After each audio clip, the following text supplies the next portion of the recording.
Hi, welcome back. In the last part we left off here, so we've got our bush into a semi-reasonable state. Now one of the things I did say was I thought these leaves were a tad too big, so if I just turn the scale down on the leaves by going into the brush stroke, and I'll just close all these. Okay, let's get this back to a nice default. So again, under tubes, I think you should probably know where these are by now. Creation and growth and leaves. So let's turn down the size of these leaves. So we want to go to leaf size and we're going to make them 0.3. Okay, and I'll just narrow the width a little bit. And you can see now, with less leaves, if I was to render this now, there's nowhere near enough actual leaf geometry on this. Now we're going to run into a problem if we start to turn it up, because if I just increase the number of leaves here, you can see this still doesn't really fix our problem. We might get away with it, but our leaves have started to come in far too close together and in too uniform a fashion, and this is down to the number of segments in this object. So if I just put this back to 7, which I believe is where we had it, whoops. Okay, if I take a look now, we've already gone over under mesh. You've got a number of tube sections which will increase the geometry. That's not the only place to increase it. You also have segments down here. Now if I look at the geometry on, let's just say, our main portion here, so our branches and twigs without our leaves, we have 4,902 faces. If I increase the segments, you'll see the geometry increase. Okay, now I've got 44,900. So increasing this segment value for something like a tree, I'd keep it around 60, but for a bush, the lower I can keep it, the happier I'll be. Unfortunately, if we go and turn these leaves off now, with so few segments, which is currently at 7, if we just start adding more twigs, so let's just go and add more twigs, you can see they all come in and they're not really branching off at the end very well. So if we add less twigs, just so we can see what we're doing, let's say 20, and increase the segments instead. So let's increase the segments to 20. You can see here that curl we put in before that didn't really seem to have much of an impact, didn't have much of an impact because we were working with very few segments on these branches. So one thing to be aware of, if you decide you want to use a higher number of segments, it is better to get them in at the start. Now for me, I can probably just go to 15, which doesn't actually need that much adjustment down in the behavior section, but do please be aware that if you need to come back later and do your adjustments to things like segments, it can have a huge impact on how it actually looks. So let's obviously go to behavior, and then let's take a look at some of the spiral we put on. So you can see that now has a much bigger impact. So I'm just going to use a tiny bit of spiral, and I think everything else will be alright. And now with those extra segments, it means I'm getting more branching at the end here. So if I went up to, say, the branches and adjusted the split max depth, this is also having more of an effect. Okay, so if I put the leaves back on, you can see we still have too few leaves, but now we can come in and increase the twig clusters back up to, say, 65, where it was before. And you can see now this has fixed our problem. We now have much smaller leaves, we have the same number of twig segments, we have pretty much the same everything. All we've done is actually go in and increase the number of segments. Now that will increase your geometry. I mean, we've gone from 4,000 to 30,000, but it is one thing you're going to have to get used to when dealing with high poly models, especially from paint effects, that you're going to get stuck with. Your standard tree would be about 350 to 600,000 polys, and for bushes I'm okay with anything sort of under 100k for something this size. It's absolutely fine for me. So now we've got this better looking bush. Let's give it a render and see what we get. which I think you'll agree on these big leaf sizes this thing looks slightly out of proportion, and these leaves definitely look too big and it looks too small. So let's just kidnap that one and go again. Okay, here we go. As you can see, this looks much more detailed than this original one we had. It's still not perfect, depending on exactly what type of bush you're trying to get, but I'm happy with the overall leaf size, and I think for now I'm just going to do some more work on the shader. So let's pop open the Hypershade and delete the unused nodes, and then go and take a look at our leaf shader. And what we have so far is just the reverse and illuminance to do the cutout opacity, and the gamma correct to do the obviously correction on the double gamma, with this image texture already being gamma corrected. So let's now add a texture for translucency, and I'm actually just going to use this second file texture, but I'm going to bring it in again for reasons which will become clear in a moment. And I don't need the Place 2D texture node. I'm just going to middle mouse drag the one I've already got and hit default. Okay, so just open my leaf file now, which I called leaf for tutorial. There it is. I don't need to run it through a reverse and illuminance because it's already got its cutout opacity. I do, however, need to run it through a gamma. So let's go to Utilities, Gamma Correct, and let's plug this into a Gamma Correct, so into Value, and let's just change that to. Now, in order to get translucency, I'm going to need some form of transparency. So before I even attempt translucence, let's put a transparency value of, say, 0.25. I also want to go under Advanced Reflection and hit Skip Reflections on Inside and turn it off because it's a single-sided object. I need to go down also and tell it it's thin-walled, so Advanced Refraction, thin-walled object, otherwise our translucency won't work. And finally go to Translucency, turn it on and set it to a weight of 1. This just means that I want all translucency and no transparency. Now, because I've only set a transparency of 0.25, I'm going to need to multiply this. So let's drop in a multiply divide node and just connect the gamma up to input 1. Let's change input 2 to a value of 4, because 0.25 times 4 equals 1, obviously, and let's drop this now into the translucency color. There we go. And one other thing I would like to do is I will go over creating a proper translucency map before we're done with this tutorial, but right now I'm just going to come in here and under its color balance I'm just going to make its color offset a little brighter.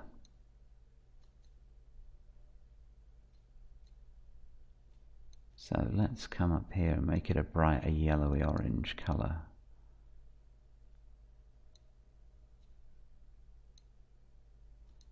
Okay, and I actually want a little more yellowy orange, maybe a little more towards the green. Obviously this is something you can experiment with.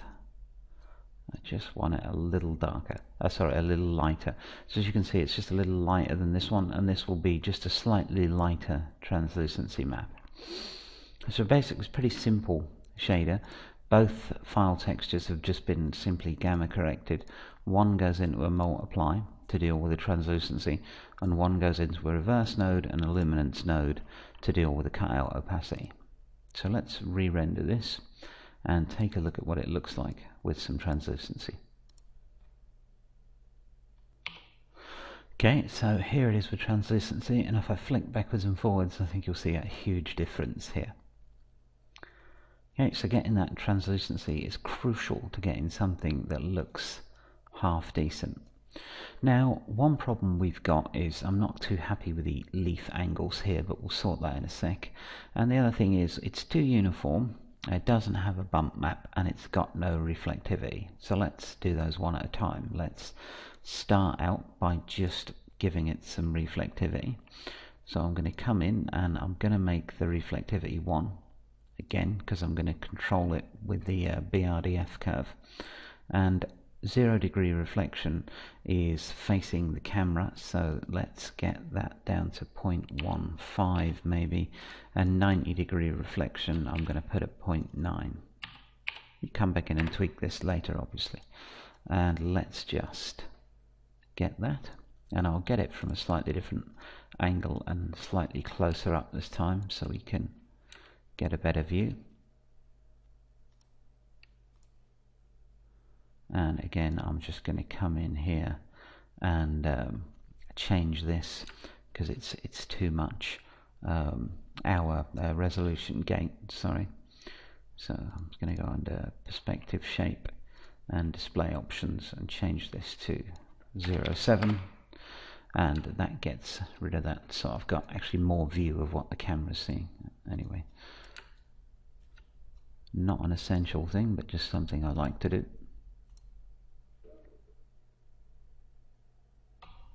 Okay, welcome back, and you can see here our render with translucency but no reflectivity, and our render with reflectivity. Now I purposefully left the reflections on this razor sharp, so you can actually see here when a leaf directly faces the camera it's got very little reflectivity, and when it's pointed towards the sky it's almost entirely reflective. Now you wouldn't want this on a final output, it just made it easier to show you guys what was going on. So if I go and correct that for a more realistic sort of reflectivity, I want to turn the glossiness down, and this will blur the reflections. You can think of this a bit like controlling specularity on an older Maya material. So if I turn the glossiness down to 0.3, maybe even 0.25, you'll see here that these sharp reflections we get blur out a bit and look a little bit more realistic, but it does become more difficult to see what's actually reflecting. So okay, so we got a blur on there, and now they're less mirror sharp. So for instance, these ones down here would go a little less blue. There we go. So just something to bear in mind, that you need both translucency and reflectivity. Of course, the big problem we have now is maybe we have a little too much green in here, and all of these leaves are exactly the same size and shape, which is not doing us much good at all. So, and also I'm not happy with the angles of them. So before I do anything else, I want to introduce a little variety, and with the way that we did our grass, creating several different types of texture for the grass, I'm going to just pop in and do that with a leaf, although this time I'm not going to go to the trouble of creating 9, I'm simply going to create 4. So I'm going to pop open Photoshop here, and there's one of our leaves, and what I've done is I've taken some more pictures of similar leaves from the same tree, or in this case the same bush, and I'm just going to cut them out exactly the same as I did the first one. So let's just use this magnetic lasso.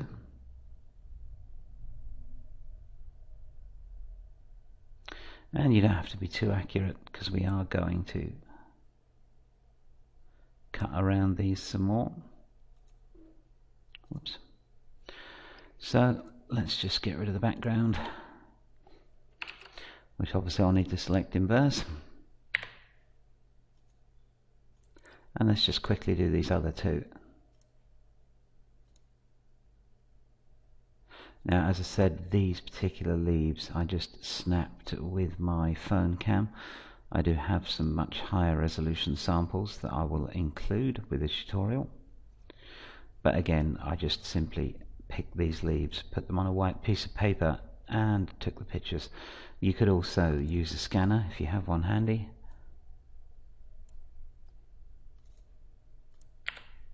It's quite a fairly quick process.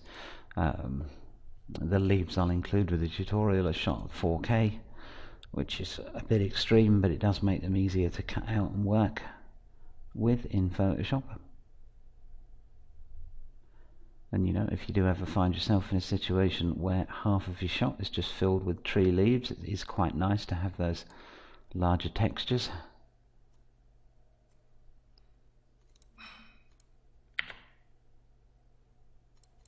Okay, so now I've got my 4 leaves. I'm going to just make a 1K texture for them.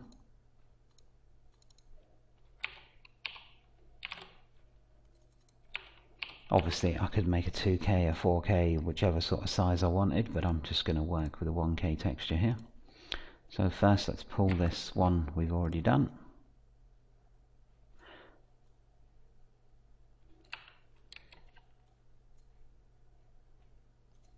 Okay, I should have probably merged that before I brought it in.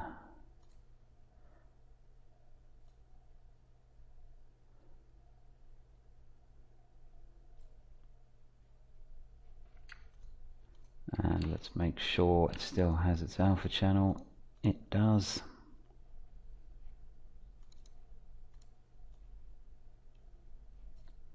Yeah, and actually, even with the phone camera, these leaves are quite large, so I'm going to just bump this texture up to 2K. So I'll just get a canvas size here. And make it 2048. Okay, so now I've got a 2K texture. Just make the background black. Zoom out a little, and I'm going to cut it into quarters.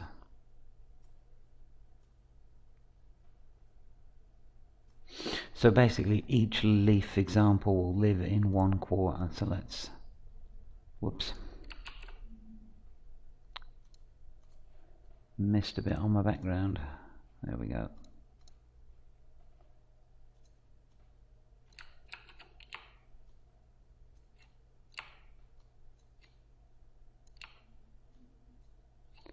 And I want to get this sort of a decent size.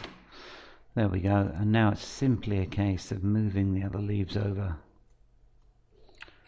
getting them to the correct scale. Whoops. This will just give us a lot more variety in our leaves. You know, rather than just having one that's exactly the same size, shape and colour, we're going to have some options.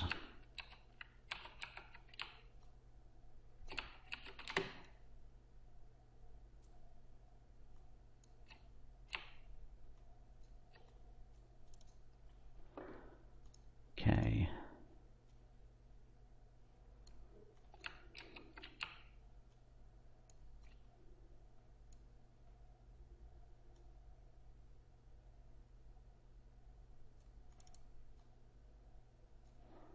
And I've got a bit too much white here, so I'm just going to rub it out.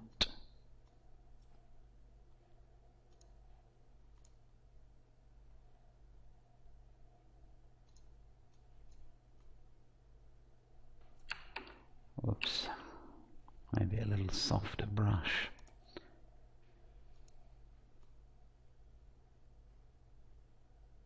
Okay, I'm not going to be too accurate about it, just want to get rid of the worst. Okay, so there you go, that's some pretty highly detailed leaf textures, and you'll notice that what we did with this one we'll now need to do with the others. So I'm just going to zoom this out, and I don't need to see this one, and let's get rid of these. Let's keep things neat and tidy. So let's duplicate this one. Okay, make sure we're on the underneath, and again with the smudge tool, and let's just smudge that out ever so slightly.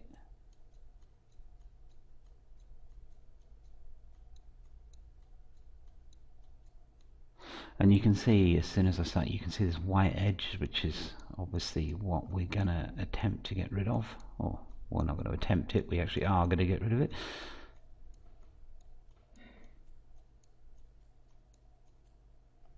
And let's just do this one.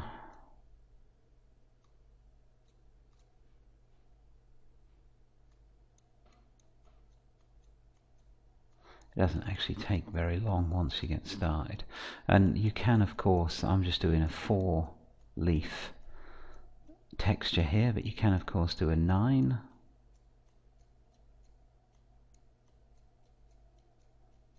Or I mean, you can do a 14 or even more if you want to.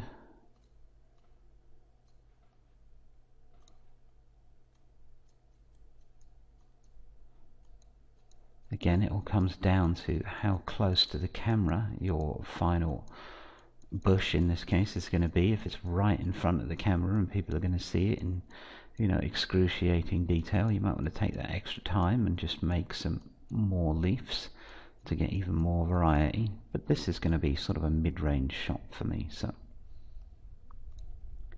okay, so now we've got all of our leaves. Let's just go and grab them. So I'm going to select this and I'm going to shrink its selection, so contract by 5 pixels, and then feather by 5, select inverse and hit delete. Okay, and that's got rid of that white edge. And if the alpha channel goes over slightly, all you're going to get is this green behind. So you won't get a black line behind, which is the whole point of sort of smushing this background leaf out a little bit. Now let's do the others. So just control click there.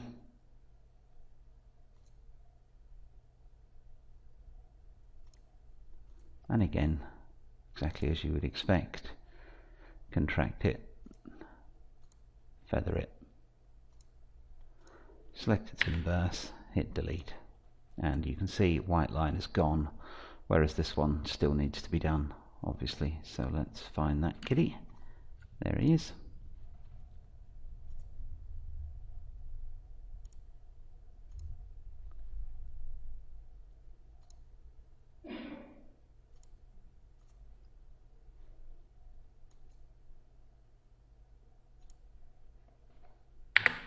Okay, and that should be all 4 leaves in. We do have a problem now, we've got no alpha channel on this, so let's just control select our top leaves here.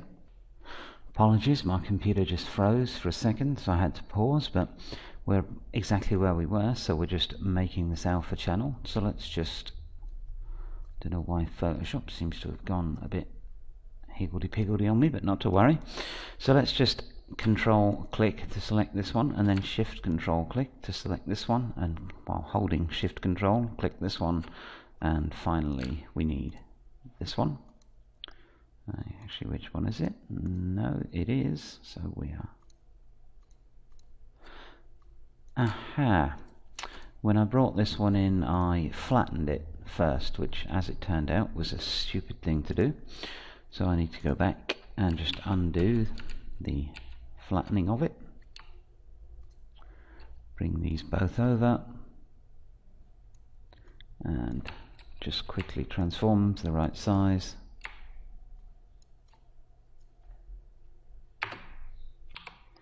Okay, so now all 4 leaves are in their proper position. Apologies for having that slight mix-up. Let's get the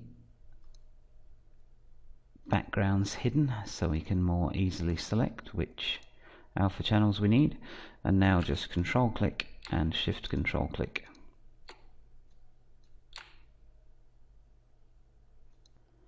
Okay, so now we just need to save this selection as the alpha channel, and there we go, 1 alpha channel. So when we come back we'll look at tweaking this a little bit. We'll also then apply it and get a better result. Okay, so thank you for watching, and I'll see you in a second.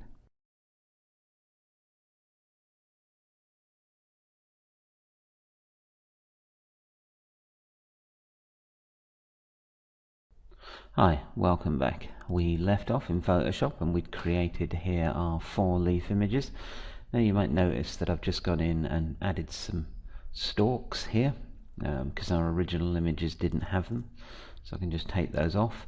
All I did was opened up a high-res photo of a leaf, chopped them out and just placed them in.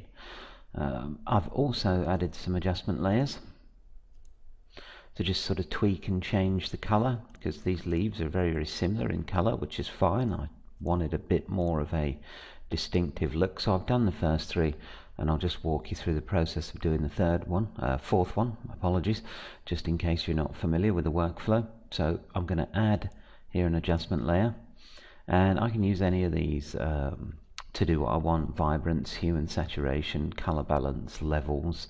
On the first 3 I use levels, so I will go now for, say, hue and saturation. and I'm just going to drag that up to the top. Okay, that'll be fine. And you'll notice now that my hue and saturation is open here, if I tweak this, it'll tweak it for everything, which is not what I'm looking for. Obviously I want to do just this one, which is the one with no adjustment layer at the moment. So in order to do that, I need to create a quick layer mask. So I'm just going to select my layer mask here that comes in with the adjustment layer, fill it black so no, it won't affect anything. And then I'm just going to select the area I want to affect. So in this case, this one leaf, and fill it white. Anything black in the colour in the mask, as you probably well know, won't be affected. Anything white will be. Okay, so now if I come in and adjust this hue and saturation, you'll see only this leaf is actually affected. So I can come in here and get a slightly different colour on this, you know, as my want and needs, really. So I think I'll leave that there, and that pretty much does us for this particular 4-leaf texture. So I'm just going to save this one out, and I'll apply this now in Maya, and we can get a look at the difference between our single leaf and our 4 leaves all together. So let's pop open the hypershade.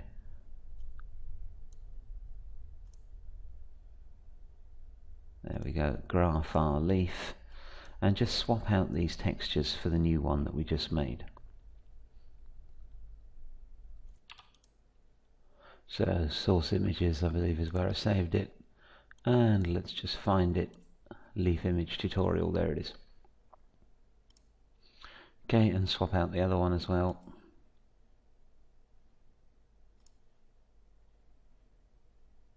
And again, source images.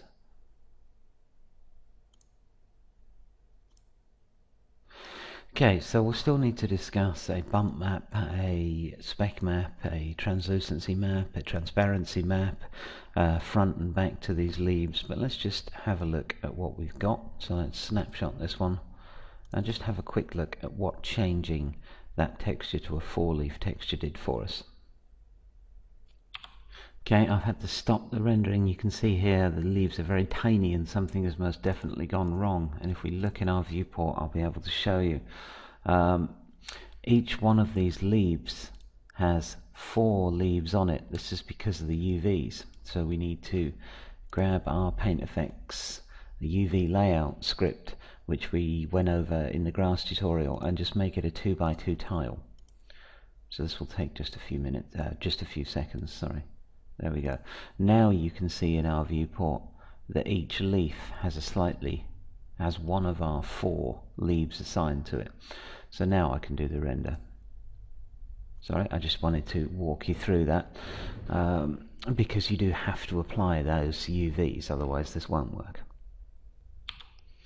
Okay, so we finished our render here, and you can see we've got patches of different coloured leaves in slightly different shapes. You know, you don't want to make them too different, obviously, so you wouldn't really see a bush with blue and green and purple leaves, but we just get that little bit of subtlety in there will help sell this image when it's done.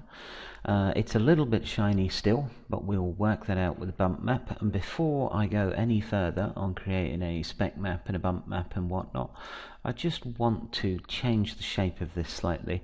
I'm not happy with the twig shape, and the leaves are a little bit too curled for my liking, so let's just go in and give this a quick tweak. So select the stroke, and the first thing I'm going to do is go down to tubes, creation, and then pop open the growth, and I'm just going to turn off the leaves for a second so I can get a better look at these twigs.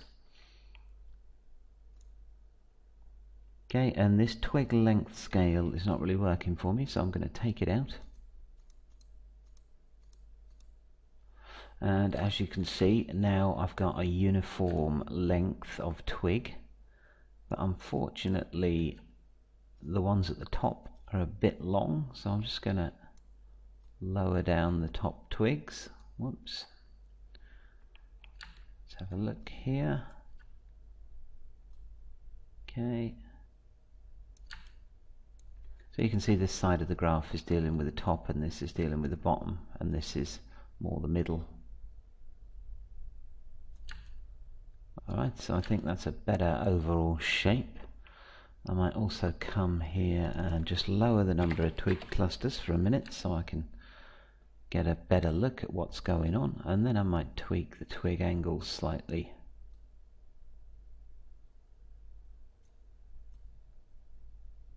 And I'm going to set this twig twist at around 0.5. Okay, so this is seeming better to me already. Let's bring our twig clusters back up to 65. And that's a better shape for me for this particular bush.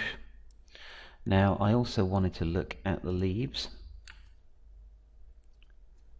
Okay, so they're a bit bendy, and of course because I've now changed the paint effect stroke, our UVs have fallen off, which is why you're seeing 4 leaves on each individual piece of leaf geometry. But we'll worry about that in a second. And in fact those bottom twigs are still not quite where I want them to be. Let's just lift them up a bit.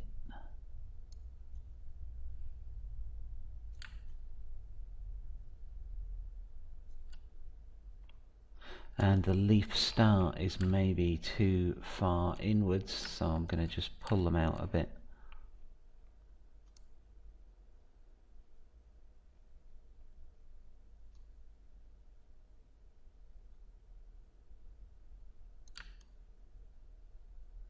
Okay, that's looking a bit better, and I might just increase the gravity on this to pull it down a little bit. So under behavior, forces, gravity, let's have a look. Where are you? There you are.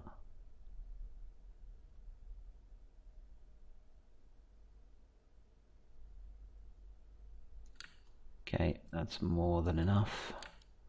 Right, now let's sort these leaves out. They're still a bit bent for my taste, so let's go into our leaves and have a look what's going on.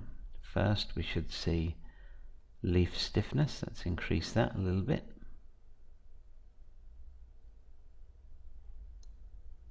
Okay, leaf size rand. Let's just introduce a tiny bit of random size on these leaves.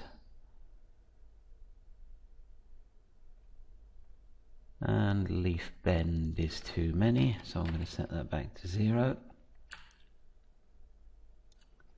Okay, and leaf twist I'm also going to set back to 0 for now, and then I can get a better look at what our angles are doing for us. So let's push these leaves sort of outwards this way and a little more that way. So now they're sort of standing out from the branch.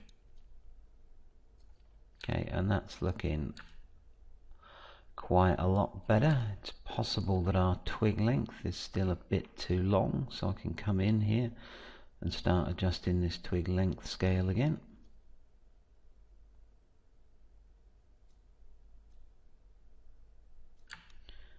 Okay, and that's pretty much more like it. We may need to add a few more leaves, but I just wanted to get those little tweaks out the way, and we'll also be creating several bushes based on this, but don't panic, I'm not going to go through all of this again. We're just going to use the random seed to get several different examples of the same thing. So now I've done that, I'm going to reapply my UV map. Okay, just a couple of seconds it should take, and we can see that my leaves are now more pointing forward. You can see the shape on each one better, and they're just in a better position. Also, I don't have those long straggly branches coming out the bottom there, and we just made a nicer, sort of more pleasing to the eye shape. Okay, now back into Photoshop, and what we've got so far is these leaves, just the front of them. Now we also need to do the back, which I will do off camera, because really I'm just going to take pictures of the back of the leaf and put them in the same place as these. So I'll show you the final map when it's done, but for right now I want to cover a few other things, namely a bump map, which we'll just calculate quickly now. So the first thing I'm going to do is just flatten this image, and I'm going to turn it black and white, and now I'm just going to tweak its levels till it's a bit more suitable for a bump map. So let's just go to levels here, darken up the dark bits and make this much lighter. And you're just going to look for a point where you think you have a nice bump map. There are other ways to do this. This is probably the fastest, easiest one. So that'll just give me a small bump map there, and obviously I could have put these levels on the adjustment layers and done each one individually, but just to not bore you all to death with Photoshop, I'll just do it quickly. And where is it?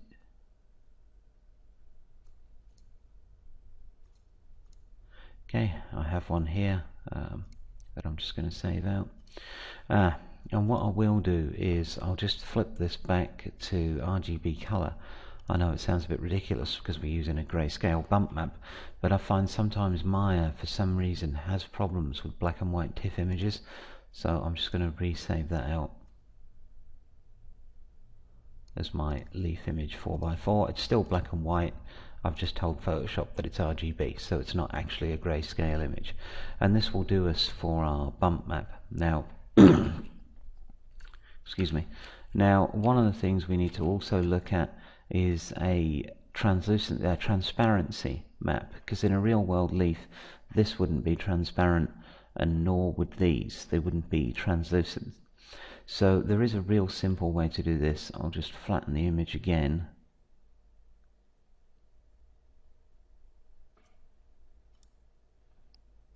Okay, and what I want to do is I just want to put a layer on the top of this, and then I'm just going to take a black paintbrush very quickly,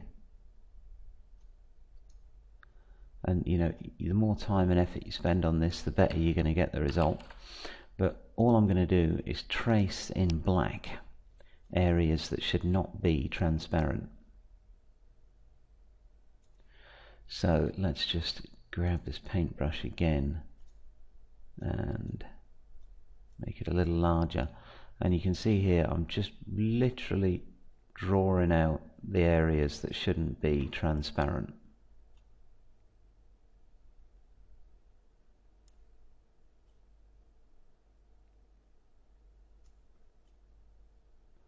And this, for us, because we're using translucency as opposed to transparency, what this will do when we put it in as a transparency map is this will stop any translucency happening on these areas of the leaf.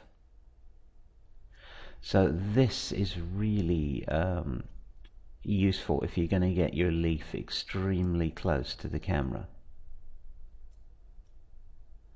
And obviously the more time and effort you spend doing this, the better you're going to get your look. But for me, I am simply going to do this quickly. I will take some more time later on and make them available to you on the tutorial resources. Okay, and I'm just blacking out the stalk because I don't want any transparency on it whatsoever. I'm now going to put in another new layer and just make it white. Oops. So that is my transparency map for this leaf. So everything in white will be 25% transparent, or as transparent as we set it, and in this case that means translucent. Anything in black just won't be affected by transparency or translucency. So I'm going to go ahead and do these other 4 leaves. I'll just pause because I think you get the general idea now, and I'll be back in a second.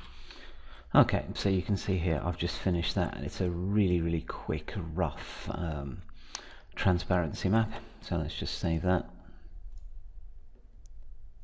and I'll just save this if I can find my other leaves. There we go. I shall save this as transparency. And now there's one other map that I really did want to create, which is a reflectivity map, or a spec map if you like, because at the moment if we take a look, all of our leaves are highly reflective, and I'd like to make that a little bit more discriminate.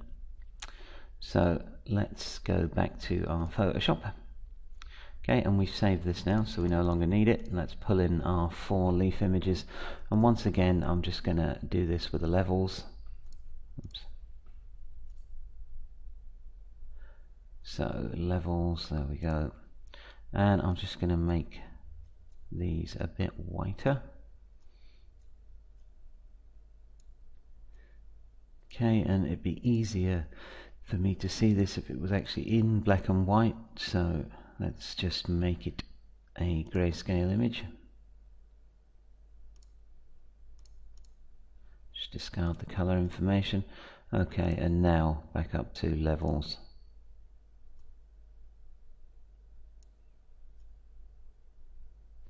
And what I want here is pretty much the opposite of the bump map. I want, you know, the lighter areas to just become much lighter. So what I probably can do is invert this. So Control I and get us an inverted image. That way anything black won't be reflective and anything white will be. And now I can tweak the levels.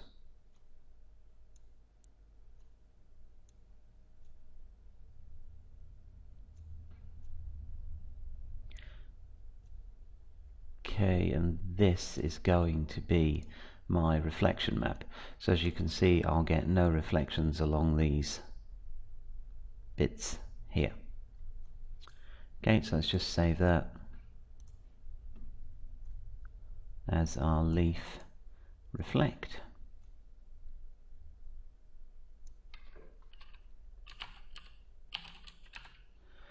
Okay, and let's go back into Maya and put this all together into our shader. So we've got at the moment a translucency map, we've got a diffuse color map. So now let's go and add in some other maps. So it's under 2D textures, hit File. Okay, and I'm not going to need these placement nodes, so let's just connect them all to the same one. Whoops, middle mouse drag, default, there we go. And I'm going to load in the file here, which would just be our tutorial bump. Let's do that one first. Okay, it's not going to need gamma correcting, so I'm going to now load this into the materials bump slot. So if I scroll down until I get to bump, you can see here if I just put it in the standard bump, and that will create automatically a bump node for us. So I know probably that's going to be too high a bump value, so we'll try 1.5. So now we've got translucency, diffuse, bump. Let's get spec in, and in the case of mere material, that goes under reflection. So again, file, don't need its placement node, middle mouse, default, and let's load in our spec image, which is this one. And this is what I was talking about. I've obviously saved my spec image out as a black and white TIFF, and Maya's now giving me GIP. So just back to Photoshop, and all I'm going to do is really change the mode on that to RGB color, which won't change the look of it at all, and then I'm going to save that out as our black and white bump reflect. Okay, so if I dive back into Maya now and double click my thumbnail, you'll see it updates to the proper image. Okay, so now we need to plug this into the reflectivity color here. So let's grab that and just plug it in. So this will now act as a reflectivity color, meaning quite simply that Any area on this that's black won't be reflective, and the various shades of grey will be slightly less reflective. This will help us break up that sort of biased, well, unbiased sort of reflection we got here from the sky. This will break it up a little bit and just help give these leaves a little more realism. So that's bump reflection, or speck if you like. Now we need the transparency. So let's come in here with another file and let's just sort out the transparency. So let's load in our transparency map, which was this one, and back up to our material. And this one is going to be put in the refraction color. So let's just middle mouse drag that up into refraction color. Okay, now I'm going to take some renders so we can see what our new material tweaks have done. And I would say that, if you're going to be rendering close up, all of these things are of great benefit. If you're going to be rendering with, say, your bush over here in the distance, then really there is no need for a spec map and a transparency map. This is more for close-in stuff. It never hurts to create them. As you've seen, they don't really take an awfully long time, so it's never a bad idea. Right, I'm just going to check my UVs. Okay, and there we can see our UVs surrounding our leaves, so we know our UVs are correctly on. Just going to snapshot this last render, and I'm going to take a couple of renders from different angles so you can have a look at what we've got. Okay, welcome back. You can see here that our maps are actually working. You can see here our transparency map, and you can see that we have slightly different shaped leaves in different colors.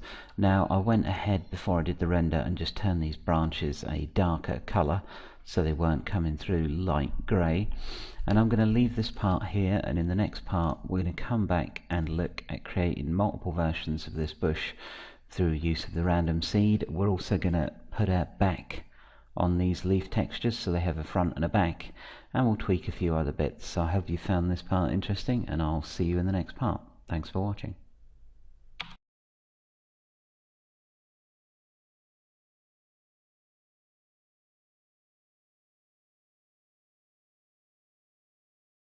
Okay, welcome back. In the last part we left off here with our bush, and I said we were going to round out this by putting a front and back side on our leaves and creating some extra bushes from this preset that we've made. So I'm going to start by just showing you that we have a small problem when it comes to putting the front and back side on these leaves. If I just pop open the hypershade and graph our material, so there's all the maps that we currently have. We've got a translucency, a diffuse color, a bump, and a transparency, and a reflectivity. So if I pull the diffuse color out here, you can see that's being fed into this gamma node, which is in turn going to the diffuse color of this shader. Now I want two sides to this leaf, but it only actually has one side on it. It's just one flat poly, which could be a problem, but fortunately enough we have, if you look under sample compositing, a node here called MIB two-sided, which will put a different side to a flat plane or any one-sided object. So let's just, for the sake of demonstration, disconnect our file color from the actual shader. So now we have no diffuse color at all, and let's just go and plug our MIB two-sided into our diffuse color. Okay, you'll see immediately that all of our leaves here have gone white, and that will be controlled by whatever the front color is set to. Okay, now because of the way that paint effects are laid out, the front of this MIB two-sided node will actually be the back of the leaf. So for example, if I wanted to make the backs of our leaves black and the fronts of our leaves white, I'd have to do it this way round. So just bear that in mind, that under this the front won't be the front of the leaf, it will be the back of the leaf, and the back again will be the front of the leaf. Now onto the problem I was talking about. If I hit render now, and before I do that I'm just going to go into the material itself and just flick off a few things. So I'm going to turn off the translucency, I am going to turn off the transparency. Not only will this make it faster to render, it'll also make the leaves, which one is black, which side is black and which side is white, a lot more obvious. And I'm going to turn off the reflectivity. So if I render now, you'd expect most of these leaves to be white, because the front of them should be white, and you'd expect the front to be, you know, facing upwards on a leaf. But if I render, I'll show you where the problem lies. Okay, you can see here that half of our leaves are coming in upside down. Now I'd expect a few black leaves where I could see through the bush to the other side and I could see the back side of the leaves, but we've got something strange going on here. Our leaves have actually been flipped upside down, so it's quite easy to ascertain why. If we go to our stroke, and the first thing, if we look under the twist parameter, so you'll see I've got a lot of forward twist and a high twist rate. So if I start by just bringing those, in fact I'll just zero them out, and then if I render again, you'll see that we have far fewer black. Okay, so as you can see we've got fewer black leaves, but we've still got some. So if we go back into the stroke, our UV has obviously dropped off because we changed the paint effect stroke, but I'm not going to worry about that right now. If I go back into the stroke and look under tubes, under growth, and then we want to find leaves, you see here we've got a parameter called leaf face sun. Now before I do anything with this, I'm just going to drop the number of leaf clusters, and I'm going to turn on wireframe on shaded so we can have a look at the geometry and what this leaf face sun is doing. And then I'm going to go and give us some leaf face sun, and you can see the leaves actually turn over. So I'll put this at around 0.7 and we'll go for another render. Okay, and now as you can see, the leaves that are black are the ones that probably should be. So I've got some black leaves over here, but that's where I can see through the bush and into the leaves behind. So now I can come in and I know all my leaves are pointed in pretty much the right direction. Now while I've got them in this configuration, I can tweak the size if I want to, add more bend. If I'm not happy with this leaf curl, for instance, if I want it to curl the other way, I can change that. So, you know, anything from now. Now I've got my leaf face sun and I've taken off a lot of that twist that we had up here. In fact, I can put a little bit back on, should I so desire. Okay, and then I can start shaping the leaves should I need to. I mean, I'm pretty happy with it. I think they're pretty good. I might increase the leaf bend just a tad.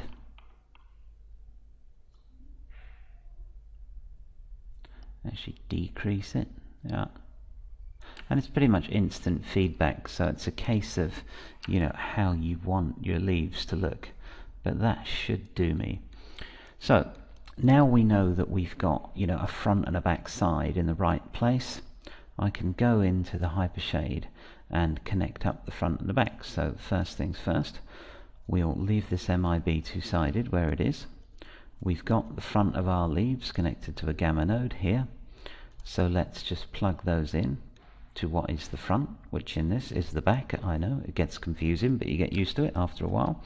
And then I'm going to need another file texture. So I'm just going to pull one out, and again I'm going to just connect it to the main placement node. Okay, and I'm going to load in a back leaf image that I made. Now you'll see that that's pretty similar to the front. I've really just desaturated the color. If I was going to have this, you know, view this plant from an up angle like so, I'd see a lot of the back side of the leaves, maybe a little bit like if I was shooting a tree from the ground, then I'd spend more time on actually getting pictures of the back of the leaves. But for right now, I just want a flatter, more desaturated look. Okay, and that's also going to need to be gamma corrected, of course. So let's just pop open a utility, gamma correct, middle mouse drag, value 0.454 all the way, and connect this, which is the back, to the front of the MIB two-sided. Now when I take a render, I'll see my leaf colours have come back, and I've got a front and a back that are subtly different.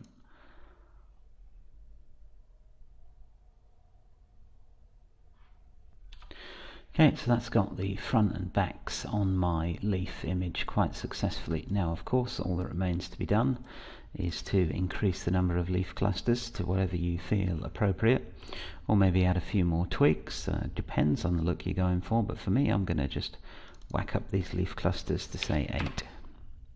And there, my leaf clusters come back. I'll also need to go in and under my main shader, I'll of course need to add the reflectivity back. I'll need to add my transparency back, which I believe I had set at 0.25.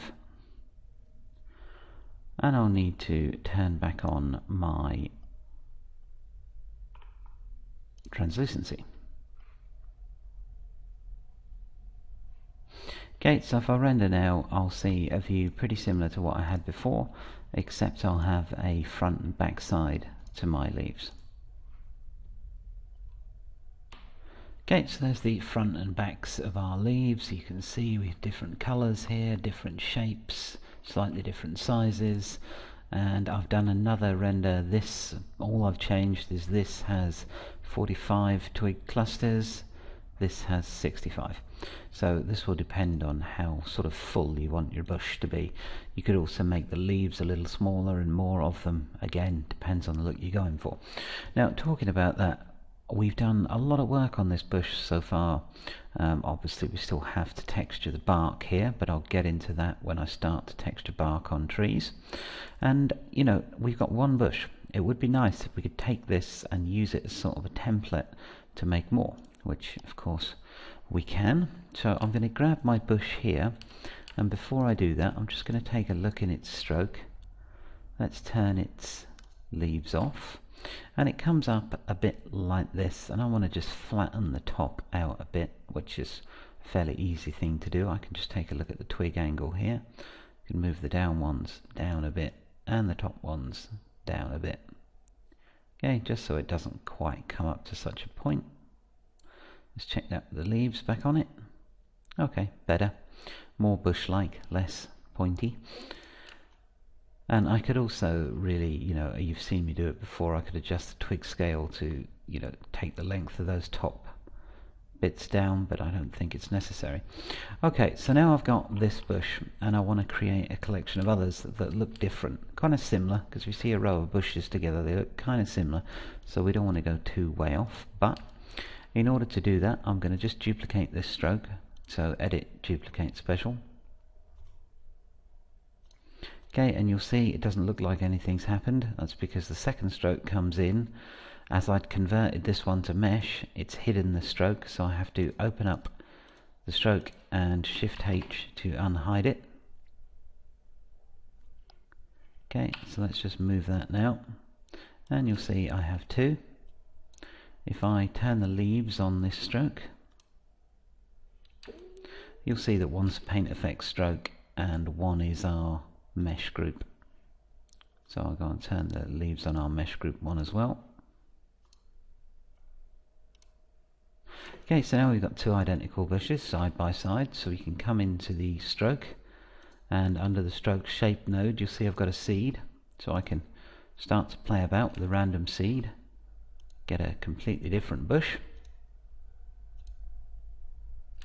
Okay, so there's two different bushes with pretty much the same parameters. So if I just modify convert paint effects to polygons, I'll now just need to apply my leaf texture. So leaf shader, and I've got two different bushes but all of the same sort of genus. So they'd be the same type of bush, just grown, slightly different sizes. Now, if I wanted to change this a bit more than I have done even here, I can grab one of my strokes and duplicate it again. So just duplicate special. I can make sure that the stroke itself is visible. Move it out the way. Okay, and what you'll notice about these bushes, they all start with just one main stem, and a lot of bushes actually have 3 or 4 where they've all sort of grown together. So I'm going to turn the leaves off this one, and you can now see the twig clusters and branches, and I'm just going to go up to creation, and under tubes per step, this will give me how many of these are actually born. So I've put that up to say 4. You can see this has gone outrageously high, and I seem to have one big one. Oh, that's actually not the case. If I go up to brush profile and slide the brush width, you'll see that they're actually individual stalks here. Okay, so we have 1, 2, 3, 4.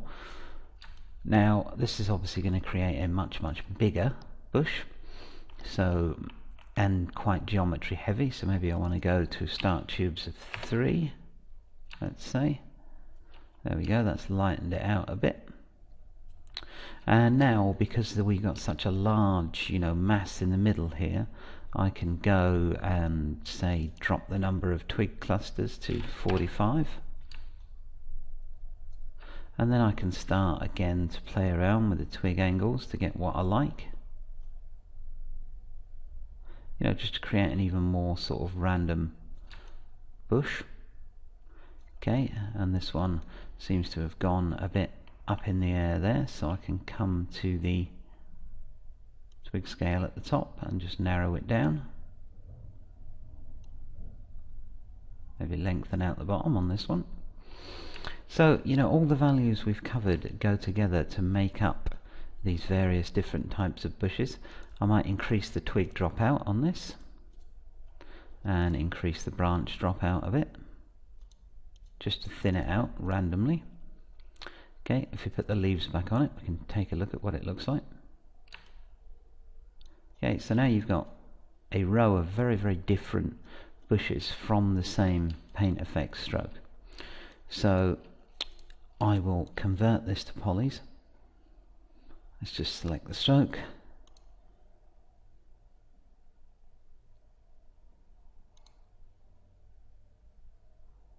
And there we go, it doesn't really take that long.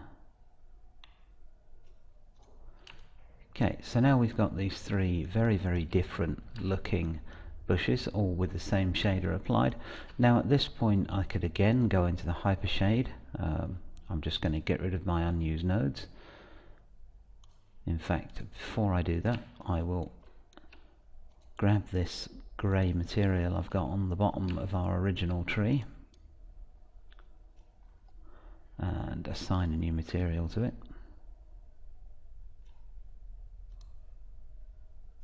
Just a lambert will be fine. Let's make it a brown, very dark brown colour. Okay.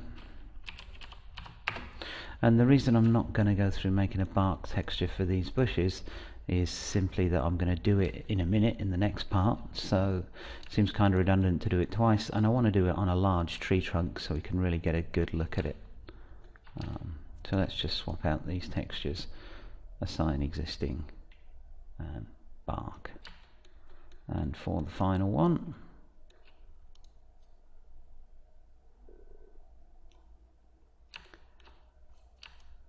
okay, so I'm just going to sort of randomly move these about a bit so I can get them ready for a render. Whoops, need to select the whole mesh group. Okay, something like that should do it. And of course I'll need to put the UVs back on the leaves. So now we've got sort of a denser kind of bushes. It might take a little longer.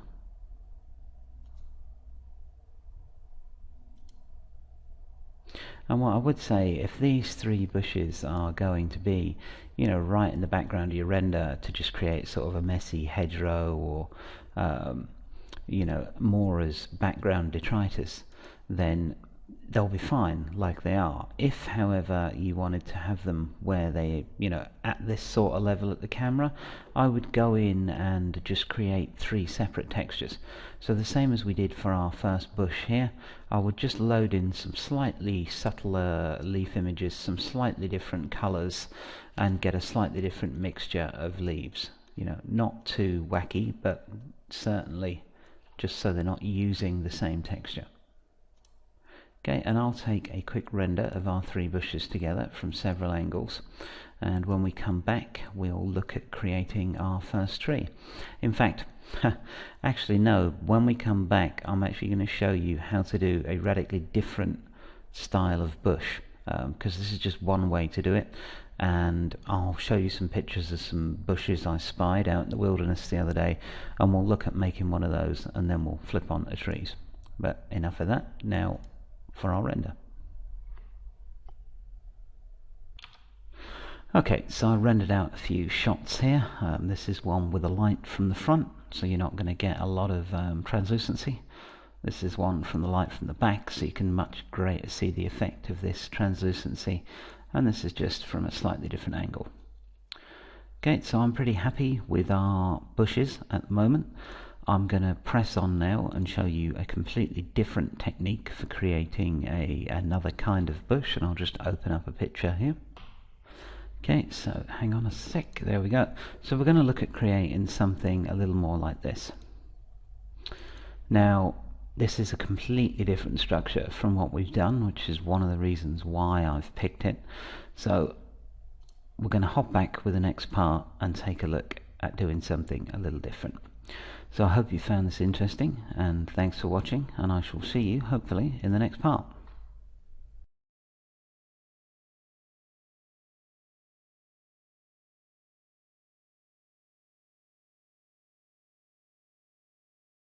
Hi, welcome back. In this part we're going to take a look at creating a bush like this. So one more of this sort of shape, which is a bit different from the one we created previously, and I just wanted to show you this one because the creation method is so different to what we've seen before. So I want to give you a starter in a different way of doing it, so to speak. So if I just pop open Maya here and the visor, there we go. And for this one, as I've said before, these starting points in here, these presets, really are just that. So if I look under mesh, plants mesh, you'll see that there's nothing even vaguely resembling under plants or plants mesh the sort of bush that I want to create.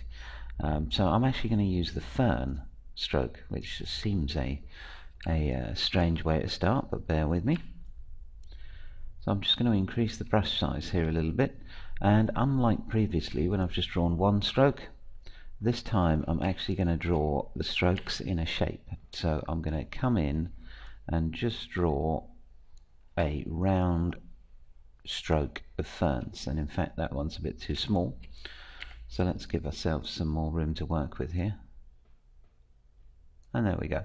So I've just drawn this round, semi-roundish stroke on the floor, and this will be the start basis for our bush. Now first things first, we want to go into the fern preset, and under the stroke we want to have a look at what the values are for the preset. First and foremost, I want to go under tubes and under behavior and make sure it doesn't have any weird spiral, random twists or bend on it. So have a look, it's got no noise on it, no wiggle, no curl, so that's all good. And under forces it's probably got quite high gravity.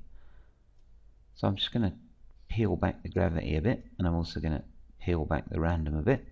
And it's important when you look at these paint effect strokes, when you use one of the default presets, you never quite know what they've got in them. So it's always a good idea to sort of come in and zero them back to a default while you're working on the actual shape you want, because if you've got, say, a whole bunch of random on here, no matter what you do, that's always going to look not the way you want it.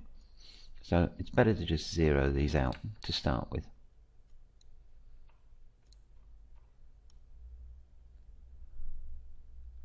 And just make sure it's got no twist on it. It does not. Okay, and we're going to make this a mesh, obviously.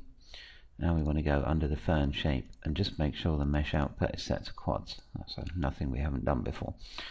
Now if I go back and look at my reference image here, what I really want, hang on, just excuse me, what I really want is just these lots of long stalks, which is what these bushes appear to be made up of, and they point outwards quite a bit. So if I go back into Maya, you'll see using the fern preset's not that bad of an idea, because it is just lots of long stalks. So let's make it face outwards first things first. So under creation, you'll see you'll know you have your length min and max. So let's stand them up pretty straight.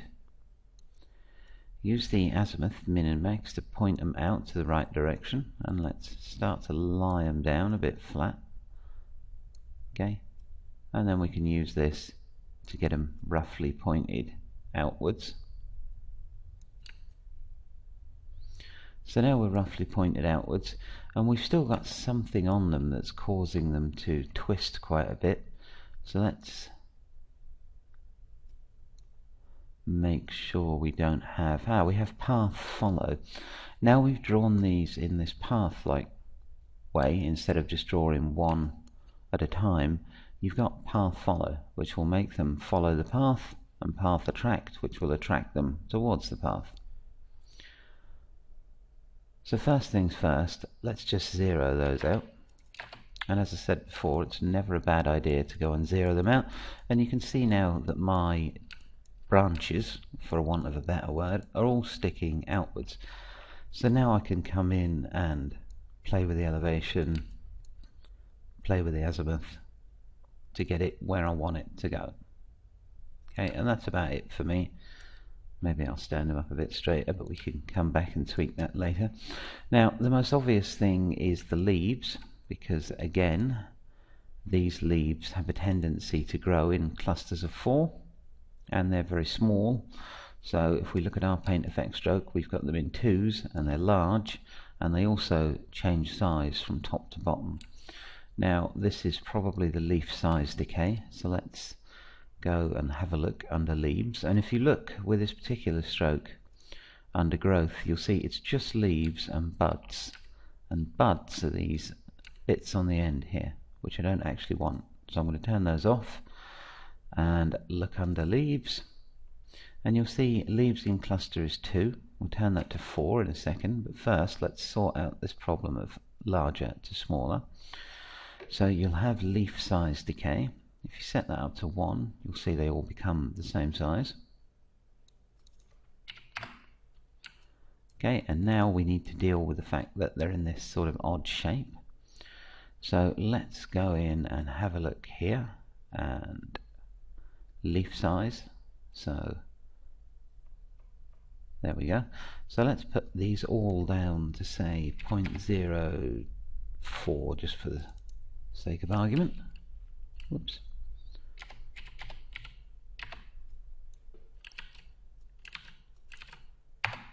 Okay, now we've got much smaller squarish leaves, which is what we'll actually want. So, but they're still pointed in the wrong direction, so we can use the leaf angle to sort of get them flat on like so. And you'll see this one does the ones nearer the bottom, and this one is affecting the ones nearer the top.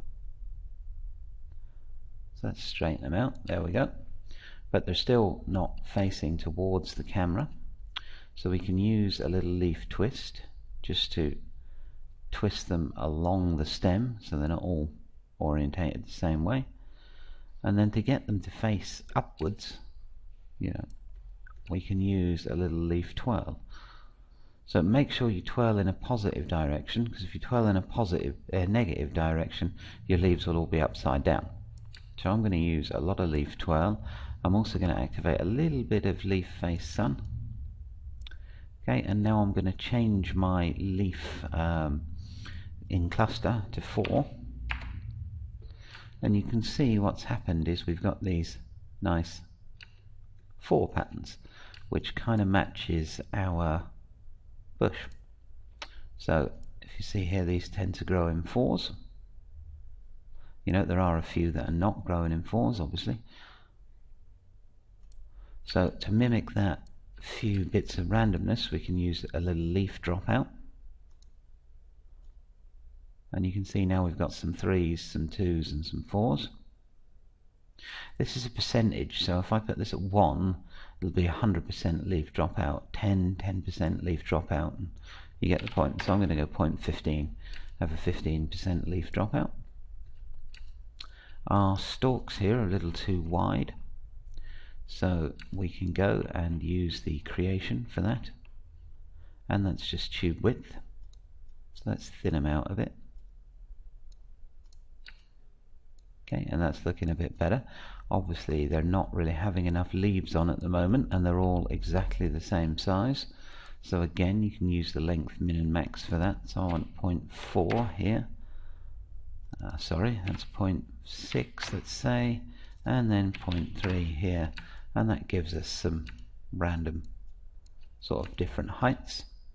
They're also very uniform looking, and they all obey this curve quite well, and I want them to sort of be either side of the curve, so I can go up to brush profile and just mix them up a little bit. There we go. And now I need to add some more of them, which I can do under tubes per step. So then we can come in and get this a lot bushier. But I'm just going to keep that quite low for the minute while we're editing, so the display updates quickly. So let me see, now we've got these, but they're perfectly straight and perfectly even, so now it's time to put some noise back in. Now we've got the shape we want, we can more see what these values do. So a little random perhaps. Okay, that's good. Some gravity, which will bend them down a bit.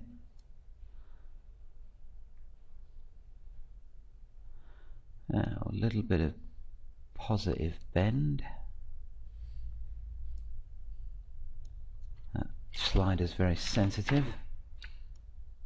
Okay, just bends them up a little bit and gets them more random looking.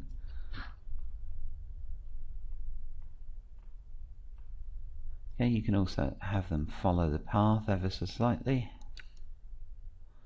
We're just making a more random, more natural looking sort of thing. I can also, if I've decided I've made this a little bit too large, which I certainly have, I can also grab here the curve, which we'll see has been hidden. I can then unhide it, Shift H. I can then start editing the curve itself, or the stroke itself if you like. So if I just scale it a bit, you can see I can actually scale this inwards, and I can do the individual ones as well, of course. So get that more to a size of my liking. And this is something, even when you've converted to a mesh, you can come back and play with. This is a standard curve as well, so you can grab its CV points, and if you were so inclined you can move those about to get precise placement of where each one of these is going. But that's not something, I don't need this one to be that precise. So now I see this, I think I need a bigger discrepancy in the size, random, so the size min and max, so back up to the curve. Sorry, back up to the paint effect stroke, and let's just make that size min and max. We'll have a little go with that, so let's make the size min a bit less. There we go. That randoms us out a bit more. And now of course we just need to add some more branches. So let's go back to our tubes per step and increase that till we get what we think is a reasonable number. Okay, something like that is good for me. And again, it's a bit too uniform in there, so now I've got all the strokes on, it's easier to see that it's not random enough. So that's where we can come and start playing with our forces a bit more. So for instance, could add quite a bit more gravity, which will bump us down a bit more random. Okay, and that's looking a little better. What I want to do now is put the middle of this bush in so we can see it all together. So to do that, I'm just going to duplicate the stroke we've already got. So edit, duplicate special. I'm going to hide the first, well actually I'll hide the first stroke, so Shift H, and now what you're looking at is the second stroke. So the first thing I want to do is stand the second stroke back up again.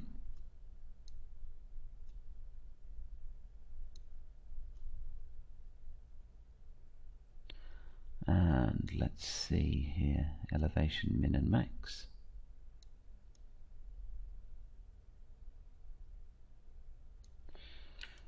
Okay, and the second stroke here certainly has a few too many tubes per step.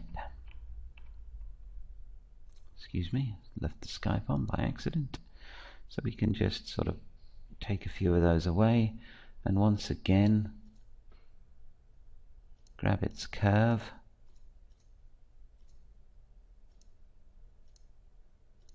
which I seem to have lost.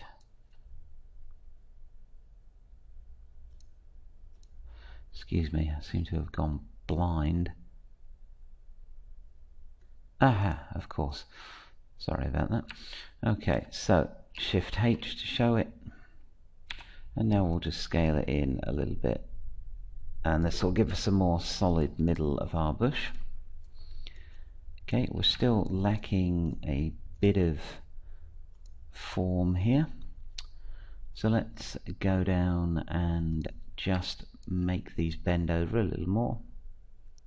So I might just tweak the azimuth min and max, and maybe some elevation out here. So I'll blend it in with the first bush stroke that we had, and this first bush stroke. There we are. I might just have to play again with this. I'm going to lift these down a bit and these up a bit.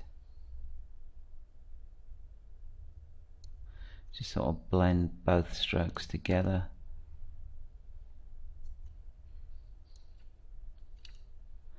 Pretty much there we have it. You can now change the size and shape of this, but we are matching quite well this style of bush, or more to the point, this style.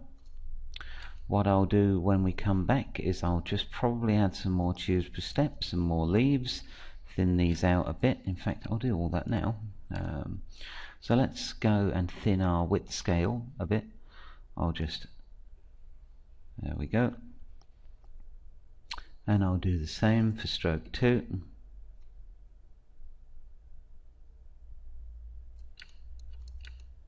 I'm going to add more leaves to both of these. So once again, I'll just add a number of leaf clusters and put it maybe at 15.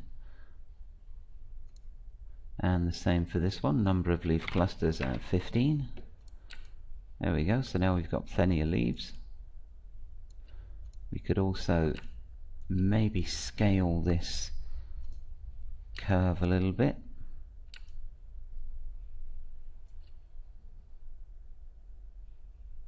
So let's come in here and scale this one, and come in here and scale this one. Okay, that's looking a little better, and obviously from here I can just come in and tweak the tubes per step to get a thicker bush, thinner bush. I can tweak these angles if I'm not happy with this, the fact that this sticks out quite a long way. So let's come in here and maybe pick up the elevation a bit. Okay, so from there you're just kind of sculpting out the shape of your bush. And what I'll do is quickly convert it to a mesh, and I have a texture here, so we'll just see what it looks like with the texture on it. So I'll drop in a floor plane,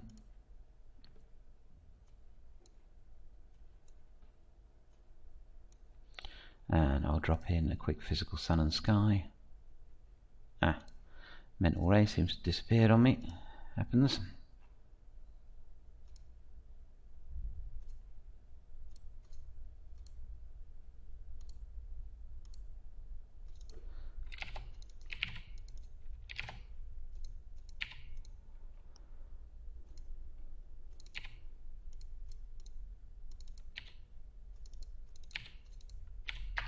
Okay, just some basic final gather settings there. So I'm pretty happy with the shape of this. It's a pretty wild looking bush that you might expect to see. Possibly might not have enough leaves and maybe even not enough tubes per step, but we'll see when we render. So now it's just the convert to polys. So let's just make sure we have both of these. So it's brush type mesh and mesh output to quads. So convert paint effects to polygons, and I'm using the settings I always use, just quad outputs, hide stroke and 0 poly. And the 0 poly limit, I believe I've mentioned, just means that it won't have one. So you could put a poly limit in there if you wanted to limit it to a certain number of polygons, but I just use the paint effects settings themselves to limit the polygons. So okay, and there is our bush converted to polygons. So now we'll need a quick Maya material for it, and I've done the textures for this already. So let's have a look here, assign new material, and Maya material X. And then I'll go into the hypershade and just call this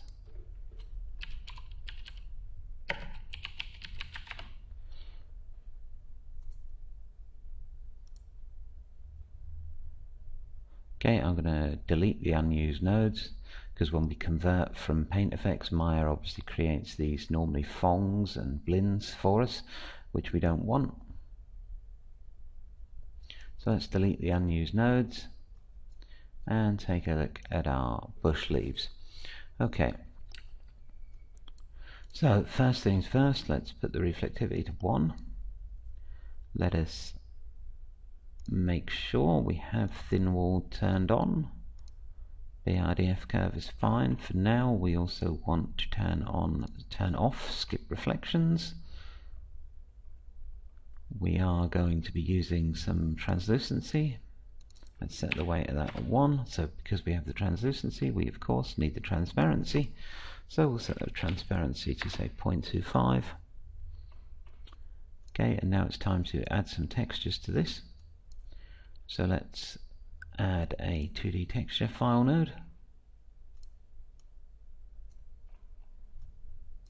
Okay, and I'll just load in my image.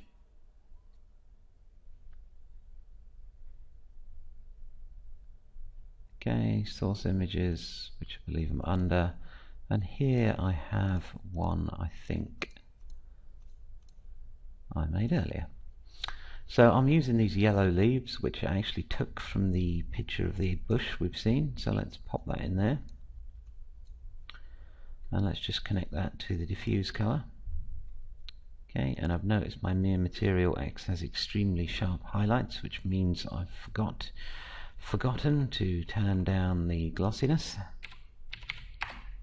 There we go, you can see it go more diffuse now, because I wouldn't expect those razor sharp highlights on leaves. And I'm not going to build the full network for this, I'm just going to build enough so we can have a quick test. So I'm also going to want a different file node, and I'm going to use the same texture. I'm just going to change its color balance a little bit, so I'm going to make it a little more green.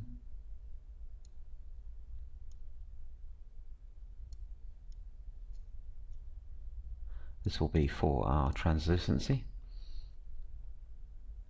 So, you know, for the translucency, if you'll remember, I want to put it through a multiply. So utilities, there, where, okay, there we go. So I'm going to put this into input 1 and the multiply. Input 2 is going to be times by 4 to make that 0.25 of transparency a number 1, and then we're going to just click this into the color channel here. Okay, and obviously I now need to do the cutout opacity. So once again, for the cutout opacity to work, I need to put it through a reverse node. So let's grab one of those there. So I'm going to just hit other, and I'm going to look for out transparency, which will be here somewhere.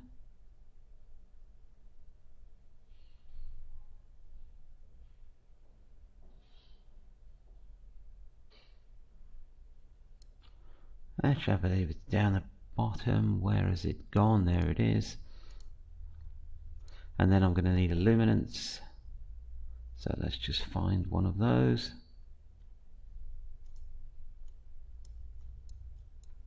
And drag this in. So we want the output to the value, and then this is going into other out value, cut out opacity, which will be down the bottom here.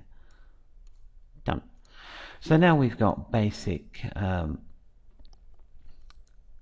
translucency, and we've cut out the shape of the leaves. So if we take a look in Maya here, we can see those leaf shapes on there. Unfortunately, we need to activate our UV because we are using a 4x4 grid. Let's just click Layout UVs, and this will take a minute because it's got a lot of leaves on it. Okay, so now we can see our leaves have come in.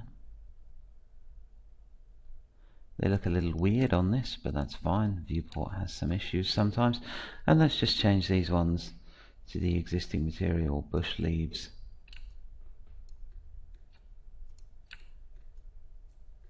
Okay, and I'm going to leave everything else as is, although I might just change these stalks. Assign new material, and I'll just make them a new material X.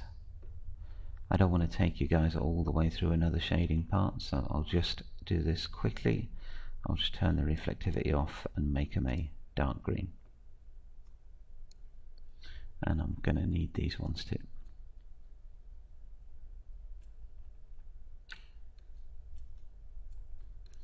Okay, so let's get a sort of top-down view and let's find out what our sun is doing.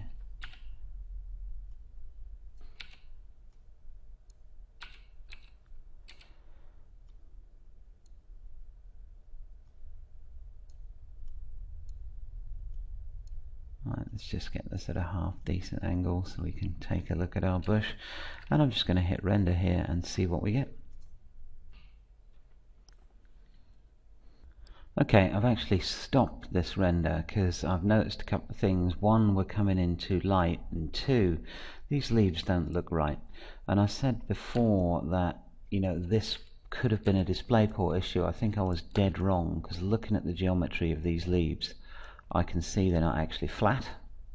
So we're going to need to go in and flatten them, because I've got half the leaf on one side and half the leaf on another, which is not at all what we wanted.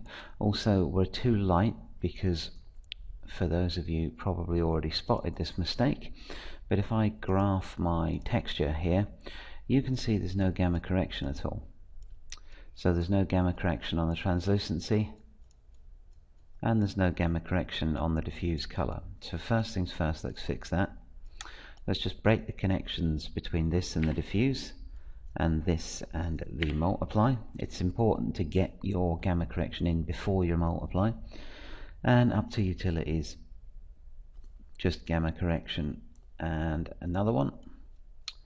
So we're going to take this and we're going to drop it into the value of the gamma correct. We are going to obviously reverse that gamma. Okay, and then we're just going to drop that back into the diffuse.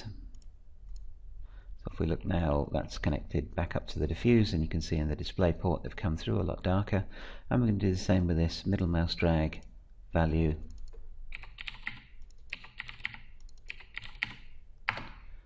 Okay, and then into the input one of the multiply and divide. So now our translucency and our diffuse color have been gamma corrected. Apologies for forgetting to do that. And now I come to this point where I look at these leaves and they're just not right. I mean, they're just not.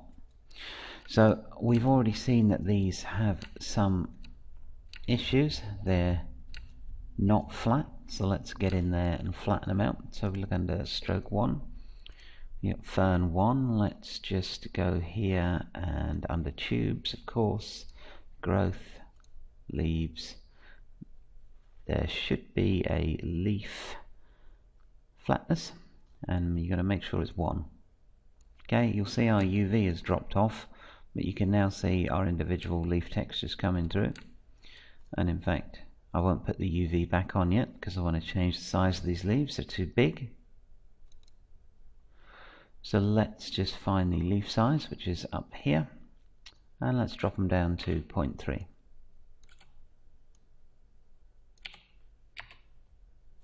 Okay, so now our leaves are a bit smaller, which is what I wanted, and I'm going to have to go in and do the same with these. So fern 1, and again just flatten out those leaves.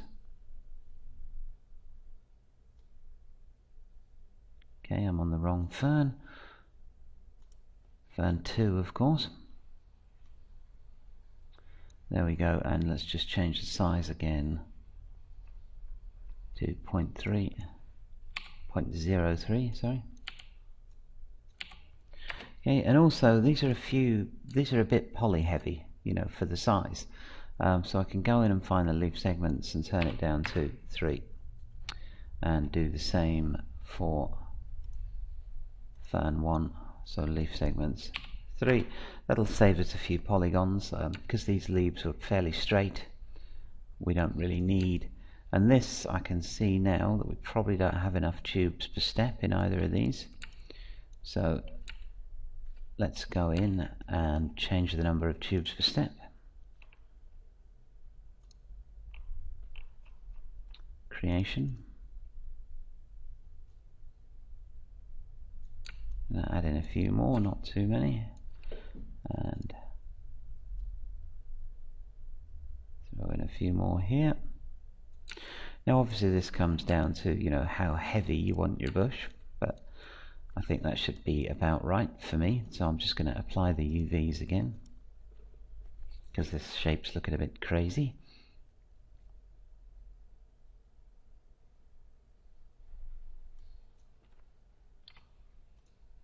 And same for the bottom ones. And we should now, when this is finished, it takes, you know, a few extra seconds because we've got quite a few leaves in here. Now we can already start to see in the viewport that our leaves here look much better. Let's just check these bottom ones. Yeah, these are looking absolutely fine. Alright, so here we have this sort of big spidery bush, and for some reason I think my green colour has dropped off, so let's just put it back.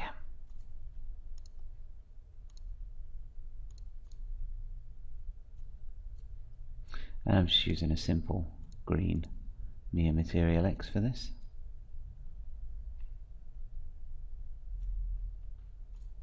There we go. Whoops.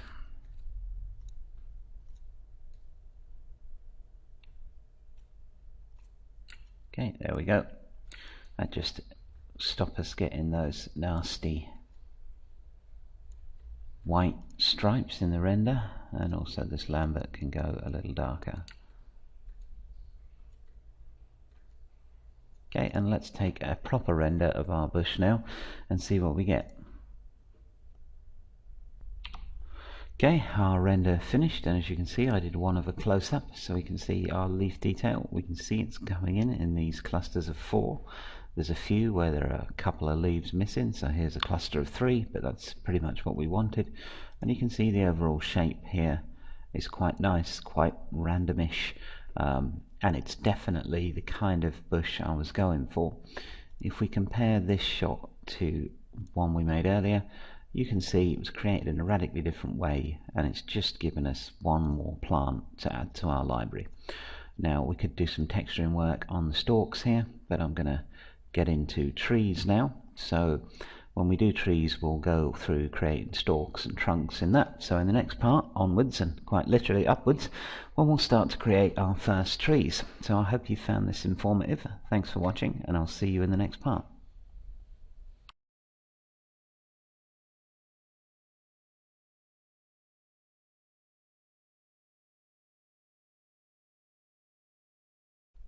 Okay, welcome back. In this part we'll be covering the creation of this particular tree. It's a willow tree, as you can probably tell, and it's not that difficult to create. It is a fairly impressive looking beast. You can see we've got some deflection on the ground here to deflect these leaves. The tree itself is made up, I'll just hide the leaves, which you can see are coming down off these long thin twigs, and if I hide those you'll see the main body of the tree. So the actual tree itself is these big branches with these long twigs that come off towards the end that we then situate the leaves on, and now you can see the deflection working. So I'm just going to pop open a new scene file here and put the grid back, make sure everything is correct, so just check the scale. Okay, and now we need a stroke for this, so I can open up the visor and you'll see we've got trees and trees mesh, same as before. You can use any one, just because it doesn't say mesh after it doesn't mean that it's no good. And we've got various different paint effect strokes. Now you will notice that you have a couple of willows here, so if we take a look at those first and foremost as a start point, you'll see that this one, it's nothing like the willow tree that we want to create. Just get the shaded view on there. So this is not really a good start point for us. It's got a lot of twist and a lot of random and a lot of funky stuff going on, so don't want that. And I'll show you the other willow preset, and it's under trees. So if we take a look at the other willow preset, just get a bigger brush. Okay, this one is also not really what we're looking for. In fact, its leaves tend to point upwards rather than that nice downwards droop that we want. So again, presets a lot of the time a good starting point, sometimes not, so I'm not going to use either of those. Now, as we've looked at before, we use the fern preset to make a bush. You're not necessarily limited to just using the willow preset to create a willow tree. In fact, this time I'm going to go under trees mesh and I'm going to start with the maple tree. Whoops. There we go. Okay, so let's just draw a maple tree there, and we'll increase its global scale to something a bit more suitable. There we go.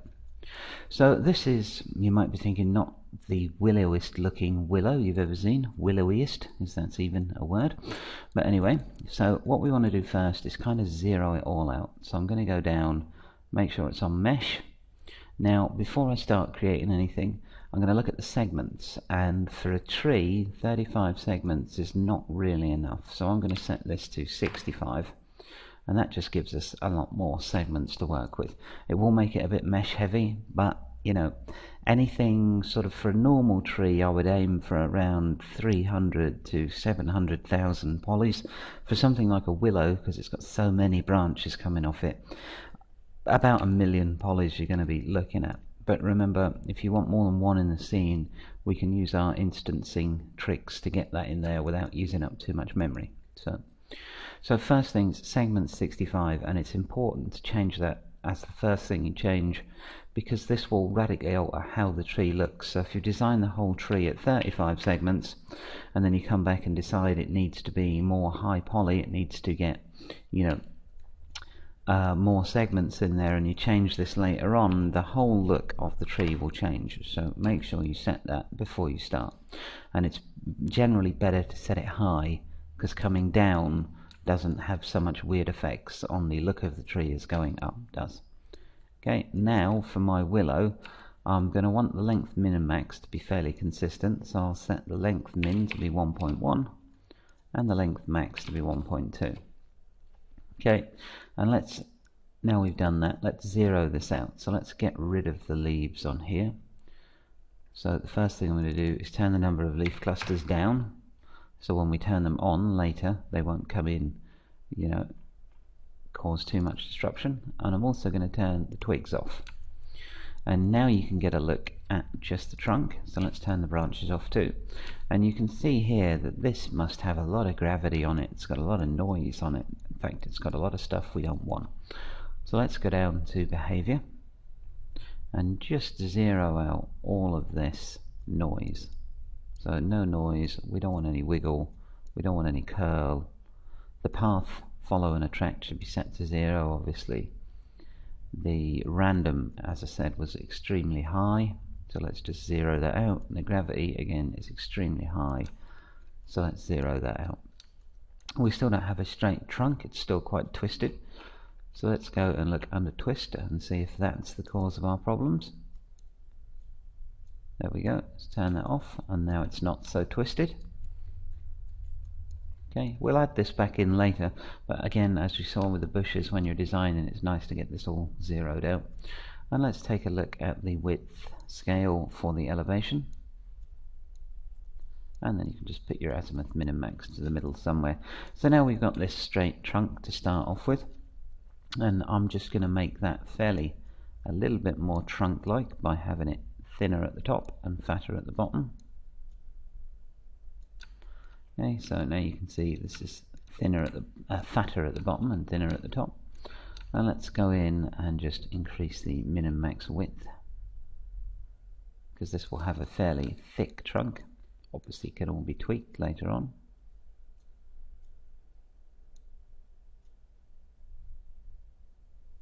Okay, and that will do as a starting point.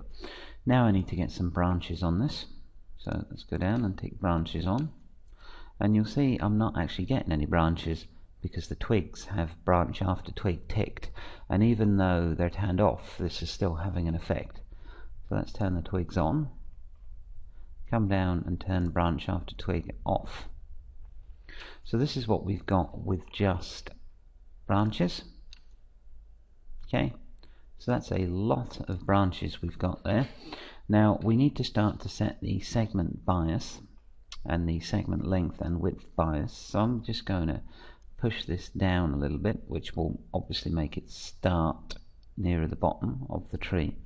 So I'm going to get something I'm happy with, and then I'm just going to adjust the width bias just a little bit, which will just push that trunk up a tad. Okay, so something like that should be a fine starting point. Now the split max depth for the branches, which will control where they split. So I want them to split and then split again up here. So I'm going to put that to around 4. Okay, and now we've got to look at this will be the basis of our tree. So our twigs will actually be hanging off the end of here. So I'm going to up the split angle a little bit. And I'm just going to turn this split bias down so we get up a little bit, so we get it up to 0.3. Okay, now we're still not looking very willow-like, but this is because we need to put some gravity on this. So let's go down and add some gravity, and you can see it start to sort of bend off there. I'm also going to increase the number of branches. So if I pump this up to 5 branches, you can see here we're now starting to get that sort of droop. Okay, but we've also still got our middle branch ticked here, so let's get rid of that middle branch because we don't want this big middle branch sticking up in our willow. Okay, and now I'm just going to play with the split size decay to get these to come a little thinner. And now you can see we're starting to get the basis here of our willow tree. You can increase the split bias a little bit. Sorry, decrease the split bias, because obviously we want the split to happen further down the tree. Okay, I'm just going to put the split twist at 0.5 or around there when I get something I'm happy with. And now we've kind of got you know, a few branches splitting off here, but our split max depth is too low, so let's go and increase that to around 4. And now you can see we've got many more branches sort of splitting off this. So now we can probably push the split bias up a little bit, sort of there, because we don't want these ones to hit the floor. We want these ones to droop down slightly, simply so we can hang the twigs off them. So I've just maybe added a little bit too much gravity. Okay, and now we've got our branches sorted out, so this will be the main structure of our tree, and obviously we'll come in and tweak this width scale in a second. Let's just get the overall look of what we want. So let's look here at our twigs. Let's turn the twigs on.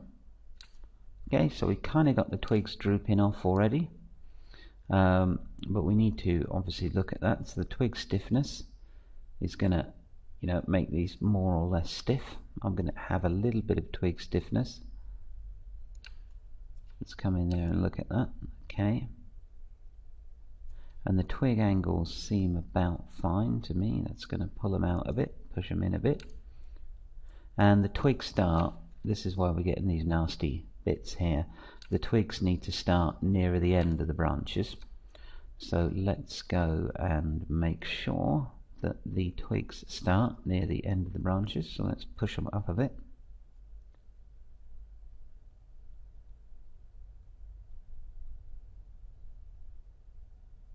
Okay, that should be about right. And you can see already that we're kind of looking more willow tree like. So the twig length, they need to be longer. In fact, let's change the number of clusters down to 10, just so it doesn't take it so long to update. So twig length here, let's put that up to 1.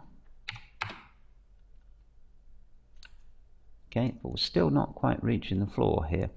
Now we could keep increasing the twig length, but the problem with that is that will create more polys. So if I went twig length 2, we sort of get more of the look we're going for, but this is going to be a little poly heavy.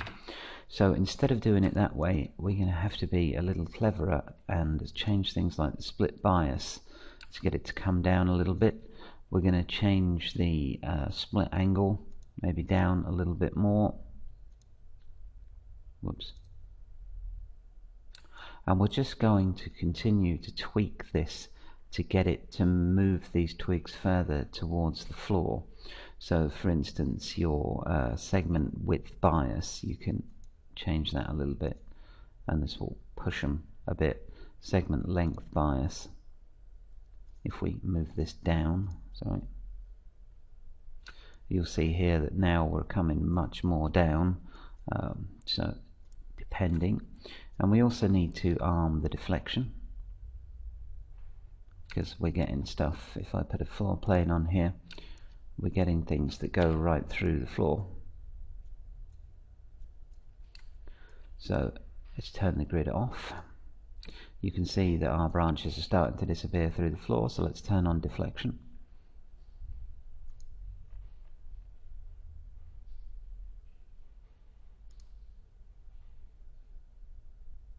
Okay, and you're going to need a deflection min, and that's probably way too high. Yes it is, but at least you can see it's working. So let's set the min at 0.01 and the max at 0.02. Okay, so that's got our deflection working, and now I'm going to go back up to my twigs here, to my branches, sorry, and I'm just going to play with the split max depth so I can get it where I want it. And the branch dropout is probably too high. Let's introduce a few more branches. Okay, that's a few too many, I believe. Yep, that's way too many. So I'm going to push that up. And I'm just going to actually push my number of branches from 5 to 3, because this is really starting to slow down now. Okay. And we still have this problem with our twigs not being quite long enough. So I'm going to push here my segment length bias a little bit, and that may be too much. Okay, and now I'm going to change my twig angles because they're sticking out a little too much. So let's come down here and change our twig angle.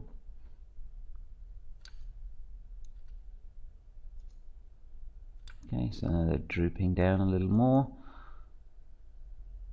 And I'm not quite sure what's going on with this fella here. Let's see if we can introduce a little less split random. Okay, that gives us a few more tweaks. And let's push the split angle up a bit.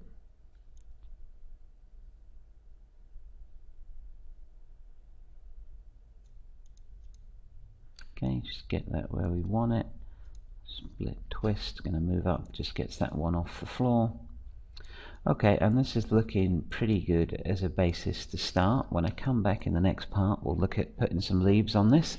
We'll also look at just doing the final tweaks to the width scale of the trunk and maybe getting this a little bit more length in the twigs there. So I will see you in the next part, and thanks for watching.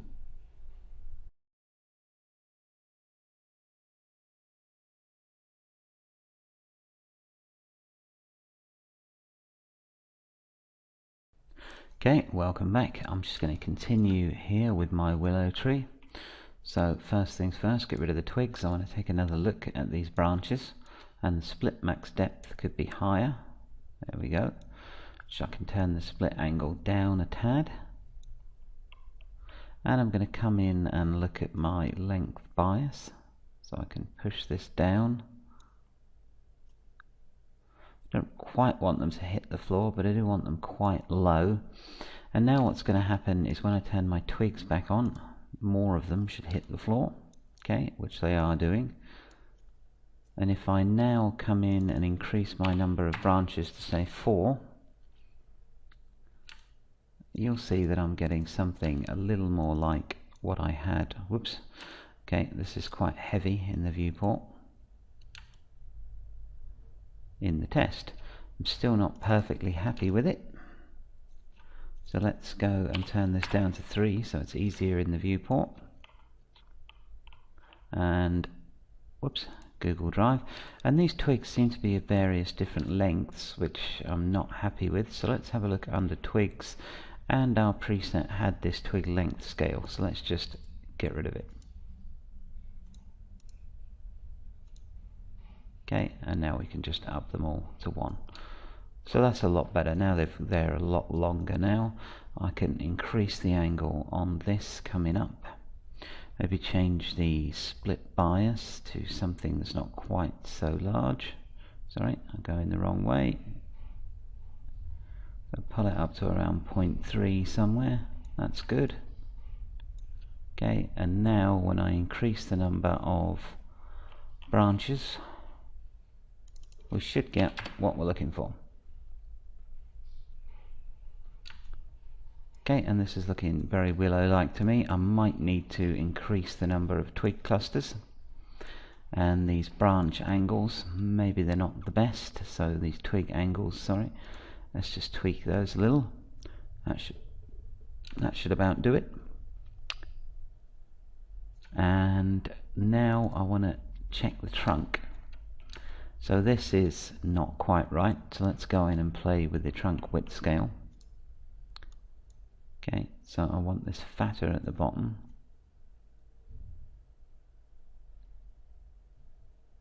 Sort of like so, and I also want this to taper out, because I want to keep these sort of thicker branches at the bottom, but I do want them quite thin at the top, so let's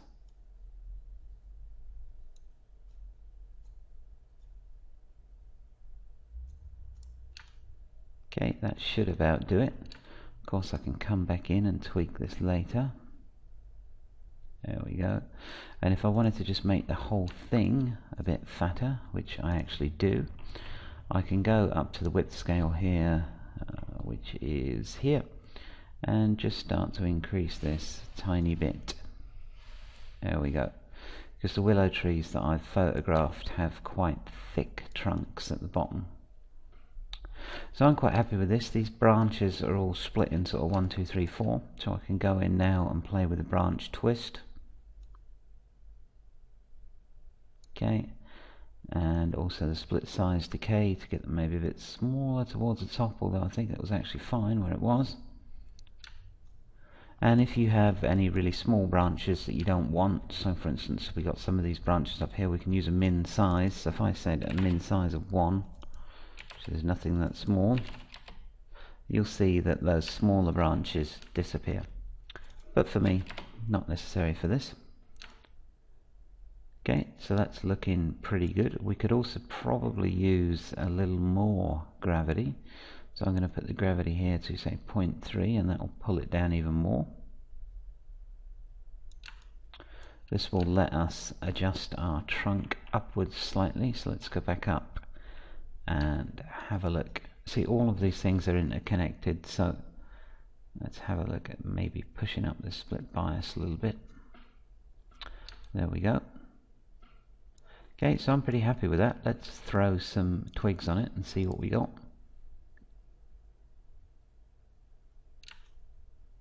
Okay, and this for me is looking pretty willow tree like. Excuse the pop-ups. That's looking pretty much like the tree I showed you when we first started this lesson. So now just remains to put the leaves on it, and what I want to do for that is bring the branches down to 2 and the leaf clusters down and the twig clusters down to 5, so when I start to put leaves on this it won't be quite so heavy. So let's look here under leaves and turn them on. Okay, and we've got these big horrible leaves which are not willow-like at all. So the first thing we'll need to do is just go and adjust the scale. So, and also the leaf angle will need to be adjusted. But let's do the scale first, so which seems to have disappeared on me. I've gone blind once again. There we go. So I'll keep the length at 0.3 and these at 0.1 and 0.1 because we want these long thin leaves for willow. So I'm also going to turn on leaf face sun. Okay, and now it's just a case of doing these angles, but also we need the leaves to grow in pairs.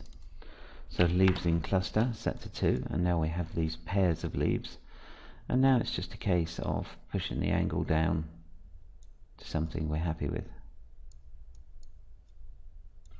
Okay, so this is looking a little more willow-like. We just need to bring these leaves to a bit of a point, which I can do here. Okay, and I'm just going to put this interpolation to linear.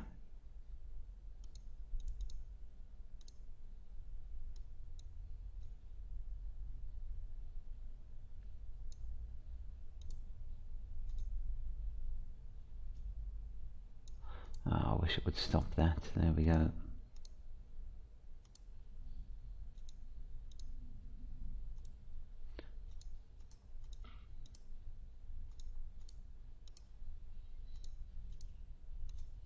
There we go. So just bring them to a small point. In fact, I probably don't even need all of these.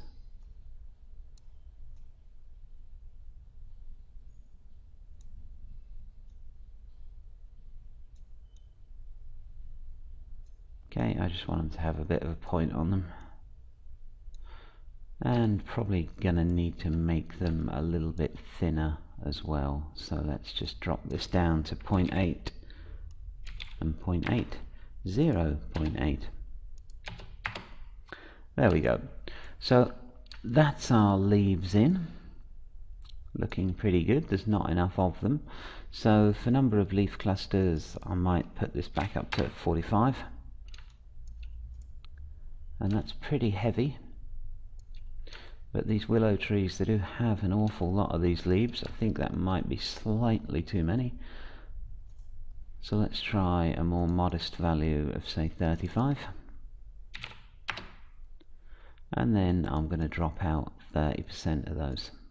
Okay, or roughly 30%, so 0.3. That just gives us a little more random, and we can also do that with our branches and twigs a bit later on. Okay, so that's looking pretty good. That seems to be my leaves. Now let's check the poly count on these leaves. They're awfully high. They have 5 segments by default, 6 even. Let's drop that down to 3. And that's straightened them up a bit, so let's introduce some leaf bend. Okay, and they're hardly bending at all. That's because they are too low in poly, so maybe up to 4. And now they bent a bit. Okay, I could also introduce some leaf curl, but this will increase the poly count quite a bit. So really, it's not necessary. This is going to be seen from at least this distance, so it should be fine. Obviously when we come to shade and render it, we can remake that decision a little later. So let's put on all of the leaves and twigs. So we've got enough leaves, we will put our twig clusters to 15. Okay, might need to increase that, and we'll put our maximum number of branches to 4.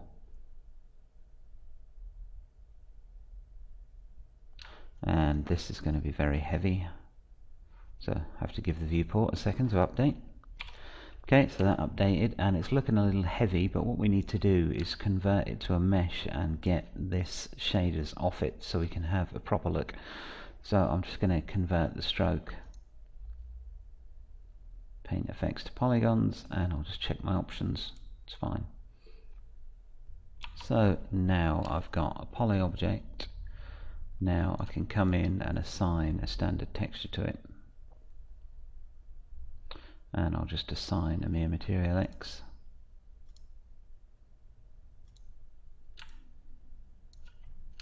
Okay, and these leaves are far too big. I can see that now. It's got more of a standard material on it. So let's go into our stroke and edit this leaf size up a bit. So first off, I can drop the whole width scale a bit here. In fact, with this many leaves on it, this is going to take quite a while to update every time I make a change. So when this change is registered, I'll just go in and drop the leaf count. As you can see, it's just too slow to work with this much on the screen at the same time.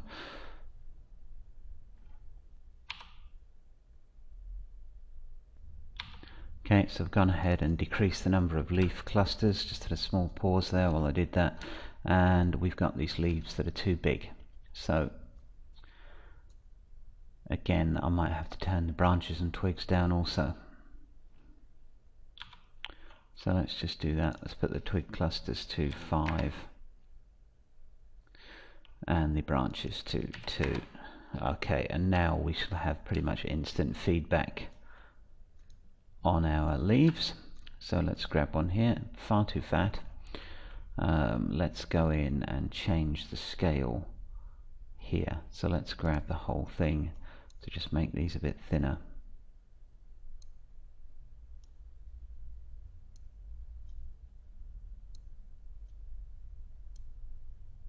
Okay, because I'm pretty happy with the length, it's just the width that I've got a problem with.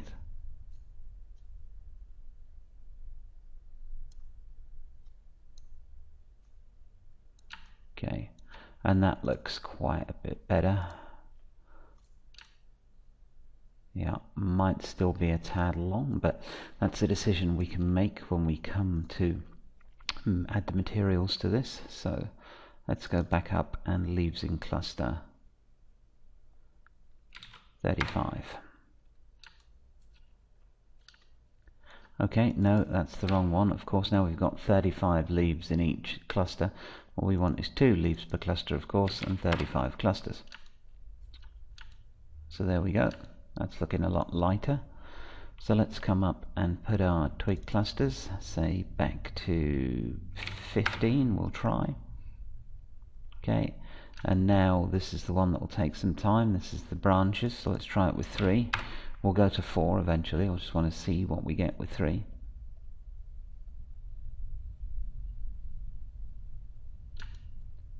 Okay, and that's actually not bad with just 3. If you wanted a much lighter tree, you could actually get away with 3 if it was at a distance. I might use a few more.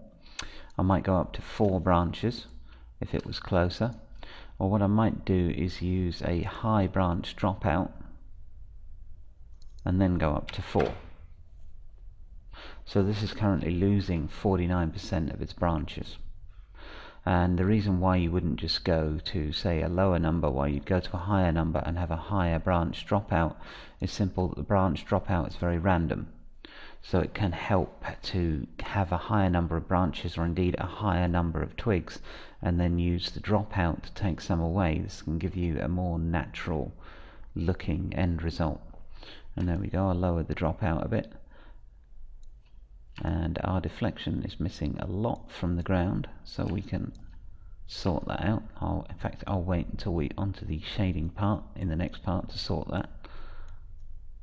But here we go, a little bit of twig dropout will just help us not get the twigs so even.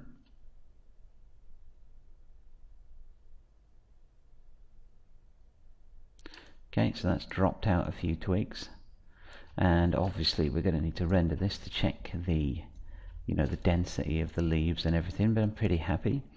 You'll notice that our trunk is very low poly, and so if we were going to do a render sort of from here under the willow tree, which actually might be a very nice shot, this is going to be an issue. If we go in and look under the mesh, we could, sorry, wrong mesh. If we go in and look under mesh, we could increase the tube sections, which would increase this, but it would also increase everything globally. There isn't on Paint Effects a way to say just decrease the tubes in the leaves and keep the trunk high poly. You can see here that with everything in this scene, as I said previously, we're at about 1 million polys, so I actually hit it quite exact. For a normal tree I would expect 350,000 to sort of 600,000-700,000, maybe pushing it. For this willow, because it's got so many of these small leaves and so many twigs and branches, about 1 million polys is about right. But anyway, if we start increasing the segments, mesh segments now, we're going to hit, if we just increase them to 12, which will still make this pretty low poly, we're going to start getting 2, 3, 4, 5 million polys, and obviously that's not going to be acceptable. What we can do is, because this is now a mesh, we can select its faces, just select one, press shift left angle bracket, whoops, I seem to have soft selection on, press shift left angle bracket to select them all, and then mesh smooth this. So mesh smooth. There we go, helps if you actually click, and this will take a few seconds. Okay, and now I've smoothed that, I could also go in while still in face mode and select this face and just right angle bracket, or left angle bracket, sorry, to select up the trunk, and then again with this one select up and smooth the larger branches. I can, of course, because this is a mesh, then come in and model in some roots and otherwise change the trunk like that, but we'll get into that when we do the shading. But for right now I am fairly happy. This is very willow tree like, pretty much matches the reference that we saw when I first started these two parts. So in the next part we're going to come back and look at shading this beast. Okay, thanks for watching, I hope you learned something, and I'll see you in the next part.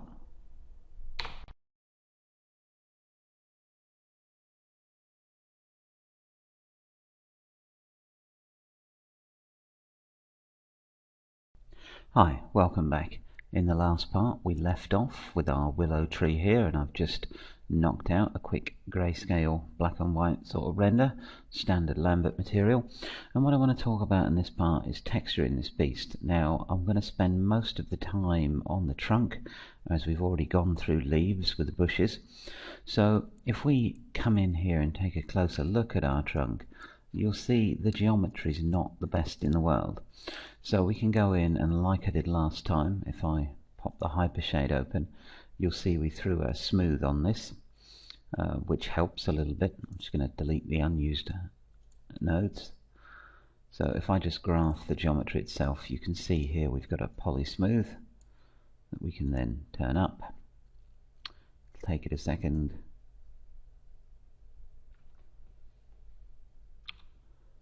Okay, that's done, and you can see, so we can go in and individually smooth this geometry.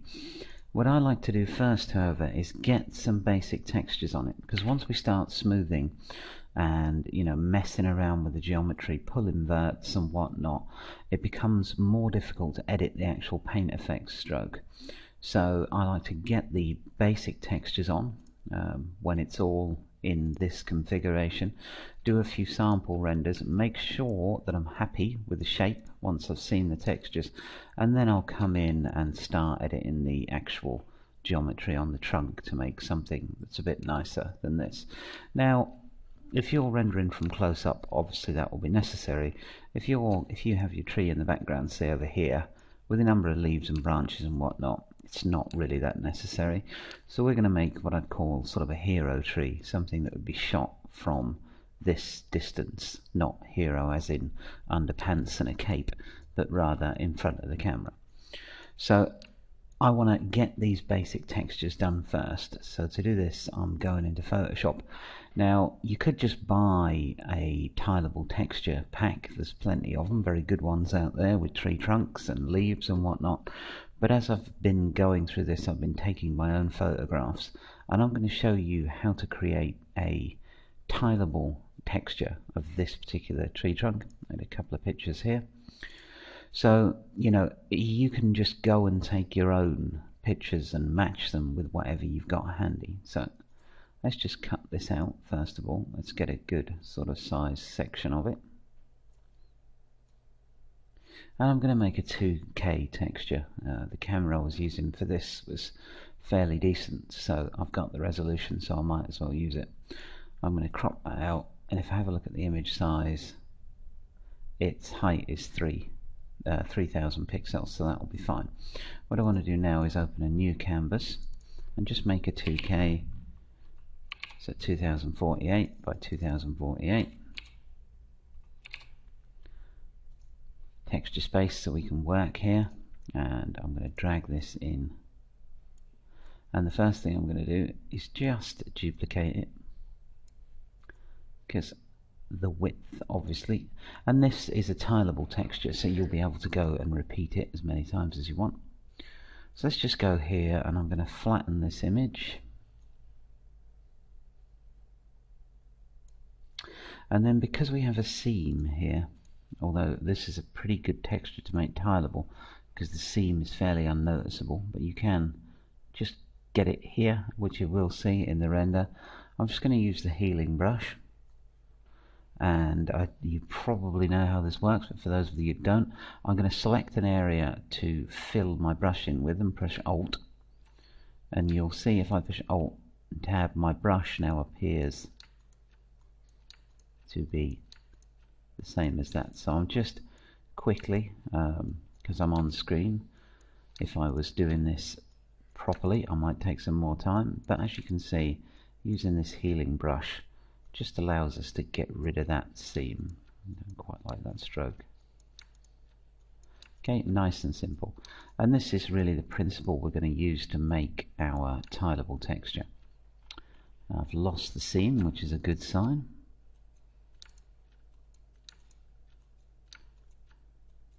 And I'm just sampling areas next to the seam, and I sample, you know, fairly often, just so I get some good variety in there. And let's see, I can still see a little bit of seam here. You'll need to flatten your image before you use the healing brush, otherwise it won't work very well. And there you go, we're pretty seamless. But that gives us seamless on sort of, I really can just spot the seam if I really look for it, but it's pretty good. If I wasn't looking, I don't think I'd know it was there. So okay, that's good enough for now. So now we've got this 2K texture that's seamless down the center, which is nice, but when we tile it together in Maya it won't be seamless along the edges. So what I need to do for that is go into Filters, Other, and Offset. I'm going to offset it at positive 1024, half the size, so it splits it into 4 basically, and vertical and horizontal, and I'm going to hit wrap around and click OK. Now you can see we've got some seams again. So now we have to go back in with the healing brush and just once again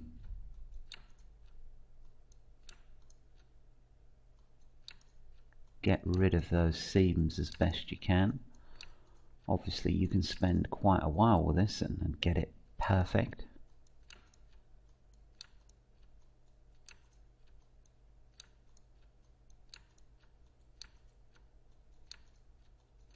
But because I don't want you to sit here for an hour and a half and just watch me in Photoshop, I'm just going to do it quickly.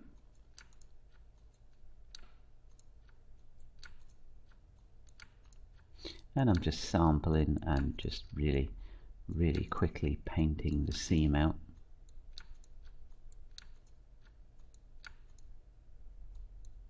Whoops. There we go.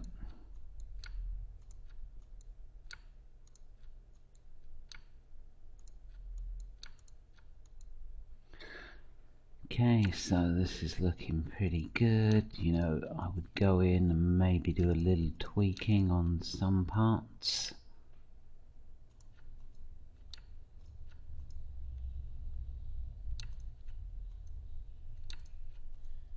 Okay, but really pretty good.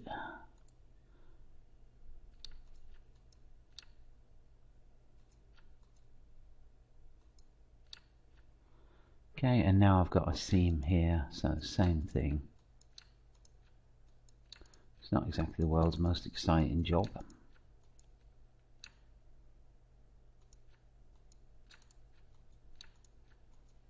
But it is a very quick way to just get a tileable texture should you need it. And the seam is here.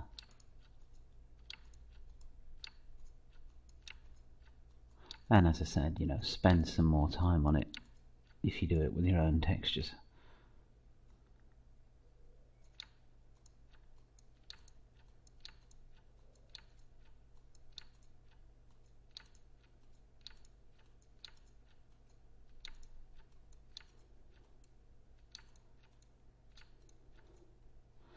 Okay, I think we're fairly seamless. Let's zoom out and have a look. So this texture will now tile. In fact, if I make a 4K image in Maya, I'll just make it 4000 pixels. No need to be precise. I can grab this and tile it manually for you, just so you can see that it does indeed tile.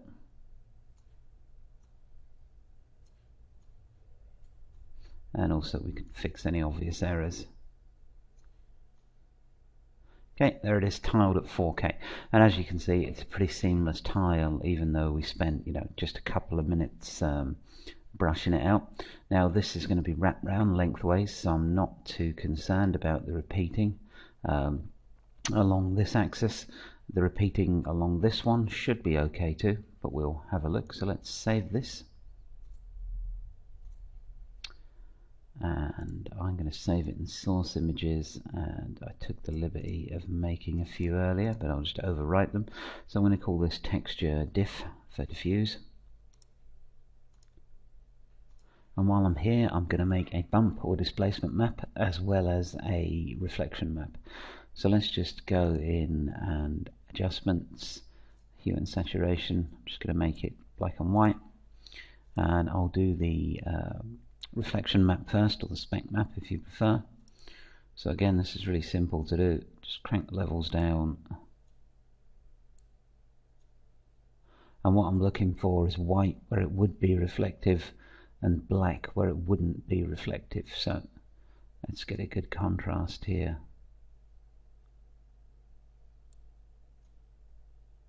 There we go. This will do as a reflection map.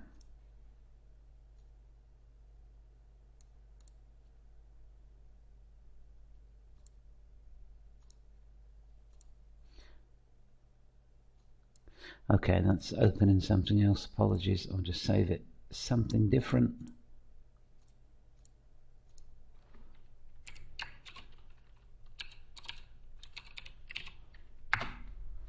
There we go. And for the displacement map, I'm going to do pretty much the same thing. Just come in and tweak the levels until I've got something I'm happy with.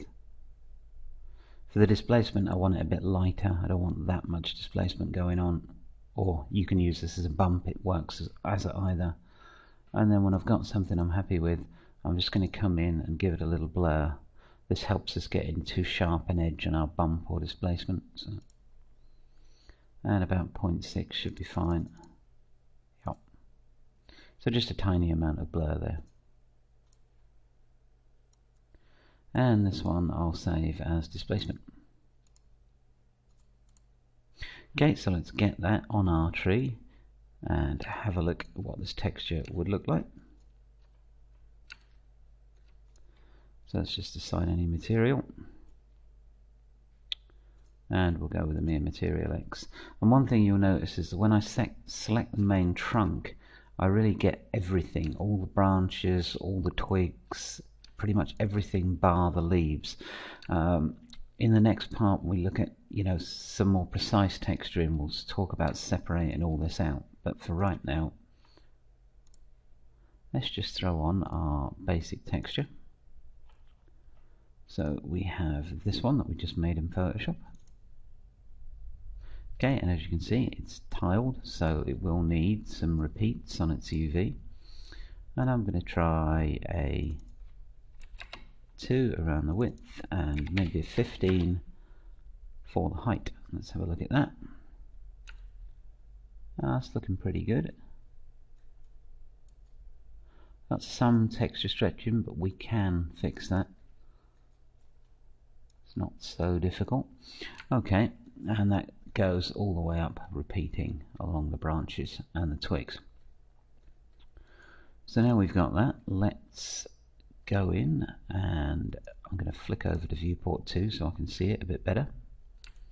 Okay, so we've got the standard Maya material which comes in quite reflective. So let us, hit material attributes, and we'll call this main trunk.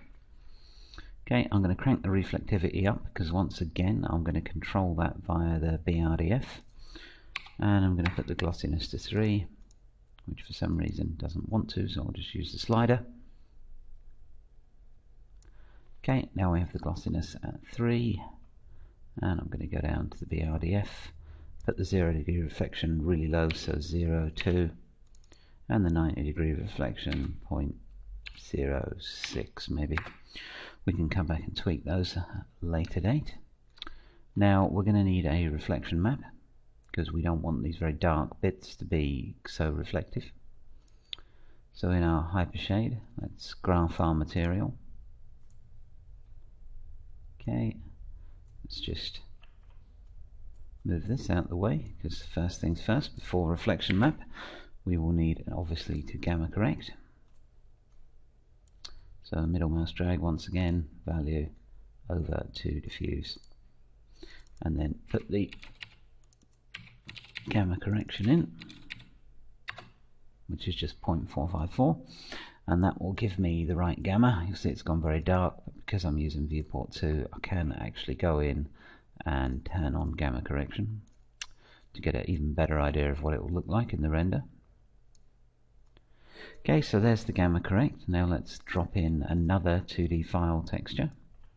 And one of the things that I like to do is, because this place 2D has a repeat on it and this one does not, I can either go in and put the same repeat on every texture I use in this shader, or I can just ditch that place 2D and use this one. So just delete it, middle mouse drag, default. Okay, and now you can see they're both connected to the same one, so any repeat changes I make will apply to every texture I've got in here. So this will be our reflection map. So let's go down and grab that, which I think was this one. Yes, it was. Okay, and now I just put this to the reflection color, and that gives me a reflection map. So let's take a quick render and see what we've got so far.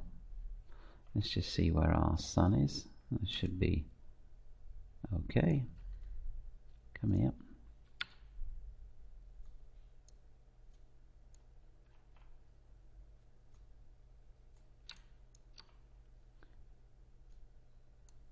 Bloody thing. Okay, now I can see kind of which direction it's pointing in. I might change the angle just a little bit. There we go. Right, let's have a look at this basic trunk texture.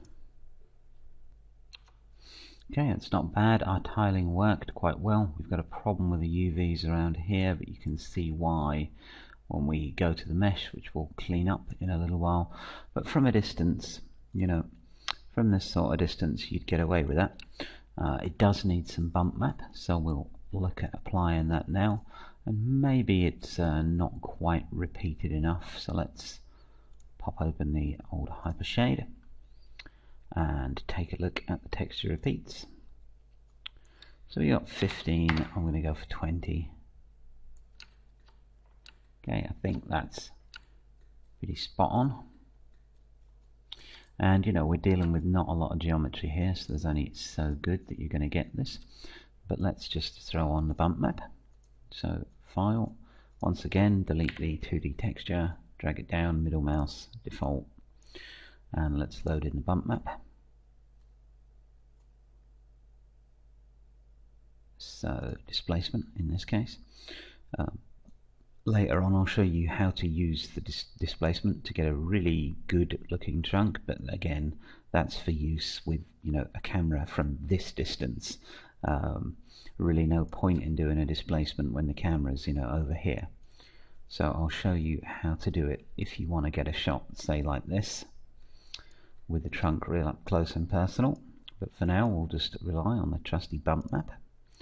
So let's go down, open up the bump, and just middle mouse drag this into standard bump. That will create a bump 2D node for us. Now this bump is probably set too high, so I'm going to set it to 0.5 just for testing purposes. And we can actually see in viewport 2 that the bump has been applied.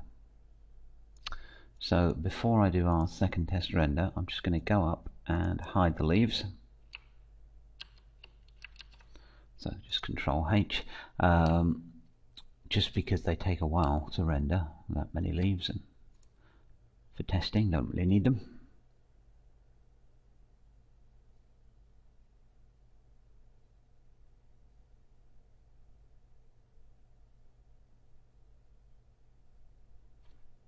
Okay, our bump map here is set to high, but what we're trying to achieve at the moment is simply a texture that's good enough that we can test out the general look of this tree.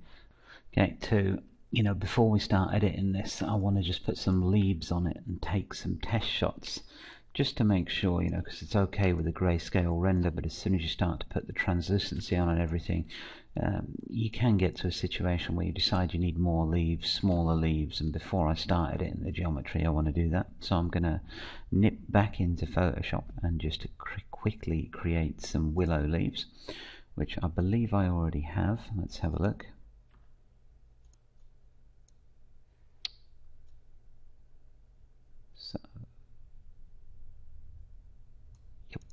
Yeah, I already have a willow leaf test image. I'll just open it up to show you. So here's one I made earlier, as they say, and I'm just going to use one for the test render. So back into Maya, turn our leaves back on, so just Shift H to show the leaves, and assign a new material.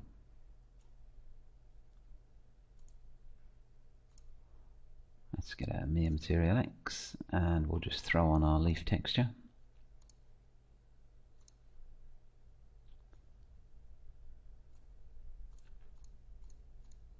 Now, what did I call it? Willow leaf, there we go. And you can see it's got the alpha channel on it. It's a very basic leaf, it hasn't been cut out properly, but we're just, for testing purposes, it should work just fine. So let's just stick that on, and you can see there's our little willow leaves. Now we just need to do the cut out opacity, so hypershade. And there we go, and I'll just call this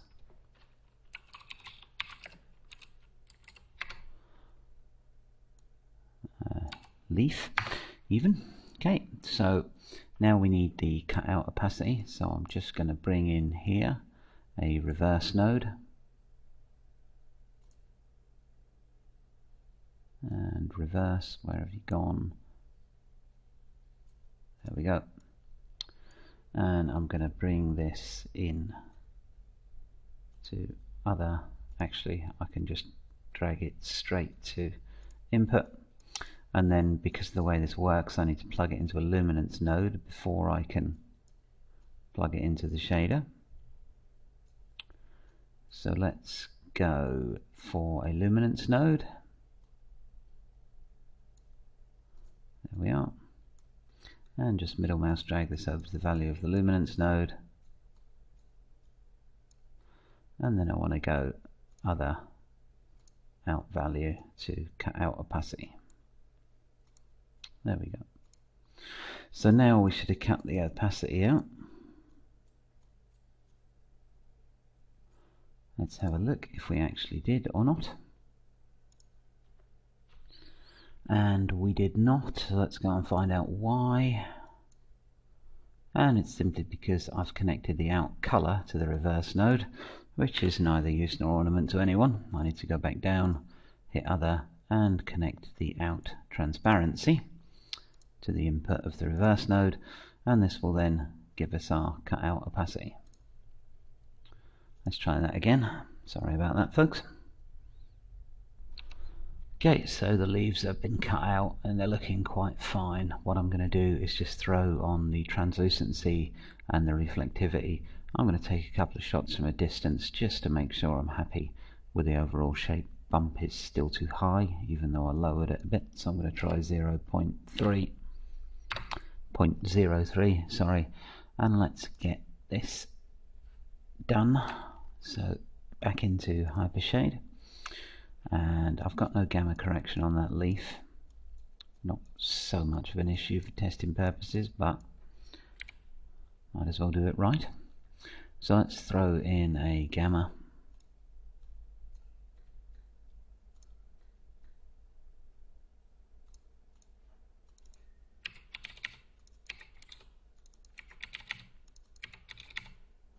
Okay, that's done, and let's just sort out the translucency. So let's open up another file. Once again, I'm just going to connect it all to the same 2D texture node. I'm going to load in that willow leaf again. Where have you got to? There we go. And I'm just going to go under its color balance and make it a little yellowish greener. That's probably a bit too much. There we go. So now, as we know, we need to put this into a multiply divide node. So let's go grab one of those. So just middle mouse drag it into value 1 and times it by 4, because once again we're going to use a value of 0.25 for the transparency. So let's dump that into translucency. Make sure it's turned on, of course. So that will just about give us our translucency. Let's go up and make sure we have some transparency set. Also, as before, thin walled, and turn off skip reflections on the inside. Okay, and the reason I'm doing this is because oftentimes if you look at these leaves, they are quite angular and they might catch the reflections badly. So if that happens, I'd need to go in and tweak the angle that they're at, maybe give them a little more bend, and if I've already done all the editing on the mesh, well, that's just going to be a pain in the backside. So let's just check this out. Back to our shader, reflectivity, put it at 1. Okay, let's make sure we've done everything. This is off, this is thin walled, this is probably a little too high, but weight for translucency is at 1. Translucency color is as so.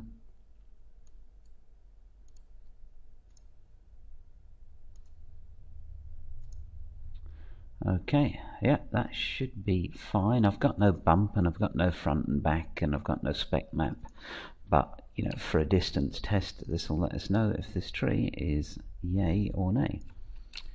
So let me just grab a render of this and I shall be back in a second.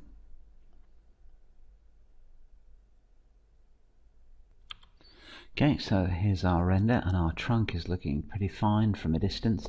Quite happy with the amount of leaves and the size of the leaves. I thought they would be too big, but actually they're just fine. I'm not enthusiastic about the spread, so I might go in and just stand it up a little straighter and maybe ease back a tad on the gravity. But again, this is why we have to do this testing with some basic textures, because you know, you really can't tell when it's just in grey Lambert exactly what might need tweaking. So I'm going to go in and go to the stroke, and I'm just going to go to tubes, growth, and turn off the leaves. It'll just speed us up when we edit, and I'll also turn up the twigs for now just to speed us up.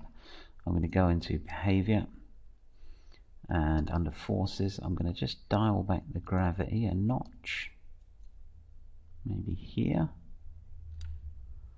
just stand it up a little straighter. I am also going to go in and maybe just tweak the twig length scale a bit.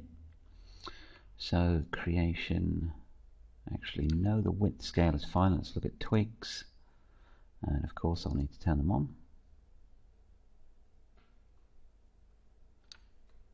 Okay, so we've got a few coming through the floor. We can fix that, but first let's just dial back the twig length just ever so slightly. There we go, that's taken a bit of length off those twigs. And if you want to fix the branches going through the floor, I think we have a few, yeah, we can just go in and play with our deflection min and max. So maybe put the deflection max up to 0.5, and that's dumped, as you can see, a lot more twigs on the floor, maybe too many. So in order to stop us rendering that extra geometry, we can go again and play with the twig length scale. There's too many twig clusters for us to do it in sort of real time, so let's put it back down to 4, and now we can kind of ease back on this maybe a little bit. We get some different lengths in there. Okay, and that's sort of enough on the floor for me, and that will also cut back a little on our geometry. So let's go in and maybe even make the twig length overall a bit lighter, and back to 15 twig clusters. Okay, that's looking a little better, I think. Let's get the leaves back on it.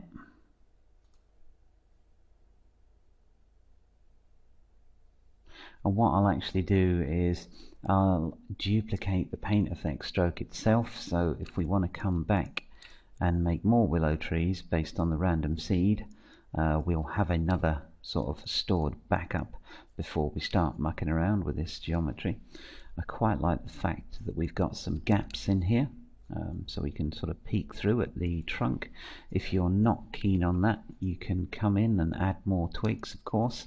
You can add more branches overall. You can decrease the split max depth, which will split the branches off sooner, so you'll get a different result altogether, but I'm kind of happy with that. What I'll do is I'll just take a render from sort of a backlit angle, so kind of here, just to make sure, and I'll duplicate this paint effect stroke before I do that. So modify, create, edit even, going mad today. Okay, and just duplicate special, and you can see here I've got another stroke maple and another curve. You can't see it at the moment because it's hidden, and even if I unhide it, viewport 2 doesn't display paint effects, but it is there. Anyway, I will leave you with a render just to double check that we're all happy, and I'll see you in a sec.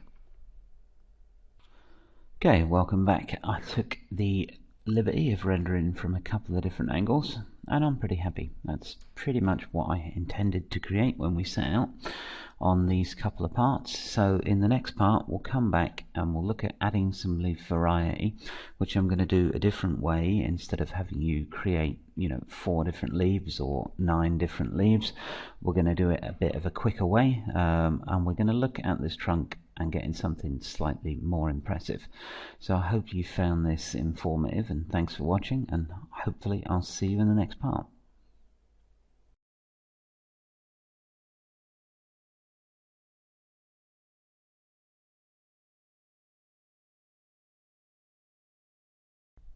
Hi, welcome back.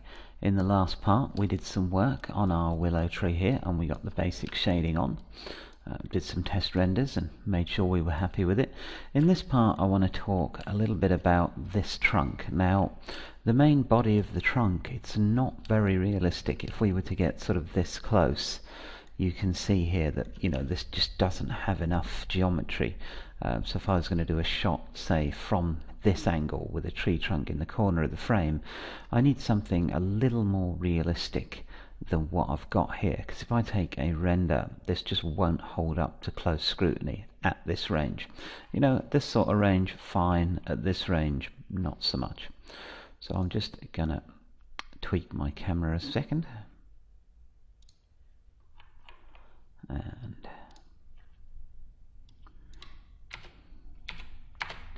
okay, so I'll do a render from here so we can just take a look at this trunk as is. And what I'll actually do is make sure we've got the sun pointing in the right direction. There we go.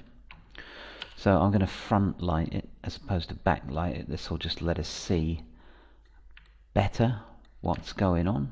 So actually, that's not a bad angle. Let's just check out the sun here. Point it down so we get a nice bright shot. And that should about do it. Okay, so I'm just going to render so we can see a sort of before and after. And I'm also going to turn these leaves off just because they'll affect render time somewhat, so let's just get rid of those. Okay, and now I'm going to render this trunk just for that before and after. Okay, there we go. I mean, it looks alright. For this distance, it's just not good enough. Pull the camera back a bit and you're going to get away with that, but you can see here we've got these very sharp edges, and there doesn't really appear to be any real highlights on it from the reflectivity, because the bump map of course doesn't change the geometry. It simply changes the normals to make it appear bumpy. So we could now throw a displacement map on that, but here we land in a bit of a problem. If I just select this whole thing, you'll see here that Paint Effect has generated one mesh. So if I was to use the displacement material now, I'd actually displace everything, the branches, the twigs, the main body of the trunk, which it's just going to take a month of Sundays, and really you don't want these very fine twigs being displaced. So we can actually split this into its component parts and start modeling on it. One of the reasons why I wanted to get it looking, to make sure we were happy with the look of it in the last part, was simply when I do this, I'm going to disconnect it from the Paint Effect stroke first. So for instance, now if we go in and change something in the Paint Effect stroke, the random seed for example, the whole tree will obviously update and change. So there we go, my whole tree is updated and changed, and now I've got a slightly different willow tree, which is great, fantastic. But the problem is, if I start mucking about with the actual geometry of this now and then change something, it's all going to get a bit mixed up. What happens is Paint Effects recreates the geometry in the shape it thinks it should be in, so you're going to have some bits geo, some are yours. It's just not very good practice to do that. And it will, come back to bite you in the backside. So I'm going to separate this from the Paint Effects, and to do that I can simply just go to delete the history, so delete by type history, and you'll see now that if I change the Paint Effect stroke, nothing happens. Because so we've disconnected this from the Paint Effects. Now if you wanted to, say you made a mistake and you wanted to get your original tree back, you can just come in and unhide the Paint Effect stroke. The tree is actually still there. All we've done is separated the converted mesh from the Paint Effect stroke. So I'll give this a few seconds to update and you'll see the Paint Effect stroke come in. No, actually you won't, because I'm on viewport 2. So I'll need to switch back to the default render view, because viewport 2 doesn't support Paint Effects. So let's just flick it back over, give it a sec. Okay, and there you can see the default Paint Effects stroke. And if I just move my maple tree, whoops, that's the wrong one. There we go. You'll see I've got my mesh plus the Paint Effect stroke. So if I made a, an error on this mesh or wanted to go back to the original, it's still actually there. You just need to go to convert to polygons and convert it back into a mesh. So I'll just hide that for now. Okay, and I'll put my original tree back where it should be. Okay, so now we've got this problem that from here you're going to look fine. A lot of the time you're going to have your trees in the distance. However, if you wanted to come in and get a really close shot, like I've said, from sort of here, then the shading on this and the geometry on this is not going to cut it. Now, we could have used more segments in the original paint effect, but that would have affected all of this, and we're already up to nearly 500,000 polys with this, so increasing the segments would have, given us 10 million polys almost if we'd have got it to the level we'd have needed it, which is obviously too many. And what I've said, what you can do is you can go about smoothing this, but you don't want to smooth the entire mesh. So I'm going to just go into face mode now and just select a face. Oh, I have soft selection on. Just select a face from each one of the bits that you want to work on. So if I press shift and left or right angle bracket, should I say, you'll see that that increases my selection. Now I can go ahead and take these sub branches as well, and really you can get as much or as little as you want. So say we're doing this for displacement purposes, I can decide, or for remodeling, I can decide that I want all of these branches, or just the main trunk, or just the main trunk and the sub branches. It's entirely up to you. You can keep going until you've got everything bar the small twigs as well, if that's what you need for your particular project. But for right now, I'm just going to get these main elements, so just the trunk and the 4 main branches that come off it. Okay, I'm just going to make sure I've selected all that. So that's done, and now I'm going to extract this. So just mesh extract, and it takes a few seconds. So now what I've got under the mesh group for my, well, it's now a willow tree, but it still has the prefix maple one. I look and I've got these different poly surfaces. Okay, so what it's done is it's separated these into their component parts. Now if I look at the 6th poly surface, you'll see that that's everything that we didn't extract. So for now I can just hide that. Okay, so now we've got this trunk, we can actually start to model it. So for instance, I can just come in here, select vertices, start pushing and pulling them about, smoothing, adding mesh weights, whatever I want to do really.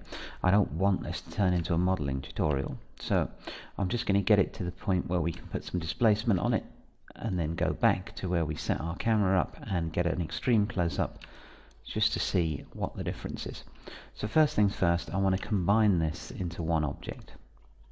So I'm just going to select all of it and do a mesh combine. Now if you look here, if I select one of these verts, you'll see that they're not connected together. There you go, I can see into the trunk. So what you should actually do at this point is select them and merge them. So quick way, I'm just gonna, no, I got one too many. Okay, that's got them all, and now I'm just going to do a mesh merge. Okay, so that's merged all the verts. So if I try and separate this now, it shouldn't allow me because it should just be one object. So let's do a mesh separate, and it's all one piece of geometry. Now I've merged those vertices. Now I might have missed one or two with that quick selection, so you might want to go in and spend some time making sure all the edges and verts are merged. But as I've said, I don't really want to create a large modeling tutorial. So what I've got now is the trunk in one piece, all recombined back together, and from here I can start mucking about and adding extra branches if I want, add some geometry for what might be a cut off branch. Now I've got a standard poly object that's all joined together. What I am going to do first of all is just put a mesh smooth on it so we get some more geometry. So just mesh smooth. There we go. And now I can start, smoothing out the face. I could come up here if I wanted to and fix this geometry because it's a little wacky. So bear that in mind. You might want to start, just putting this back in some semblance of order. But that's obviously going to take some time that I don't want to spend on screen right now. And then I can start to play with the main body of the trunk. So for instance, I can just select a whole edge row here Use some soft selection, I think, and let's just go in and turn the fall off radius down a bit. And now, like any other modeling, I can just start to, you know, get this more to my liking. So whereas before we were entirely dependent on paint effects for what geometry was created, now we can actually come in and start, you know, doing a little bit of our own. So for instance, I wanted the trunk a bit thinner in the middle, you know, branching outwards to being a bit wider. That's fairly simple, and you could spend some time on this however long you wanted, really. So, you know, now you've got it all down to just a simple mesh. You can obviously come in and start tweaking this to make it more realistic, give it more sort of random contours, do some sculpting, whatever you like. But for me, I'm just interested in this extreme close-up. So now I've actually got that sort of extra geometry on here, and I've only got this much, you know. So if I was to throw a displacement on now to get a better look to my trunk, I'd only actually be calculating the displacement for this much of the tree. All of this,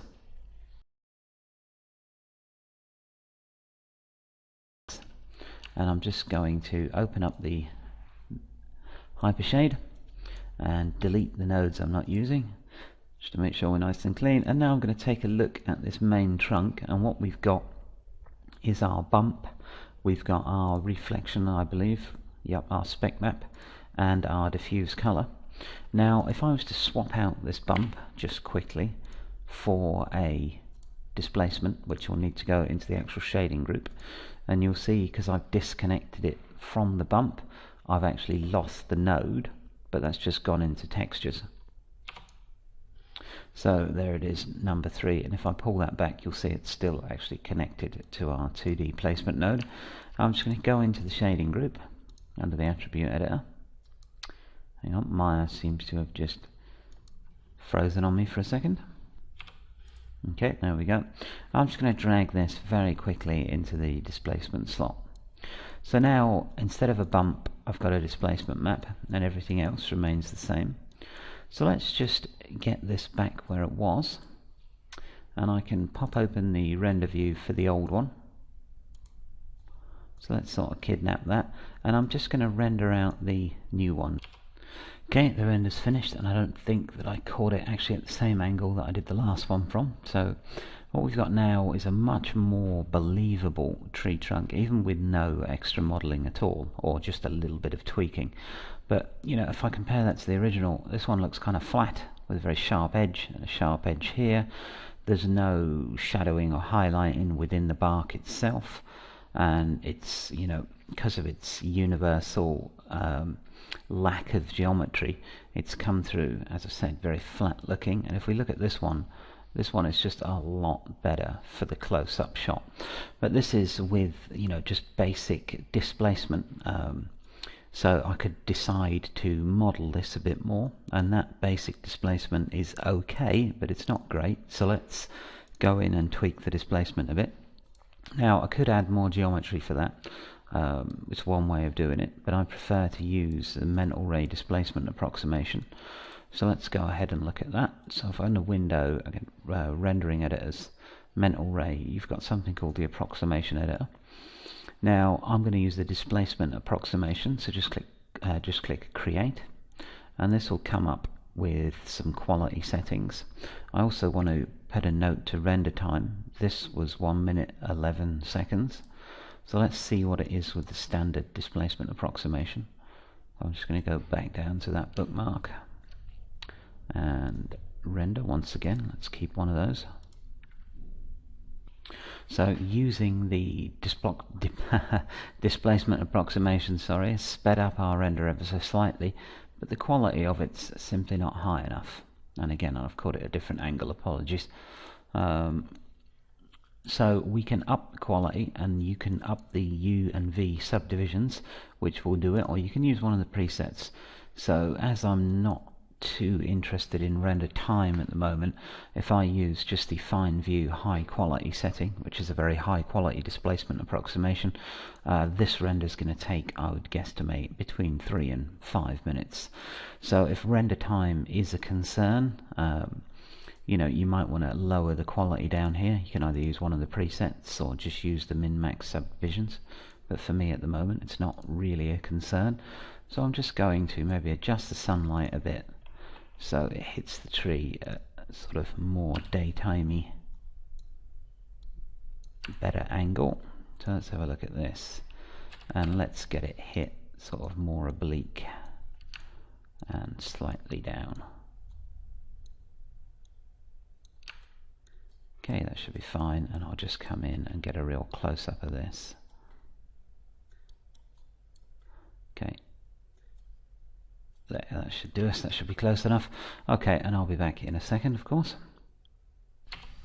Okay, welcome back. So here that finished, and it just took 2 minutes 30 seconds, so it didn't really add as much as I thought it might to the render time, and you've got a much more believable trunk. Now from here, as I said, you've got just geometry to play with, so you can go in and model to your heart's content, but also take a look at tweaking this shader, because now we've got the actual displacement on it. We can start, we can start to look at the reflectivity a little bit. So let's come down here, and we've got reflectivity on at 1, glossiness at around 0.3, but we've got very low settings in here, because when the trunk was flat, obviously the reflectivity wasn't working for us very well. Now it's not flat, we can put a 0-degree reflection of say 0.7 and come quite high with a 90-degree reflection, maybe even as much as 2. Let's try that.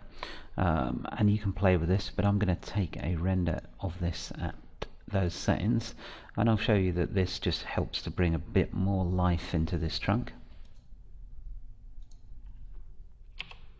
Okay, so if we have a look now, you can see this has picked up a lot of the grey bounce light from the floor, and it's picked up a lot of the blue from the sky, which is what we put the reflectivity on there for. Might be a little reflective along the edge, but I think it's okay. If we take a look at the previous one, you can see this is altogether flatter because it's not picking up any of the sky fill or anything. So this just becomes a much more believable trunk. And if we look at where we started, as you can see, this is no good to us for close-ups. The colours are wrong. You know, it's picking up no bounce light from sky. It's very angular. It's just not believable for an extreme close-up. But if we flip through, what we've got now is something that's much better. Now, again, you might want to take some time and effort and come in and restructure the trunk a little bit and do some modeling. I don't want to do that here. There are plenty of modeling tutorials on the site if you want to learn more about that. But we'll just unhide the rest of our tree, and you can see it still matches up and everything. You might have a problem if you go in now and zoom in ultra close, but again, because this is just mesh, it can all be fixed. So let's take a shot from a distance, but before I can do that, because these are both using the same material, this material up here will also have the displacement, which is not what we want. So if I design this tree for sort of extreme close-up plus distance, then I'd have to come in and change the material on the top half. So if I just go to materials and I duplicate this main trunk, so I just want to select it, graph it, grab its shading group and duplicate it. So duplicate, here we go, shading network, and now I have 2, main trunk and main trunk 1, so I'll call this subtrunk and graph it, and all I'm going to do is take the displacement off. So I'm going to kill the displacement shader, and I'm just going to replace the bump back for the subgroup, so I'm not displacing the main trunk, and we know this is going to be too high, so I'm going to set it to 0.2, maybe a little higher, 0.5 let's say. Okay, so now I've got my tree back together, the UVs match pretty well, and any extra detail can now be modelled in. You can see I've got a lot of geometry on this bottom bit here, and not a lot on the top bit in comparison. So that's one way to get your trunk prepared for an extreme close-up. Now obviously if I was to shoot this now, it would look fine, it doesn't have any leaves on it. And that's one thing I did want to discuss. I just wanted to discuss getting a little random on these leaves. So let's put the leaves back. Because at the moment they're all coming in the same colour, because if we check the material again, so I have the leaves here somewhere, trunk, willow leaf, there we go. They're all actually the same leaf. So we could go in, as we've done before, and model 4 different leaves, or 9 different leaves, or even 16 different leaves, and get some diversity in that way. But what I want to show you now is just a very quick way of doing this. So I'll just do a render of this tree as it stands. Make sure my sun is going somewhere appropriate. And this being a directional light, doesn't matter where it is in the scene, it's only its direction that's important. I'm just trying to get it at an angle where I can actually see what it's pointed at.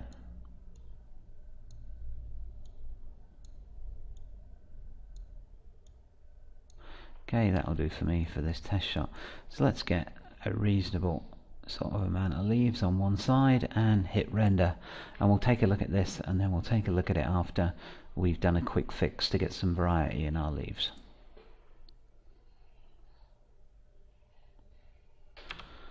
Okay, so as you can see, our willow tree here is looking pretty similar to as it did in the previous part, except now we've got a better trunk that you can just see through the leaves here. We've also got a trunk that works in extreme close-up situations, unlike previously.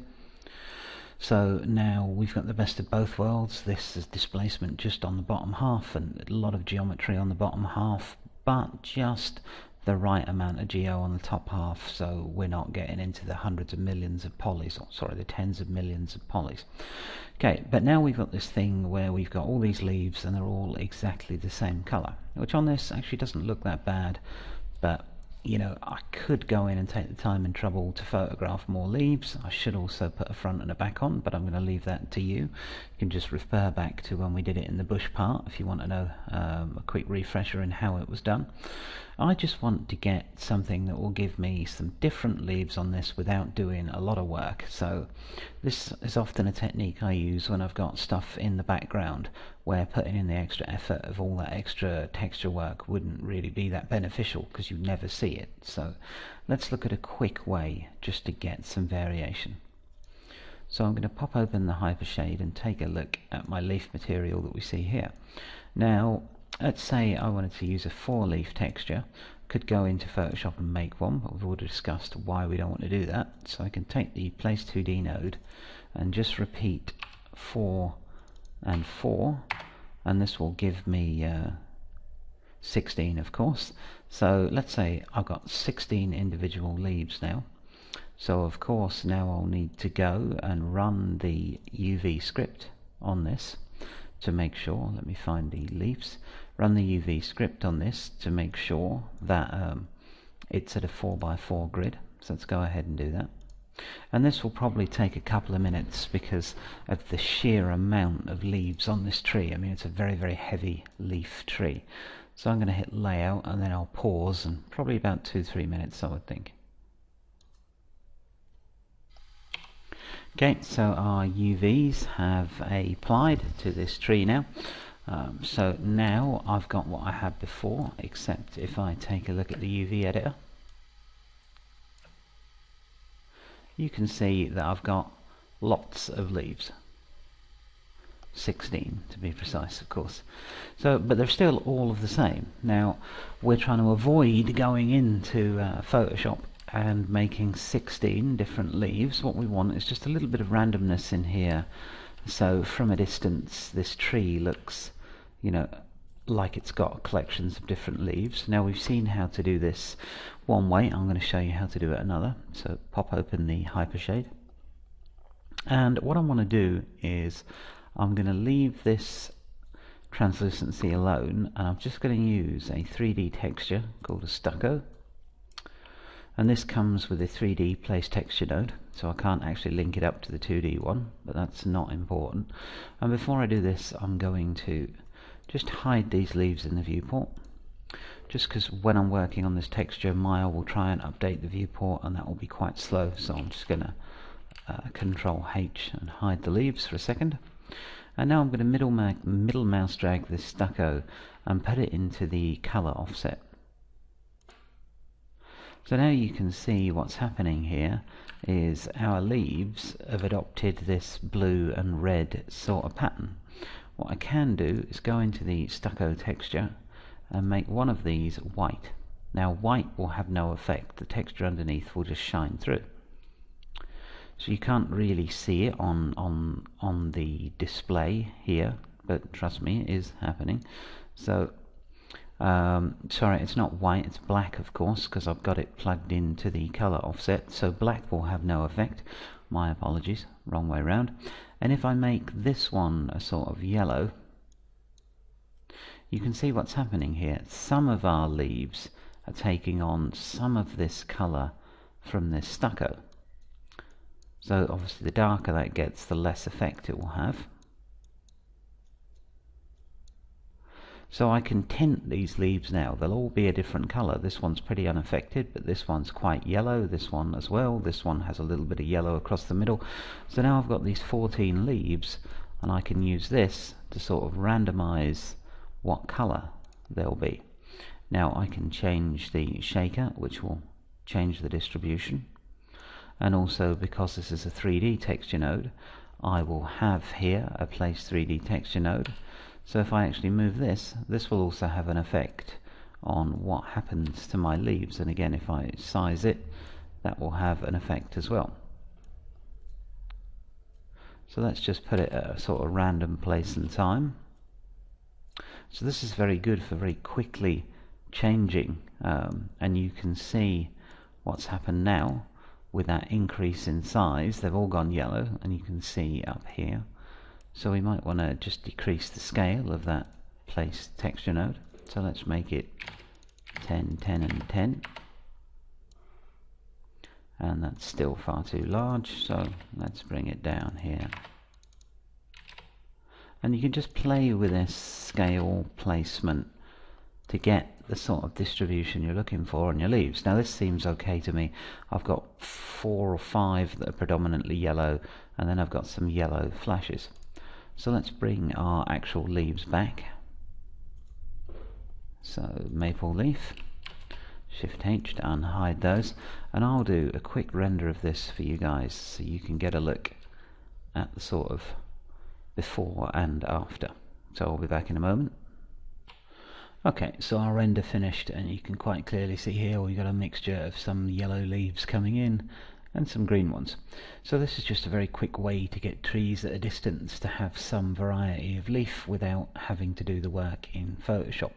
You can see here now we can see our trunk better, so we could do some refining work on the shape, especially around this part. It's a little bulbous, but now we've got it as that separate mesh. Let's have a look. We could just come in there, sort of thin it out and do whatever we want with it in modelling terms. So I'm going to leave you there for this part, and in the next part I'm going to come back and look at the creation of more of a standard tree, because this one's a little unusual, doesn't have a centre trunk and it branches out quite weirdly, being a willow. So we'll come back and we'll look at making some various different styles of trees. So I hope you found something in this worthwhile, and I'll see you in the next part. Thanks for watching.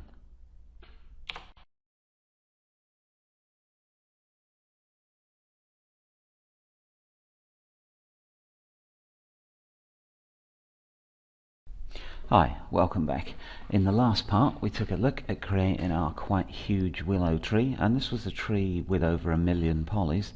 Now I'm just going to bring up the render view so we can take a look at it, and there it is in scene. So this is a quick render of what will become the final scene after a bit more work, and you can see here we've got our big willow trees. This is also one of our big willows here, and another one here. Now the problem with these is at such a high poly count you're not going to want to put too many of them in a scene. You'll soon run out of memory. You can instance them, but if you want to give them a different look, you're still going to need to create 3 or 4 different trees, which is where these come in. These are low poly, believe it or not. They're about 100,000 polys each, so low poly in comparison to our willow tree. So I just want to talk about how we create these more low poly effect trees. And here you can see, oops, it's upscaled. Here you can see what they look like in the viewport. So basically I've created one tree and then just copied over the paint effect to give it a different random seed, and I've also created 3 different shaders here. So if you see these in the scene, you can see that we've got slightly different shades of green depending on where the trees went. Okay, so there they are in the viewport. And as we can see, if I select one, you'll see we're at about 123,000 polys, and same for this one, 120, and this one slightly less, 190. But what makes these fairly low poly is if you look at the leaf size, actually quite big, but if you look at the render, the leaves actually appear quite small, and I'm going to go through how we achieve this effect now. And I would generally use this effect for trees that are going in the background. If you're going to have a tree that is sort of slap bang in the middle of the foreground like this one here, you're going to actually want to put that extra effort and attention to detail in it to make sure you get a more realistic shot. But with something that's sort of back here, well, we can cheat a little bit and lower our poly count, make our renders faster, and not have to have 16 gig of RAM in the machine to start rendering. So I'm just going to hide this lot, and we will start as we normally do by just creating our paint effect stroke in the visor. So once again, I'm going to pick a standard Maya sort of preset. It doesn't really matter which one we go for. I think to make our willow tree, for instance, we used maple preset. I'll just go with birch for this one, just so we can start off from a different sort of preset. I'm just going to increase the brush size there. And I'm on viewport 2, which won't show paint effects. So I'm going to have to flip back to the normal viewport. And there's the birch we created. Now, as you can see, this is not really going to be suitable for our needs, so let's start by just editing it. Let's make sure, first of all, that its mesh output is set to quads. And again, I'm not doing anything we haven't done before, just put that on paint, and we can then use the creation tab under width scale to stand this up a little straighter, because we're going to need to know there's obviously some forces on this, so you've probably got some random forces, you probably have some other stuff. So before we start actually editing, let's go and remove most of that. So first of all, let's take off any noise that we've got. Let's get rid of the curl. Okay, and let's see what else we might have in here. Yeah, we've got a lot of random. A little bit of gravity, we can leave that on for now. Deflection, we don't really need it because we're not going to have any of these branches hitting the floor. These trees are quite, thin trunked, sort of off the floor. So, and let's just turn off the animation because we're not using it. Okay, it's got no spiral and it's got no bend. Probably also has a little bit of twist, so if we go all the way up, you can see that it does have this little bit of twist. I'm going to leave that for now. Shouldn't be enough to really affect what we're doing. So here we go. We've got, if we turn the leaves off, we can actually see what we've got. Okay, and this really not good enough for what we want. So if we go down and look, we've got middle branch selected, which you might think is a good idea because it puts this middle branch in. But if we untick that, you'll see we don't have one. But if we go down to tick twigs and instead tick branch after twig, you'll see we get our middle branch back. Now, branch after twig is very good for getting intricate branching, and I'll show you what I mean by upping the twig length, and not that extreme. And you'll see here that I'm getting almost no branches. If I go up, however, and turn my number of branches to 2, you can see this starts to create some very intricate branching effects at the end, which is exactly what we're looking for. Okay, and then these will be determined by the split max depth and also the split bias. So you need to play around with all of these attributes. Same again, segment length bias will bias it towards the top of the tree. So if you want a tree with the sort of leaves mainly at the top, you could bias it up a little bit. Segment width bias again. Nothing we really haven't done before. Really the only new thing we've introduced here is we're now using branch after twigs, which lets us do this much more intricate branching. And then of course you can determine the twig start on the tree. So we're looking for around here. Okay, and you've still got the split bias, which will determine where these split, so towards the end of the twigs or towards the beginning. Okay, and don't forget that your twig clusters here, obviously the less you have, the less you'll get on the trunk. So I'm going to create this tree really quite quickly. I'm going to go up to 30 twig clusters, and that will just take a second to update. Whoops. Twigs in cluster should be 1, of course. Number of twig clusters should be 30. Okay, so I'm getting more of what I want, but this is a bit flat, so I'm going to have to change the twig angle. So if we come up, we can start to play with this. The bottom angle I'm going to leave fairly flat, and the top angle I'm going to pull up. Okay, I'm going to set this twig length back to probably something a little shorter, and you can start to see that our branching now needs more split depth or maybe more split bias.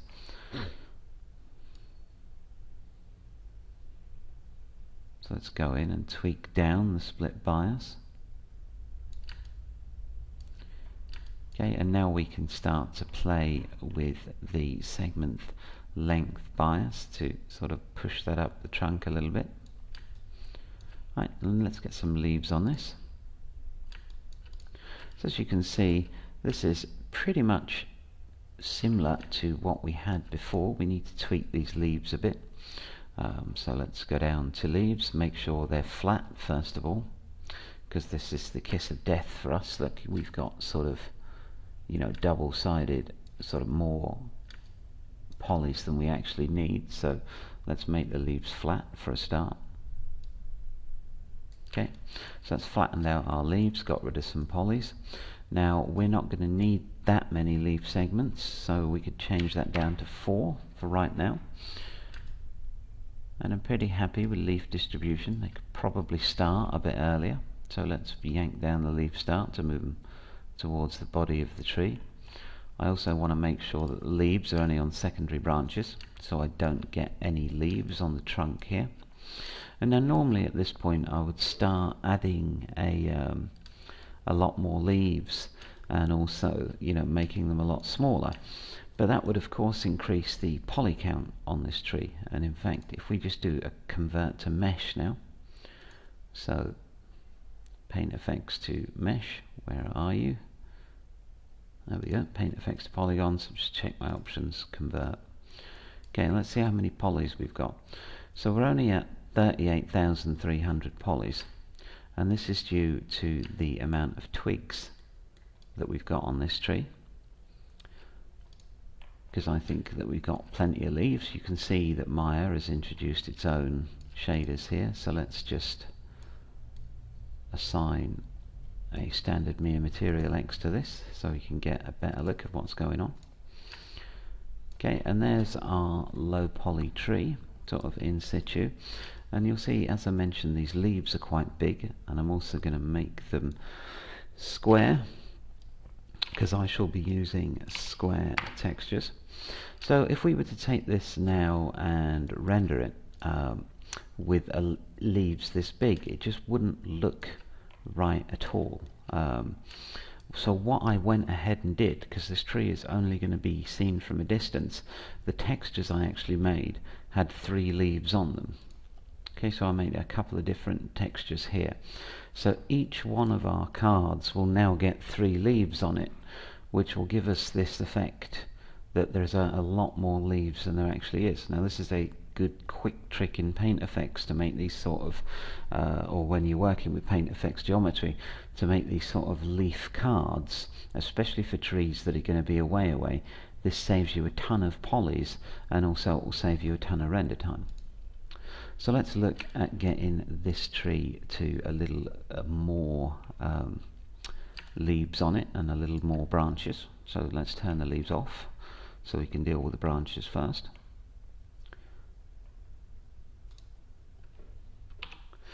Okay, so one of the first things I'm going to do is just increase the split max depth slightly, and you can see that this is having an effect on where our split points branch out from.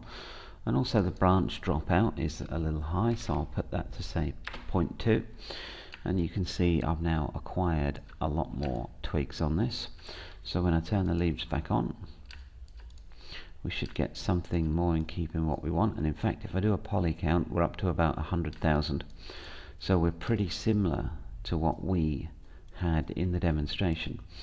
And I'm just going to assign our leaf texture to these leaves, simply so you can get a look at the fact that in the viewport this looks like it's just all leaves and you wouldn't be able to see through it. But if we put one of these leaf cards on it, what you'll see is all this area, of course, will be transparent. So even though this looks like it's, you know, would be just one big leafy style bush, it actually won't be. And I'll just connect up a quick texture right now so you can see. So I'm going to assign a mere material X to this. There we go. And actually thinking about it, I will just show you one of the mere materials that I've already created. So let's pop open the hypershader. Okay, and let's take a look at leaves number 3, for instance. So I'll graph the network, and you can really see there's nothing complicated going on here. What I've got is a leaf card, which was simply one of these. Then I've repeated its U and V 4 times. Now I've done this for the simple reason that that allows me to use one of these stucco 3D textures to change the color slightly, and then of course your cutout opacity goes through reverse and illuminance, your diffuse goes through the gamma. Up here we have our translucency, which goes through a gamma, a multiply and divide into the leaf shader, exactly the same as we've done, you know, for all our other leaves. And again, this is using the same Place 2D texture node, so this is also repeated 4 times. I've then, what I'll do is I'll just pull up my UV script and tell it to do a 4x4 UV tile layout. So that'll take a couple of seconds with this many leaves. There we go, done. And if I check out the UVs now, you can see that I've got all these nice 4x4 tile layout. So if I assign my leaves number 3, you can see that, you know, when I look at these leaf cards, all of this is going to be transparent. So if I get a render of this, and where is the sun? So there it is. So let's get a sort of backwards render like we'd have for our final shot.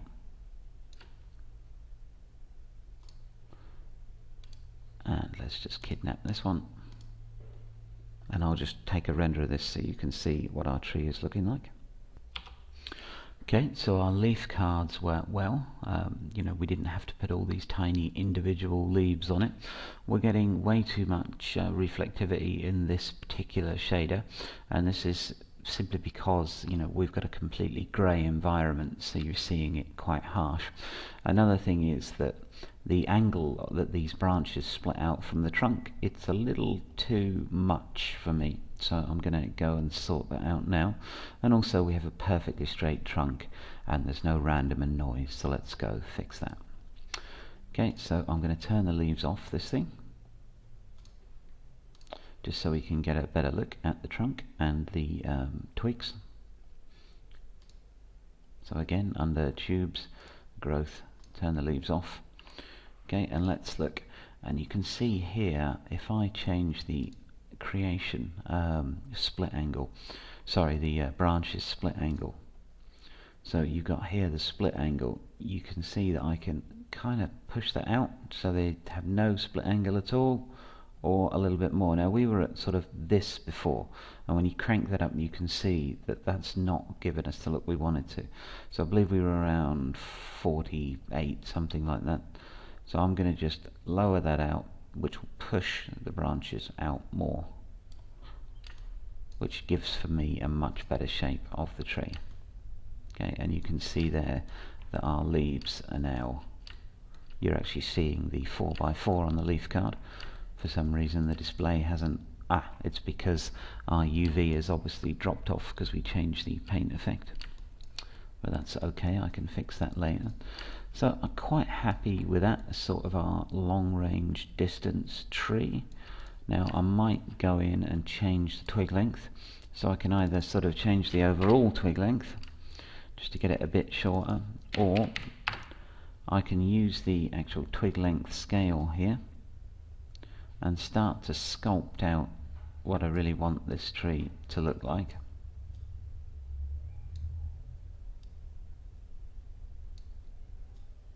So obviously you want to spend some time on getting this just right to get the shape that you're after. I'm just going to do that quickly for this particular tutorial part, because I think we spent a lot of time in paint effects now, and you should be able to sort that out by yourself. So I'm now going to just add some of the random behaviors back, so a little bit of noise. So just sort of find a good level for this, and you can put a little bit of wiggle, a little bit of curl back in if you want. A little bit of random sometimes helps, sometimes hurts. That's enough for me. And maybe I'm gonna put a little bit of bend. So bend is one of those that, you know, has a huge effect for a large number, so I wouldn't go normally above 0.1, and minus obviously will bend it in the other direction. So I'm just going to go 0.04 on the bend. Yeah. Actually, don't think we need it in this particular instance. Okay, so now I've got my trunk, and if you look at these small sort of trees, the trunks, they really aren't that that sort of lively. They don't get a lot fatter at the bottom, just a tad as we have here. And that is basically our low poly tree. You can come, of course, and play with the width values if these branches are not thick enough for you. And again, everything as we've done before, the random split, the split angles, the split twist, I mean pretty much it all works the same. What I wanted to demonstrate here was getting a tree with a middle branch in it without using middle branch. I wanted to show you the branching that happens when you use branch after twig, because if we turn that off, you'll see that what we get is a lot of small branches, but they don't have that quality of branching out along their length. So that's what branch out of twig allows us to do. It allows us to get much better branching. So there is my tree, and obviously from here I can take the faces on this, so shift right angle bracket, and then smooth the trunk, should I feel so inclined. Okay, so just throw a mesh smooth on there, pretty much as we did with our willow tree, and this gives us a sort of smoother overall trunk. And then the shaders were designed exactly the same way as we did for the willow trunk. So we'll take a look at one of these leaf shaders, and it's just a stucco texture on a 4x4 tile, reversed into the luminance for the cutout opacity, and once again into the multiply divide for the translucency. Now with the willow we actually put a front and back on the leaves, we had a reflection map, a bump map, and all of this you can put into this, and I think I will for the final scene. But bear in mind that, you know, the distance away from camera plays a big role in this as well. So if your trees are over here, You're never going to see a bump really on an individual leaf. Neither are you really going to have a lot of benefit from a translucency map. So depending on how much time you need to spend, because a lot of these things are time sensitive, you don't have, an unlimited amount of time to play around. You might want to skip some of the more complicated shading techniques that we applied to this willow, and indeed this bush. Now, as my bush is right in the camera, we do actually benefit from a reflection map and a translucency map and all the other stuff that we put on. But just bear in mind that distance away from the camera plays a role also. So I'll throw the leaves back on this. Yep, wrong node, excuse me. Okay, and I'll just apply this UV map once again. And we'll do one render, and then I'll show you once again how to get this ready for export. And you can see our leaf tiles have been applied. So where is the sun? There is the sun. And let's get it a slightly more forward angle. I'll just make the ground plane a little larger. And possibly just a tad darker as well. Okay, so I'll take one more render of this and we'll then get it ready for export.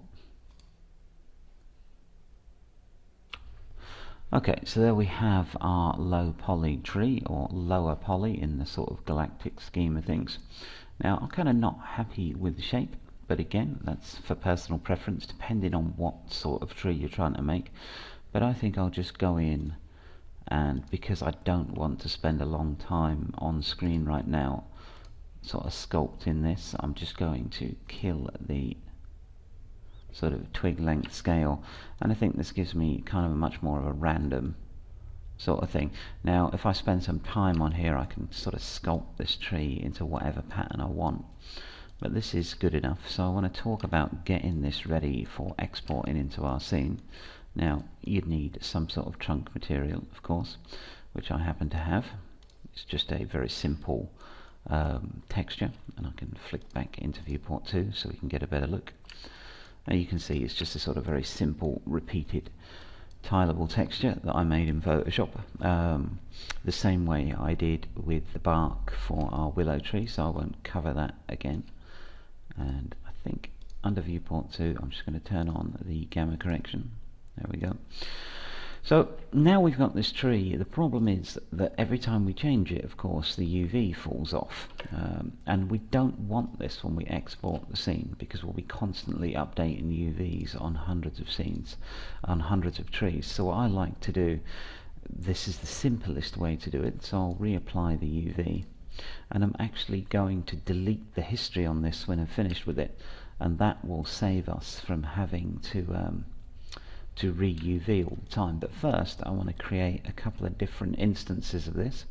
So if we refer back to our render of our main that we came in with, we've got sort of three, not very different because they'll be the same sort of species of tree, but three slightly different trees. So again, that's just a case of copying, duplicating the paint effects. So let's just edit, duplicate special, and make sure we're not on instance, that we're on copy, and we want to duplicate the input graph and hit duplicate special. So now I should be able to move that, and you'll see that nothing has happened. And why is that exactly? Because we duplicated the curve, of course, and we need to unhide the paint effect in order to duplicate it, so my apologies for that. So just duplicate special, make sure our options are set, duplicate, and you'll see we now have two. Okay, I'm going to go in and hide the paint effect stroke under our original tree. So now I can just once again use the random seed on this. So let's flick the random seed, and you might have to play with this for a while until you get something that you're happy with. Not quite like that one that just shot past, but there we go. And that's not what I wanted. But you can see what I mean. This will give you different values, so you can either use the slider or type them in for get something a little more precise. Okay, this one I like. So they're kind of similar, but a little different. Maybe not different enough.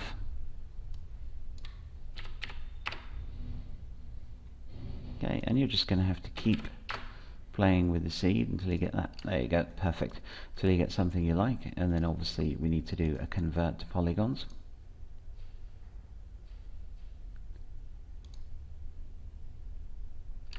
Okay, and when I'm happy, I can delete the history on these meshes.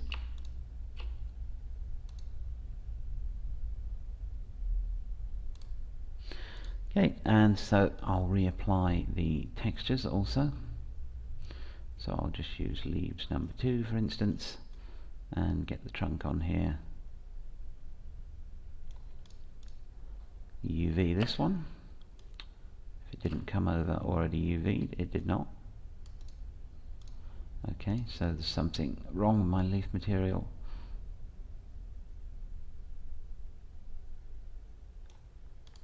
There we go, helps if you put the right one on. So again, I'll just hit the UV for that. And now, because it's not connected to the paint effect stroke anymore, deleting the history will actually disconnect it, as I've said, from the paint effect stroke. When I import this into a new scene, I won't have to worry about if it's got the correct UVs, etc. But we just check those out. Now, there you go, you can see that I've got this different leaf pattern on this one. So now I have 2 different looking trees with 2 different textures on. They've got the same trunk, which again depends on distance from camera. These little thin trunks, unless you're sort of zoomed in, you're not really going to notice that they're all the same. You might want to make them slightly different shades in Photoshop just to make your scene a little more believable. But what I want to do now is get these ready for export. So I've done this by breaking the history, but I also want to put these to the point of origin on the grid. So let's look at the mesh groups, and they're both zeroed out. And if we look at their pivots, the pivots are actually down here and the mesh is up here. So first thing I want to do is just center the pivot. And why we need to do this is, whoops, and let's center the pivot, sorry. Why we need to do this is when we bring these in and instance them later, or indeed connect them to particle systems the same way we did our grass, if your pivot point is over here and your tree is over here, when you instance, it'll instance on the pivot point. So you know, you might want to put a tree, say there, and you'll click to place it there and it'll appear halfway across the scene. So you really need to make sure that you've got all this done before you start to import these into different scenes. So I'm just going to press insert, and I'm going to snap the pivot to the grid, and I'm just going to move it down to make sure it's in the center there, and that's close enough for these purposes. So now I've got a, let's just unsnap it, a tree that's in the center of the grid, you know, with its pivot point snapped to the bottom of the center of the grid. And let's just make sure, okay, that's close enough. And now I just need to freeze its transformations. Okay, so I'll do the same with this tree. Center its pivot. I'll just move the tree to the point of origin. There we go. And now I'll just snap the pivot once again to the bottom of the grid there. Oops. Okay, so now our trees are ready to be exported, and to do this, you can't imagine that most of you don't know this, but I'll just run through it in case you've never really done this before. So there's my 2 trees, they're both at the point of origin. It doesn't matter that they're combined, because these are just to get it into a scene ready for instancing. So I'll just export selection. So basically I just select the mesh groups. I don't want any of the strokes, I don't want the physical sun and sky. What I would do is save this scene in case I want to come back and edit this tree, and then I just file, export selection, and save these as sort of low poly tree for export. So when I get on to creating the main scene later, what we'll have is some bushes, some trees, some plants already in their own Maya files to just be imported into the main scene and placed around. Now before I go, I just want to flick back to this, and in the next part what we're going to look at is you'll see here that we've got some ground cover here. We've got some ivy along the tree, and as I said, we've got these small white flowers that might be quite difficult to see at this resolution, but it all goes in to help making the image a bit more believable. So in the next part, I'm just going to run through the creation of this ivy, the creation of these little flowers, the creation of this ground cover, and then we'll start to work on our main scene. So I hope you found this instructional, and I hope you liked our little low poly trees, and I will see you in the next part. Thank you for watching. Okay, as it turned out, I finished the part a bit soon. I didn't notice one mistake that I'd made just after I'd stopped recording, so I thought I'd put it in as a little addendum. Before you export these, one of the things that I missed is obviously we've broken the history and we've got them in the center at the origin of the grid here. What we haven't done is frozen the transformations, and this is a very important step, so you just want to freeze those transformations before you export, because if you don't, that again will make the instance do some weird placement with your geometry. So sorry about that, but I hadn't only noticed after I finished recording, and it's rather an important step to leave out. So make sure that you've nuked the history and also that you've frozen the transformations before we get ready for export. Okay, see you in the next part.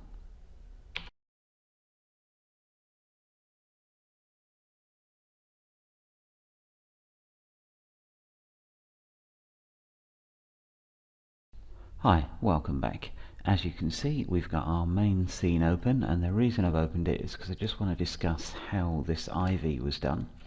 So you can see it here on our main trunk, and how I did it was basically I separated out part of the trunk the same way we did in the willow tutorial pieces, and I've only separated the bottom bit. Obviously I could have separated out the other geometry as we did before, and you can see this has been smoothed. So the reason I just wanted to do this in the main scene is because it's better obviously to do this while you're designing the tree, but if you come to the conclusion that you've built a big scene and you think, it'd be nice to put some ivy here, this can be quite a pain in the backside. So I've decided to do it the difficult way as opposed to the easy way, just to show you that how to get this out of the main scene and then back in with the ivy on it. So the first thing I'm going to do is just export this component into a new Maya scene, because I prefer to work in a clean scene. I mean, this one's a little geometry heavy and working within it can be a bit problematic. So the first things first, I'm going to select this, and you'll see it's got instances over here and there.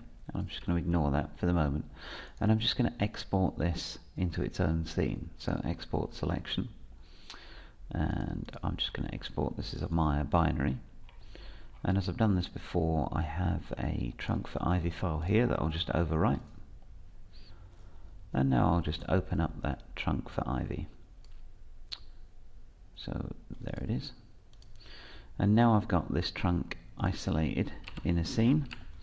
I'm going to want to find out if anything else came with it, and it did. Those two instances came with. So again, this is just part of the problem if you've decided to affix your ivy later on. So I'm going to delete these, and now I'm going to center this on the grid. So I'm going to bring up the grid view here, which for some reason doesn't seem to want to.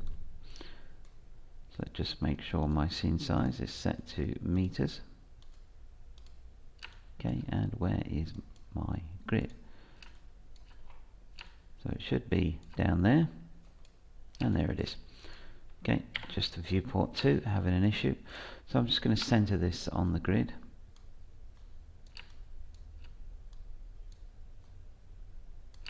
And I'm not really going to be too precise.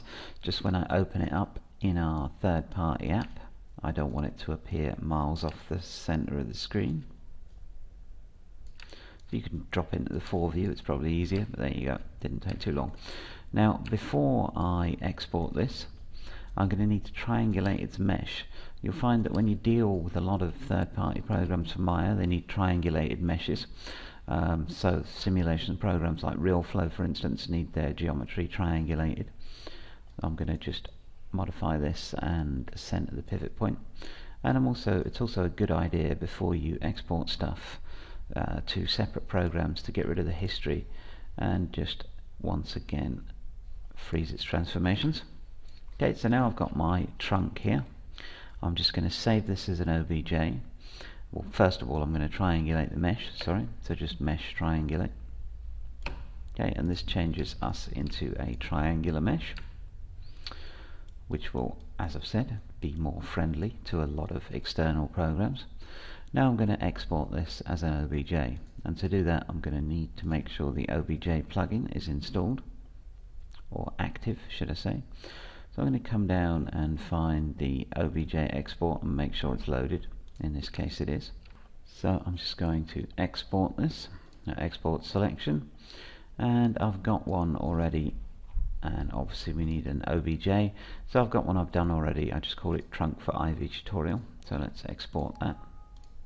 Okay, and now we need the external program, so I'm using this. It's just called an Ivy generator. It's a fantastic bit of kit if you want to take a note of the URL here, or if you just Google search for Ivy generator, this is probably the first thing that's going to come up. It's a great little standalone program. It's tiny in size. You don't need to install it. It works on Windows, Mac and Linux, so you know it covers pretty much all the bases. And if I just flip it open here, you can see it's got a very simple interface with very few options. So now we've exported our OBJ, we'll import it into our Ivy generator. So let's get that, and the controls are fairly simple. The right mouse button, hold it, and that zooms in and out. The left mouse button sort of pans around like so, and if you hold down control on the left mouse button you can go from side to side. It's a very simple sort of 3D interface. It doesn't really need to be any better than it is. So now I've got my trunk in here. I need to decide where I want to start growing my ivy, and to do this you just simply click on a point on the mesh.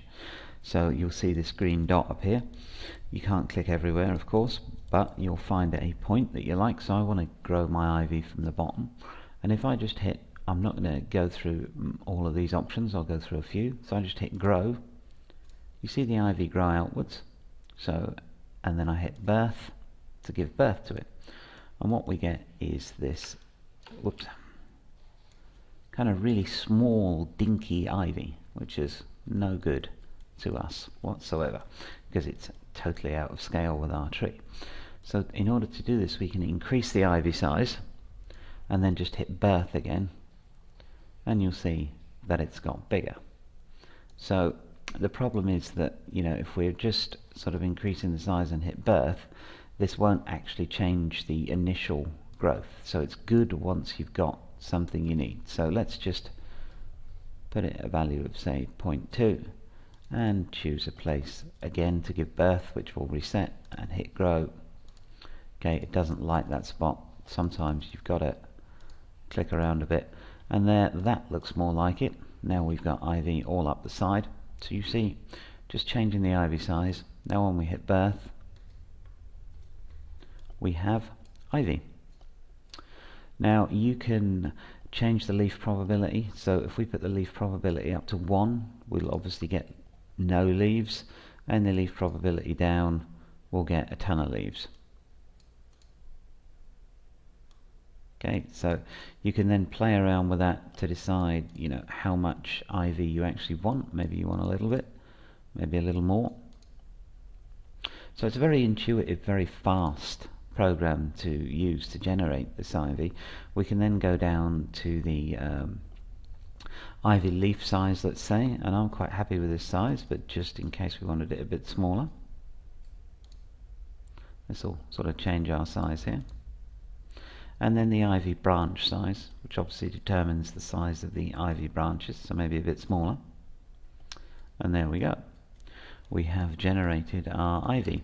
Now that's not particularly complicated, but what we still need to get it back into Maya, and we still need to shade and texture it. So let's just go export, and let's save this trunk with ivy. save, and this won't actually save the trunk out again, it will just save the ivy. So let's close that down, don't need it anymore, and import this into Maya. So, wrong one, source scenes, there we go, and I believe I saved it as trunk with ivy. Okay, now you can see my ivy has come in. Small problem, however, I'm just going to get rid of the grid and instead use a standard polyplane. Small problem, it comes in one lump, okay, which makes shading and texture in this quite a pain in the bottom, if you'll excuse me. So what we need to do is separate this out. So just mesh, separate, and this will take a second or two. Okay, that finished separating, and what we've got is a huge job lot of these poly surfaces.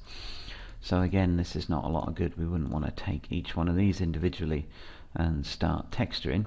What we need to do is combine the leaves as one group and combine the branches as one group, so similar to what you would see in a paint effect. So in order to do that, I'm going to find, luckily enough, when this separates, it separates into sort of leaves first and branches later. So I'm going to scroll all the way down to the bottom and find the point where the branches start. So I'm just going to select one at the bottom and hit F, and that's still a leaf. So we need to just, and there really is no elegant way of doing this, we just need to keep looking around until we find where these branches start. Okay, that's a branch, so we'll need to go up. That's also a branch, and some of these are very difficult to see. That's also a branch. Let's go up a bit more. That's a leaf. So you can see we just need to narrow this down. That's a leaf. I mean, it would be nice if they separated out into, that's a leaf, into branches and leaves individually. That's also a leaf. So just keep going. That's a leaf. Okay, sorry folks, normally I do this a little quicker, but you know, sometimes it just takes some time. That's a leaf. What is that? That's also a leaf. That's a branch. So now we're narrowing it down, and that's a leaf. So that's a leaf. Leaf, we must be there now, and that was a branch. Okay, so now we know our branches start at poly surface 5651. So let's grab all those to the bottom, and you'll see that's selected all of our branches, and we can just mesh combine. Okay, so now we have one mesh with just branches. Let's grab all of our leaves.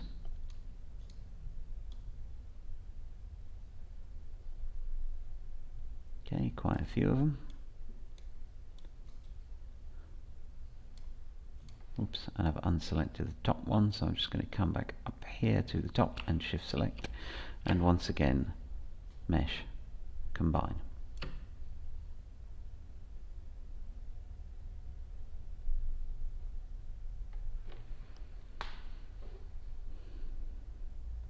Okay, so we've got all these empty transforms, so let's get rid of those. Let's just do a delete by type history,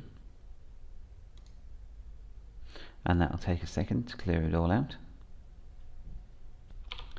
Okay, so that's cleaned up all the history, and here we have our ivy adhering rather nicely to our tree trunk, and in fact I think this one is actually better than the one I'd done for my scene. So now we've got it, we can use our UV script because it's not just for paint effects. So at the moment, let's say I wanted to put a material on this. Let's go ahead and add a new material, so assign new material, and we want a mere material X, and I'm just going to give this, just so we can see, I'm not going to do the full shade, I'm just going to come in and give it a leaf texture of some description, a 4x4 leaf texture. So there we go.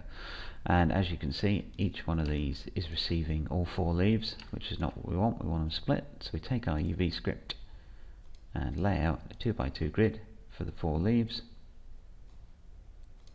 And you can see now this worked exactly the same way that it would have done had we been using a paint effect. So you can then get on with texture in your ivy in exactly the same way that we have textured all the other leaves within this tutorial. So take the cutout opacity and obviously the translucency and the bump and the speck if you're going to be close enough. So there you go, that's ivy. One other thing I would like to mention, if you've got your ivy generator open, and let's say we just generate some ivy from here, so that's a little small. Hang on, I'm going to need to just reselect a point on here. So grow, okay, birth, and then I have one set of ivy, so I can export that, swing around, create another one, and export that. For instance, if I take this one now and export it, so I call it trunk for ivy, let's call it trunk with ivy 02. Okay, there we go. So I'll just minimize that, and now let's say I wanted to put more ivy on this but from a different point. I can now import my trunk with ivy 02 object. Okay, and you can see that I've now got more ivy over here at slightly different size. So you can do this in sort of layers if you'd like. So use the ivy generator, generate one, then generate one up here, and then one up here. This is very good if you don't want one continuous running stream of ivy. But that's about it for the ivy we did on the tree trunk, and I think I've still got a render of that. No, I don't, but you know, we know what it looked like. So that's how that was done, and you can again use this ivy generator to grow ivy on pretty much any surface.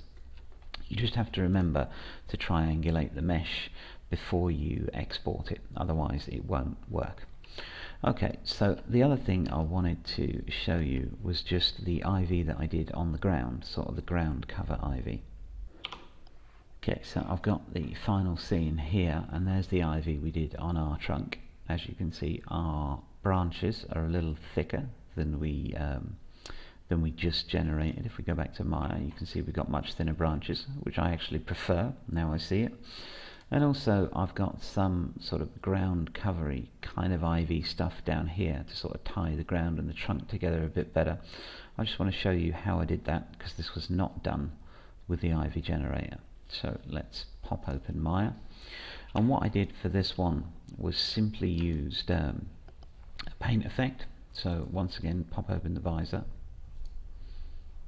Okay, and under plants mesh I use this one called ground cover. Now I did tweak it a little bit, and we're in viewport 2 so we won't be able to see it, so let's nip back to standard render, and I just grew this ground cover, and as you can see it's kind of ivy like. I might need to change the global scale. Okay, so this is what I used for my ground based ivy. Really just drew it like so around the base of the tree, but as you can see the leaves are a bit too messed up for me. They don't know which is front and back, and they're all far too curly. So what I did to make it appear to be more like this was just go into its stroke under tubes, of course, and here is where I could change any of the length, min and max, if I wanted to make it taller or shorter. We've covered this in quite some depth, but I just wanted to show you what I did with the leaves on here. So basically I just made the leaf curl, not quite so obvious. I made the leaves square, because I'm going to use a square map on them, so they all went to just 0.1, and this sort of flattened them out a bit, and then I used a bit of leaf face sun to flip them up the right way. And then I just applied a little leaf bend, twist and leaf stiffness which I seem to have lost, so unstiffened them a bit, there we go. And then you can go ahead and put some bend and change the angle ever so slightly, depending on how you want it to look. But that's how the ground cover was designed, then obviously moved into place, converted to mesh, and given the same leaf shader as we use for the ivy. I'm not going to go through designing the ivy leaf shader because it is exactly the same as we've used for every other leaf shader, as will this ground cover be. So I'm just going to convert this to a mesh, excuse me, antivirus.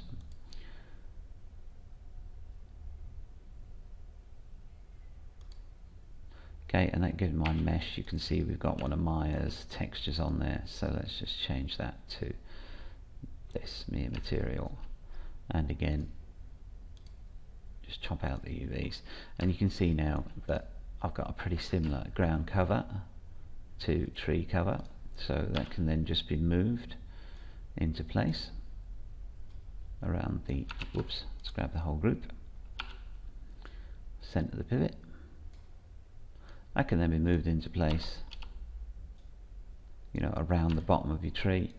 If you need more than one, then obviously you can just instance copy that, or with so little geometry you can probably just copy it. You can tweak this leaf curl if you want to, but that was how I did the ground cover surrounding the tree here. Okay, and the other thing I wanted to show you before we get into how I laid out the main scene was just the little white flowers, the little daisies I created. You can see them here, and there's a patch over here, and this is not the final scene, so you know it was a test render that I just happened to have open, so you know will probably be some more up here, but just putting these little dots of white in helps give it, you know, a more believable look. So let's just go through how I did those. So once again, visor, and I used now flowers. So let's have a look, and I used these daisies small, and really again I just drew them, so for some reason didn't seem to select. There we go. Again I just drew them to get them ready for instancing. Whoops, change the brush size a bit, I think. There we go. So this gives me a clump of daisies like so. If you look at the standard paint effect though, I wasn't happy with these petals at all, so that is one thing I changed, which I would like to show you. So I'm just going to make sure that the brush type is on mesh before I start editing about. Okay, and you can see these petals, I don't really like them. They don't look so realistic, and even though they're very far away in the final shot, I thought it was worth, you know, tweaking them to sort them out a bit. So I went under here, something we haven't done before, flowers and petal. So you know you can obviously change here, pretty similar options, flower twist. So I made sure this was about sort of here where they're all kind of lined up, and then really I just made sure that they were flat, so let's make them flat for a start. I'm going to make them a little longer, so we can come up here and make the petal length say 0.2, so maybe even longer, because they're going to be so far away that, you know, we might need bigger petals. I'm going to give them more sections so I can sort of shape them more petal-like. So if I come down to petal segments and change this to 5, you'll see they've all curled about, sort of not in a way that I want them to. So I can then pump up the petal stiffness to straighten them back out again. Might leave them with a little bit of curl. Okay, and now I can start to edit. Actually, I don't want this one. I want the width scale. So now I can start to edit this to get a more petal shape.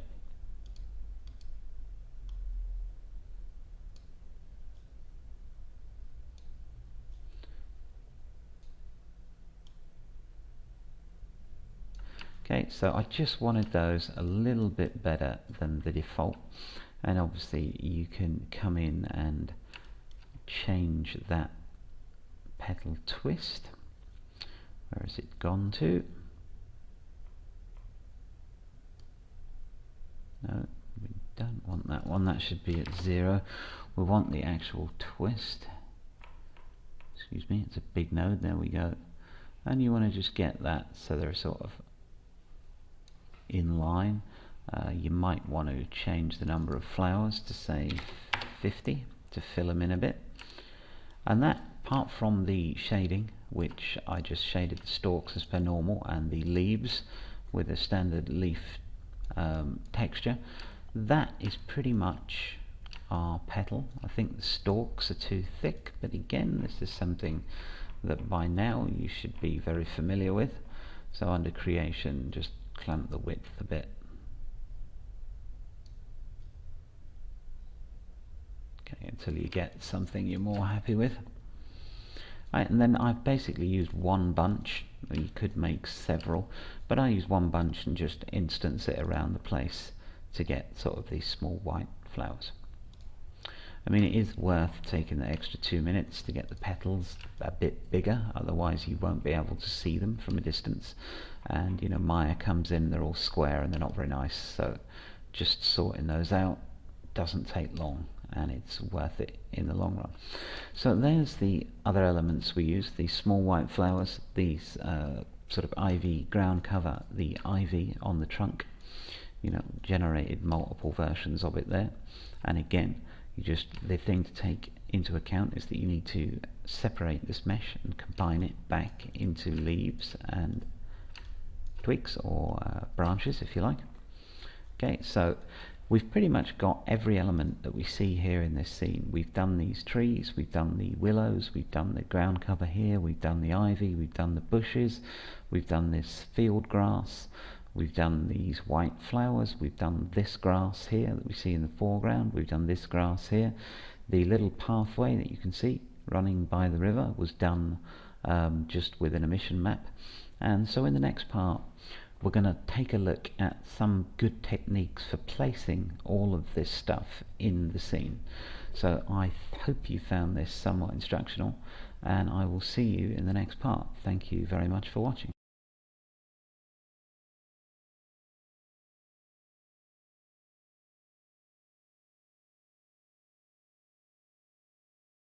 Hi, welcome back. As you can see, I've just opened up the main file here, our main scene, which I'll obviously make available for you guys on the download. Now, every element in here we've actually designed within this tutorial, and one of the reasons I wanted to put the scene together in this way was so we didn't come to this final scene and I've got hundreds of things in here that we haven't gone through the making of. So there you can see my kind of small white flowers, and they're all instanced, so when I click one they'll all select, so you can see where they've been placed in the scene. Same for these bushes here. If I can actually get one to select, which I can't for some bizarre reason, but there you go. So you can see we've got the 3 different types of small bushes. Here is just those little bushes that we made with sort of yellowy green leaves that I've placed in the background. There's one of our willow trees, and then there's just a whole selection of our low poly trees that we made in various different sizes. So pretty simple scene once you've made all the various elements. And part of the reason, again, we put the tutorial together in this way is because we want you to start to build up a library of trees, plants, bushes, grasses and whatnot. I mean, there's the field grass we created, and I've used particle instances to place the grass. So you can see the instancer nodes, which if I drop back into the standard viewport, because viewport 2 unfortunately doesn't show these, so I'll just give that a second to update, and you'll see these instancer nodes where we've instanced the grass. So you can see here with the 2, viewport 1 is very slow for this because of the amount of polys, but there's one instance of grass that I've used, and actually this is just far too clunky. If you've got a better machine than mine, you might have better luck, and you can see there the second instance. So that's just one instance of grass, and the second instance is all over this hill in the background. Now that was done exactly the same way that we did it in the grass tutorial. So if I go under the under the particle setting here, you'll see that we have the same expression, aim direction, aim axis. So I've just done the same thing that we covered in the grass tutorial, so I'm not going to cover it again here. So that was how this grass and this grass were placed. If we take a look, and I'll just flick that back over to viewport 2 to stop it being so slow. If we take a look in the particle system, so in the emitter itself, you'll see that I've used an emission map, again exactly the same as we did, and that's the emission map for the back here, so that's the two pathways. And if we take a look at the other one, you'll see another emission map, which actually appears very small. You probably won't see it on the tutorial because this ground plane is large, but it's the emission map to get the grass to come down here. Because if we take a look at the sort of area that I created for this, and you'll see that I've just got sort of a rough texture on the floor plane. So this is just basically a very basic dirt shader, because you don't really see it because it's covered up by grass and other things, but you want something in there that kind of works. And I'm not quite sure, folks, but my mouse keeps sticking. There we go, sorry about that. So really, you know, the grass placement we've covered. What I really wanted to talk about was the placement of all these trees. Now I'm using instance geometry here, so I've actually only got 3 different types of these low-res trees, and this is all the same tree, just at various different scales and rotations. I mean, you want to try an instance geometry whenever possible, especially when it's high poly geometry like this. This scene takes about 5 gig of RAM to render. If we hadn't used instance geometry, you know, we could be going up into sort of crazy amounts of RAM required to render the scene.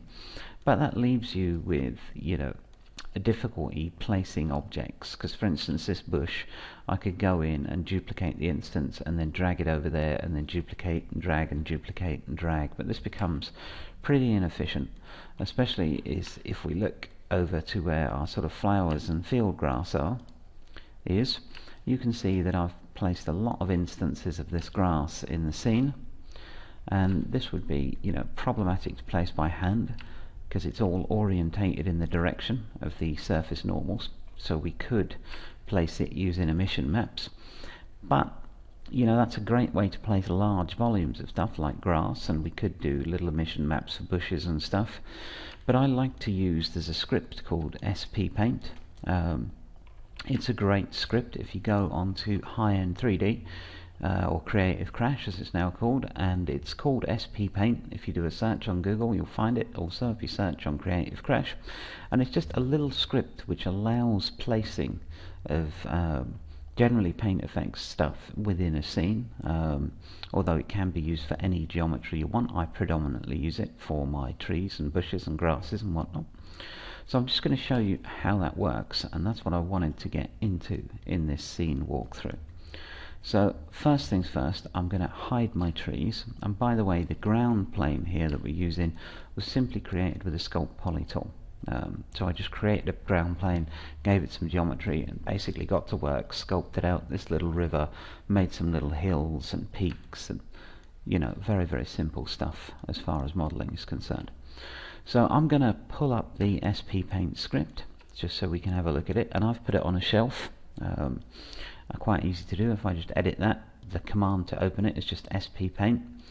So if you go and download that once again from Creative Crash, you will find that you can just stick it in your scripts directory, wherever that may be, depending on whether you're a Windows user or Mac or whatnot, and then call it from the custom shelf, or just call it straight from the mail. So you know, just SPPaint 3D to call that up. So there's the script itself, and I'm going to show you how to use this to place geometry and a couple of the pitfalls you're going to get. So I want to hide my trees and then import the low poly trees that we just made.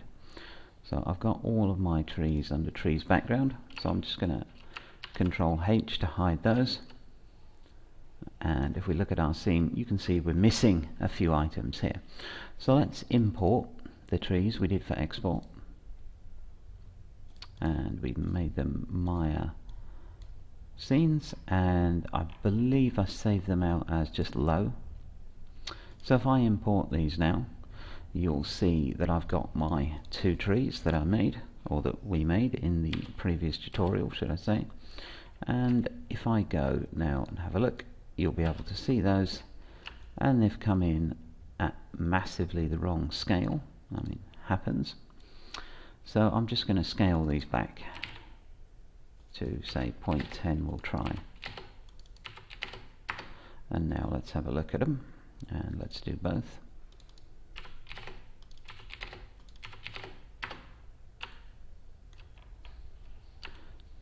Okay, so they're a little small. These are the other trees that I put in, so let's find a reasonable scale for them.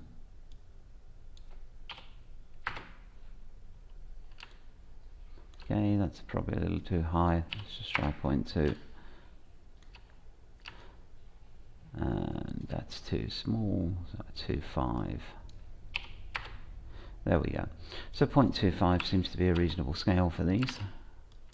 And obviously you want a realistic scale, but you also want, you know, things that match your scene. So, and I'm just going to do the other one to 0.25 as well. And as not to confuse the issue, I'm just going to hide the trees that I've already had in this scene, so just Control H. And here is our 2 trees. Okay, so I'm going to once freeze the transformations on these, because now we've changed the scale, so just freeze transformations. And now I need some way to place these in the scene. So the actual simplest way is just duplicate special. And we want an instance, we don't want to actually create a new copy, so make sure untick make sure to untick duplicate input graph and set your geometry type to instance and duplicate special. You'll see here I now have a copy of this, which is just an instance, so it won't eat up a whole ton of RAM. And then I can just go in this sort of traditional manner and grab this and bung it in the scene somewhere that I would deem appropriate. So let's take a look at our view. Okay, sort of somewhere like so. Now this gives me a problem because, you know, I think I had around 30 trees in the background here, so I want them all to have a random rotation. So then I need to randomly rotate this. Then I need to zoom in and make sure that it's actually bisecting the floor plane, which this one wasn't. And then I'd need to go and duplicate special again, and maybe I want it at a bigger scale. So there we are, because I'm going to want some trees to be bigger than others. So then I come here and I look, and I've got my tree placement. Okay, now I duplicate again and again and again and again and again, and it turns into quite a lengthy, laborious process. So one of the things I like to use this for, well, pretty much the only thing, sorry, is to do placement. Okay, so I mean, it's what it's designed for. So let's get rid of this particular instance, and instead what I want to do, and I'll show you a problem you're going to run into. Let's say I take this birch tree here. Actually, it's not a birch tree, it's just the stroke we started with. Say I take this low poly tree we designed here and just add it to the brush geometry. You'll find that I cannot. So I go, okay, I take both of these and add them. Aha, now I can. Now I'm going to show you the problem. What this script actually needs is some brush geometry to place and some targeted surface to place on. So I'll select this as my targeted surface, and I'll come in here and I'll make sure this is on instance. You can do a duplicate, but in this case we want an instance. I don't want to align to the surface normals for trees, because if I put a tree here I don't want it to point off in this direction. I'm just going to click the paint icon and just place down a tree. Aha! Problem. You can see that one placed some leaves, and this is set on random, and one has just placed a trunk. So we can change the random to sequence, and you'll see leaves, trunk, but not together. Now SP Paint has a problem with placing geometry in groups, so we need a different way to do this, and let's get rid of all of these from here. So just so they're not cluttering up the scene. And one of the easiest ways to start placing geometry is to parent this to a locator. If you look in the scene here, you'll see an awful lot of these locators, and that's why. So I'm going to just create a locator. Okay, I'm going to select my tree group, I'm going to control select the locator, and I'm going to hit P to parent them together. Now, instead of adding the group to SP Paint, I can actually add the locator, which it will take. So now I have this locator shape, and if I try once again to place a tree down, you'll see that I get what I expect. But again, they're all exactly the same scale, and they're all orientated in the same direction. They have no random rotation. So let's get rid of these, and these will be marked as locators now. So it is a good idea if you rename your locator. So if we name this trees for background, okay, and then when I add this, add it, and then when I do a SP Paint, it'll be trees for background 1. Just helps to keep the scene a little organized. Okay, you'll notice that under the transform setup we have a rotate and a scale. So X, Y and Z, obviously I can say 0 to 360, and whenever I place an object in the scene, it'll get a random rotation from 0 to 360. So now I've got, different rotations on these, which is perfect if you're going to be using a few of the same tree models in the actual placement. So rather than modeling 30 trees, we'll model 3, place 10 of each, and just change the scale and rotation to make them look different. So I'm just going to take these out. So that gets your random rotation, and scale, as you can imagine, is simply the scale it comes in at. So if I change this from, say, 1.8, because I know I want my trees bigger, to, let's go all the way up to 4, this will now randomly place a tree anywhere in 360 degrees, and also between a scale of 1.8 and 4. So let's click now. Okay, you can see here that I'm getting randomly rotated and randomly scaled trees. Okay, which makes this whole placement process a lot easier. Now what would be nice, we can do also, is take 2 trees and have them laid in sequence or at random. So if I just grab my second tree group, which is down here, the one we just imported, and I tend to leave my original objects just at this origin point of the grid. You can hide them also when you render if they're sticking up through geometry. That won't affect what you see on screen. If you hide the original objects, the instances will still be shown. But this leaves me with everything that I'm using at one point in the scene. So if I come down here, you can see our high-res grass that we designed, our low-res grass, our daisies, our field grass, our bushes. They're all left at that central point in the screen. In the scene, sorry, not in the scene. So grab this tree, and once again create another locator, and this one I just call trees background 02.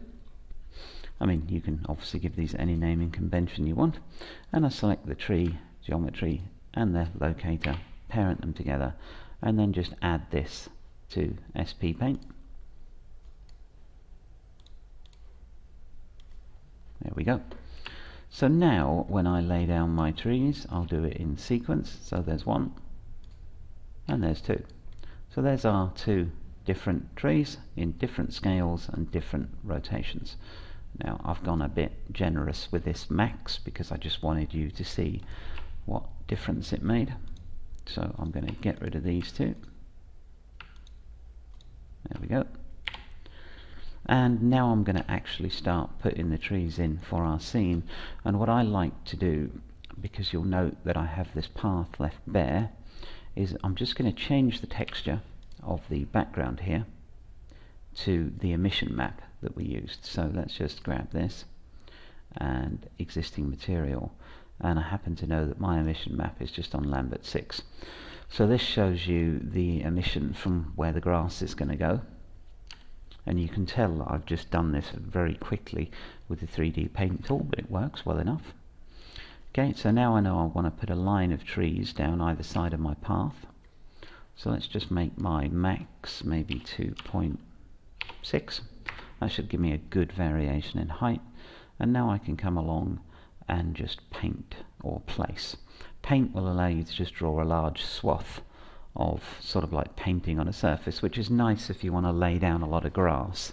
But I'm doing trees, so I don't really need, don't really need to place that many. So I'll start off by just putting some in the scene here.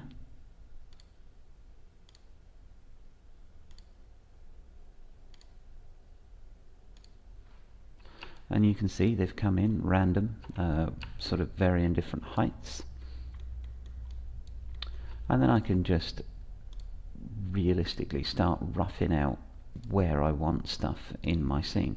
But you'll see this becomes really easy now to place trees. They all get properly placed on the surface. They all get a random rotation and a slightly random height. So this just makes things a lot easier for us. Sorry, my mouse keeps having a complete hissy fit. But if I go back now to look through the camera, you can see there's all my trees placed. They're all different, and as I say, SP Paint is a really nice way to work with paint effects. The same applies for anything in the scene, this field grass, these bushes. You know, you can just parent your groups, your bush groups, your tree groups to SP Paint, to a locator, and then just put them up here as brushes and then just start painting them on. I mean, I really can just dump a tree wherever I want one. So obviously I wouldn't put one there, but there it is. Okay, the other thing you need to remember is that just because you place these with SP Paint does not at all stop you from going in and doing some final tweaks. So for instance, if I wanted this particular tree here a little smaller, I can just, you know, use the standard sort of scale tools to scale it back a bit.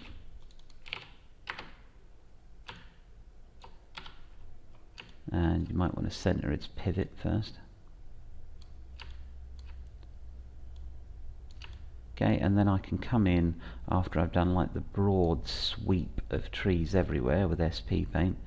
Then you can come in and just kind of organize things how you want them. You know, get a look through your camera view and see if you think maybe a smaller tree in the front there works better, which I do. And you know, I did the exact same thing with the bushes here and this field grass, and the daisies, which is why they all have locators in them. And that's why I wanted to just run through our final scene, because even though we've created every element in it already, I just wanted to take you through a look at this SP Paint and a look at how I'd actually place the grass, which we've seen with the mission maps, and how the rest of the geometry was placed, you know, fairly painlessly in comparison to kind of duplicating instances and dragging them out by hand. Okay, so in the last couple of parts I just want to take you through a look at some of the post-production work we did. I want to take a look at a depth pass and things like this, which is a little more difficult than maybe you might think because of the cutout opacity that we use.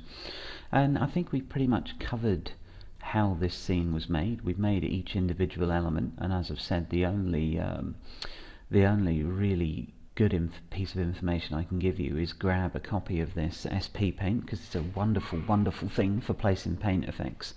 You know, for instance, placing all of these flowers by instancing, duplicating and dragging them around would be a complete nightmare, and then trying to orientate them towards the surface geometry, which SP Paint will do if you just click on the Align on Surface. So wonderful bit of kit. Go and get yourself a copy of it and you'll be able to start creating pretty much any scene you can think of with these elements in it. So I will see you in the next part, and thanks very much for watching.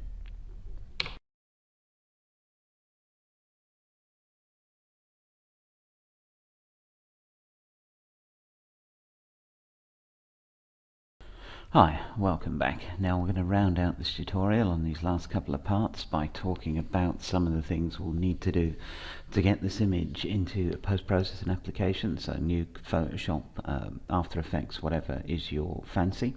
Now, one of the most essential things when you're rendering something out like this is a depth pass, and I said in the last part we'd cover it because it's a little more difficult than you might normally expect it to be with this type of setup. So you can see here I've rendered out a couple of depth passes, and you'll see that all the leaf shapes are correct. Now, the reason I mention this is because if you were to just create a standard depth pass, this wouldn't work. So I'm going to pop open a new scene, and we'll just go through some of the pitfalls of using this cut out opacity with a mere Material X and the depth pass. So let's just pop open a new scene there, save this one.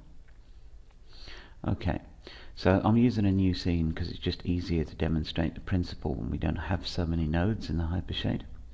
So I'll just bring the grid back, and I'll just create a standard square poly plane. Okay, and let's get that so we'll be able to see it on the camera. And I just want to replicate the properties of our scene, so let's go to Mental Ray and just whack in the physical sun and sky. Again, I'm not going to worry about this, it doesn't really matter. Okay, so that's pretty much the same physical sun and sky we've got in our old scene. We've got this plane here, and if we imagine that this is one of our leaf shaders, I'll show you a problem that we're going to have. So let's assign a mere Material X to it. Okay, and pop open the hypershade. So if I graph this and we just put a standard leaf texture on it. Okay, so let's just pick any one we've got. Leaves new, this one will do. Okay, and I set up my cutout opacity exactly the same as we've done in the tutorial. So we know for this that we're going to need a luminance and a reverse. So I'm just replicating our shaders at the moment. So just come out of here, whoops, wrong one, and take the out transparency into the input of the reverse, of course, and then that one into the value, and then we can just hook this up to the cut out opacity.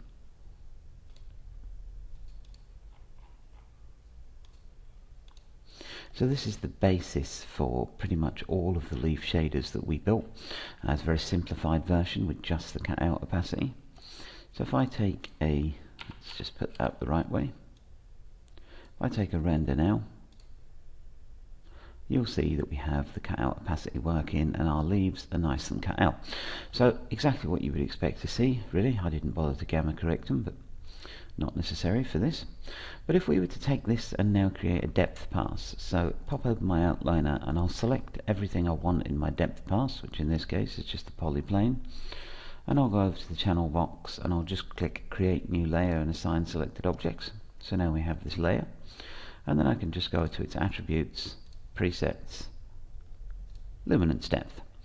Okay, now I'm not going to set up a proper depth because we only have one object. I just want to show you what happens now. Okay, so there's our original render. My luminance depth is not obeying the cutout opacity. So if I were to take a depth pass of this, all these lovely leaf detail would just be square blocks, which obviously is neither use nor ornament to any of us. So what we need is some way of getting this luminance depth pass with the transparency information in it, with the cutout opacity information in it. And the way we do this, if I just clean up my hypershade, if I look at my mere material, it's getting its transparency from this. If I just use my surface shader here, just a second folks, so if I just pull my surface shader out here, middle mouse drag, just take this image and drag it in to the transparency of the surface shader, here's what you'll see.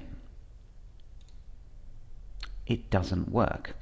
So this is why I wanted to run through this with you, because as I said before, it's just a little more difficult than you might imagine. So let's break the connection with this.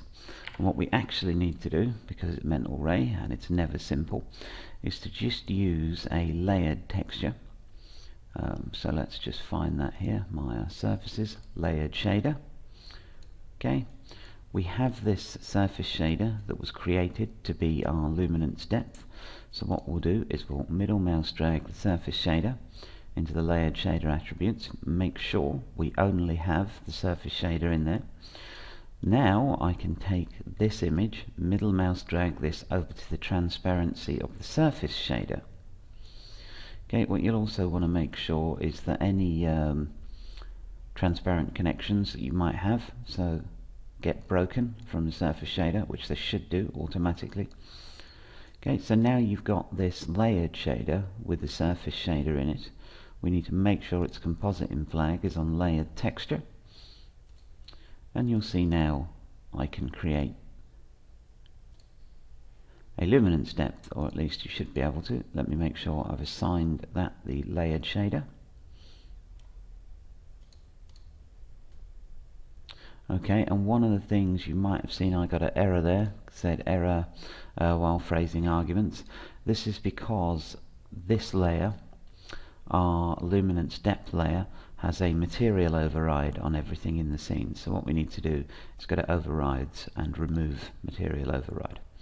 Okay, now I need to assign my layered shader to this, and I will then be able to render out a luminance depth that comes with the correct transparency. And if I check out the alpha channel, there you go. Okay, so I'm going to open up the big scene again and run through a real life example of that. But the most important thing to note is that you cannot get the cutout opacity or the transparency on a surface shader.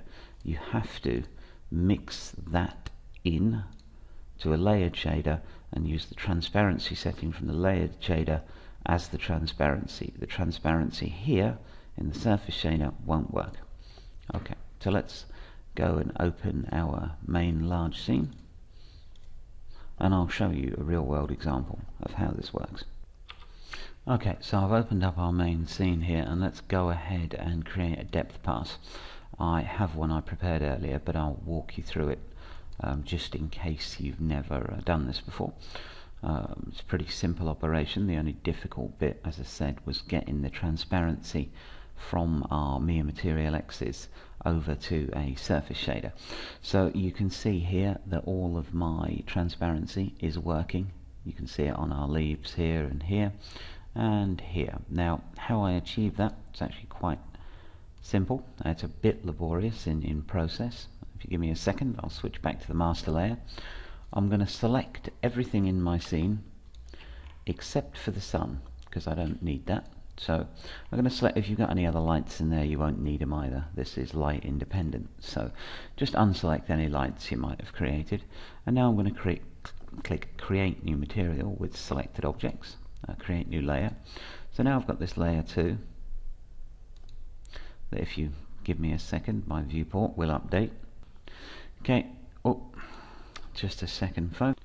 Okay, so this finally opened my second layer here, and I'm just going to go to attributes like we did before and tell it it's a luminance depth. Okay, so this will update in just 1 second, and there you can see the luminance depth. It's all white, so what we're going to have to do is pop open the hypershade and find a value where it becomes a nicer luminance depth. So let's just hypershade here. And you'll see that in my hypershade, I have already been and created these layered shaders that we need for our opacity for this. But this is the new surface shader that's been created, and you'll see here it's got a set range on it. So if I can actually find the latest surface shader, so let's just grab one of these and see which surface shader was assigned to it. Okay, surface shader 10. Which would be this one, and you'll see it's got a set range on it with a min and max. You want to break this max and find a value that suits. So around 8,000 for this scene. You've got a nice gradiated grey coming from background to foreground, and this is sort of what you want for a depth pass. But the problem is, again, the transparency isn't working. If we do a zoom in on this bush, you can see that these aren't the shapes of our leaves, these are just the shapes of the paint effect. So I'm going to run through just changing the ones on this bush, and then I'll let you do the rest. They're all exactly the same procedure.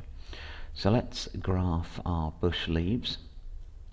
So there is the shader we created for our bush leaves. Okay, so we've got a fairly complicated shading network here, and what we need to do is duplicate the surface shader. That would be the one that's on this scene, so in our case surface shader number 10. So click edit, duplicate, and you'll need to duplicate this every time you make a new one of these. So we have our duplication here. What we need to do is then create the layered shader. Okay, same as we did in the test scene, we'll just middle mouse drag this up to the layered shader. Whoops, didn't mean to do that. Okay, make sure it's the only one in the layered shader. Set it to layered texture and just middle mouse drag one of the images out into the transparency. Okay, and you can see there I now have this transparent layered shader. I'm going to break the connection on this scene, so let's go down, have a look here, and just under overrides, remove material override. This will put the scene back to a normal view. Okay, and now, whoops, wrong window, excuse me. Now I'm going to select my bushes. So select objects with material, and you'll see here it's selected all of the bushes, and now I need to replace that with a layered shader. So assign material to selection, and you will now see my layered shader is coming through with the transparency intact. It's also obeying the actual set range, excuse me, on the original layered shader. So this is very white, these are grey, and what you need in order to get the whole scene in is basically you need to take anything that's not transparent. So for instance our ground plane here, okay, which we know has got no transparency on it, and you need to assign the original surface shader, so in our case surface shader number 10. So assign material to selection, and you can see the ground is now ripe for a depth pass. Then you need to come through and assign things like the trunks, which also have no transparency, so they can just be assigned the surface shader. Okay, and the same goes for everything with no transparency. So go through your scene, grab everything with no transparency and assign the original surface shader to it, and grab the stuff with transparency, like so. Again, this was one of the leaves for our low poly trees in the background here. So I'll run through this process once more. I'll grab the original surface shader and duplicate it.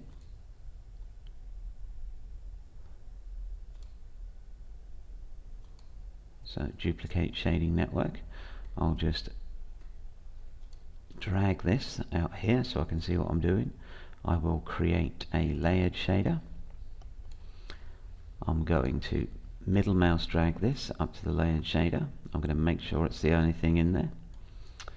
So now I have this new surface shader that was a duplication of surface shader number 10, because it will now have all the set range information with it because I've duplicated it.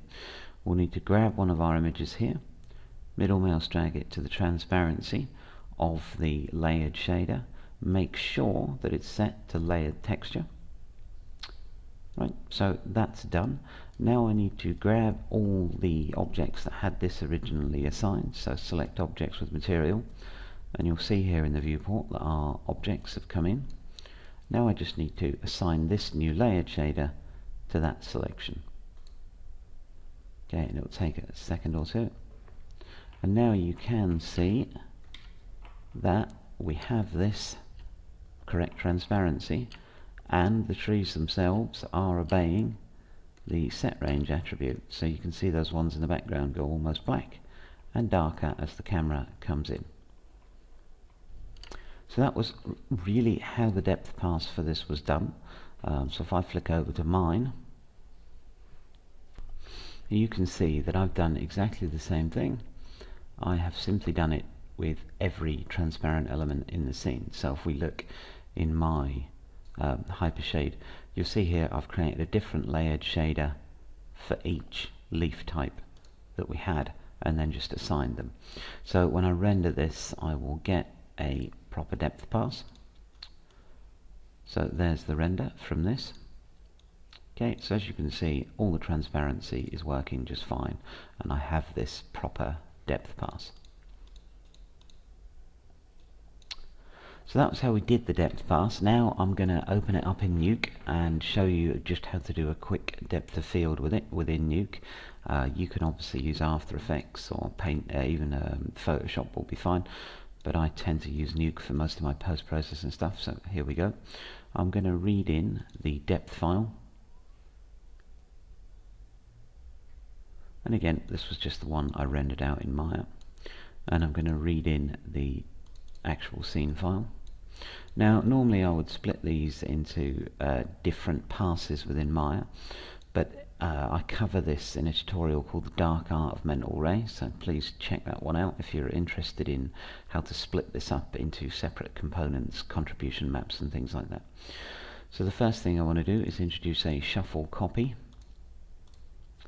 because I am going to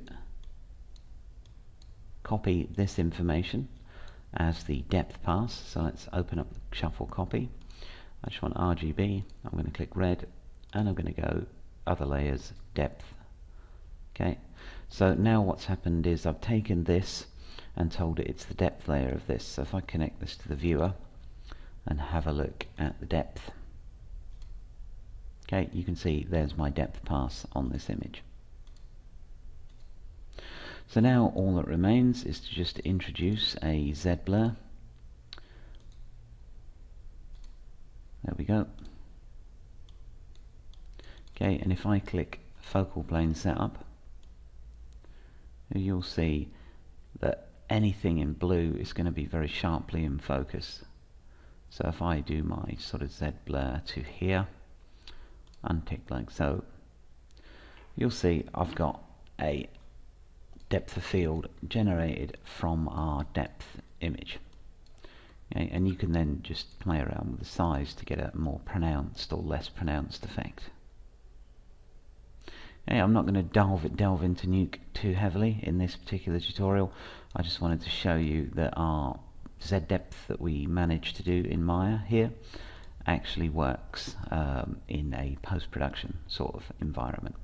So there you go, that's how to do a Z depth with cutout opacity. In the next part we'll come back and look at some volumetric light and effects. So I hope you found this instructional, and as always, thanks for watching.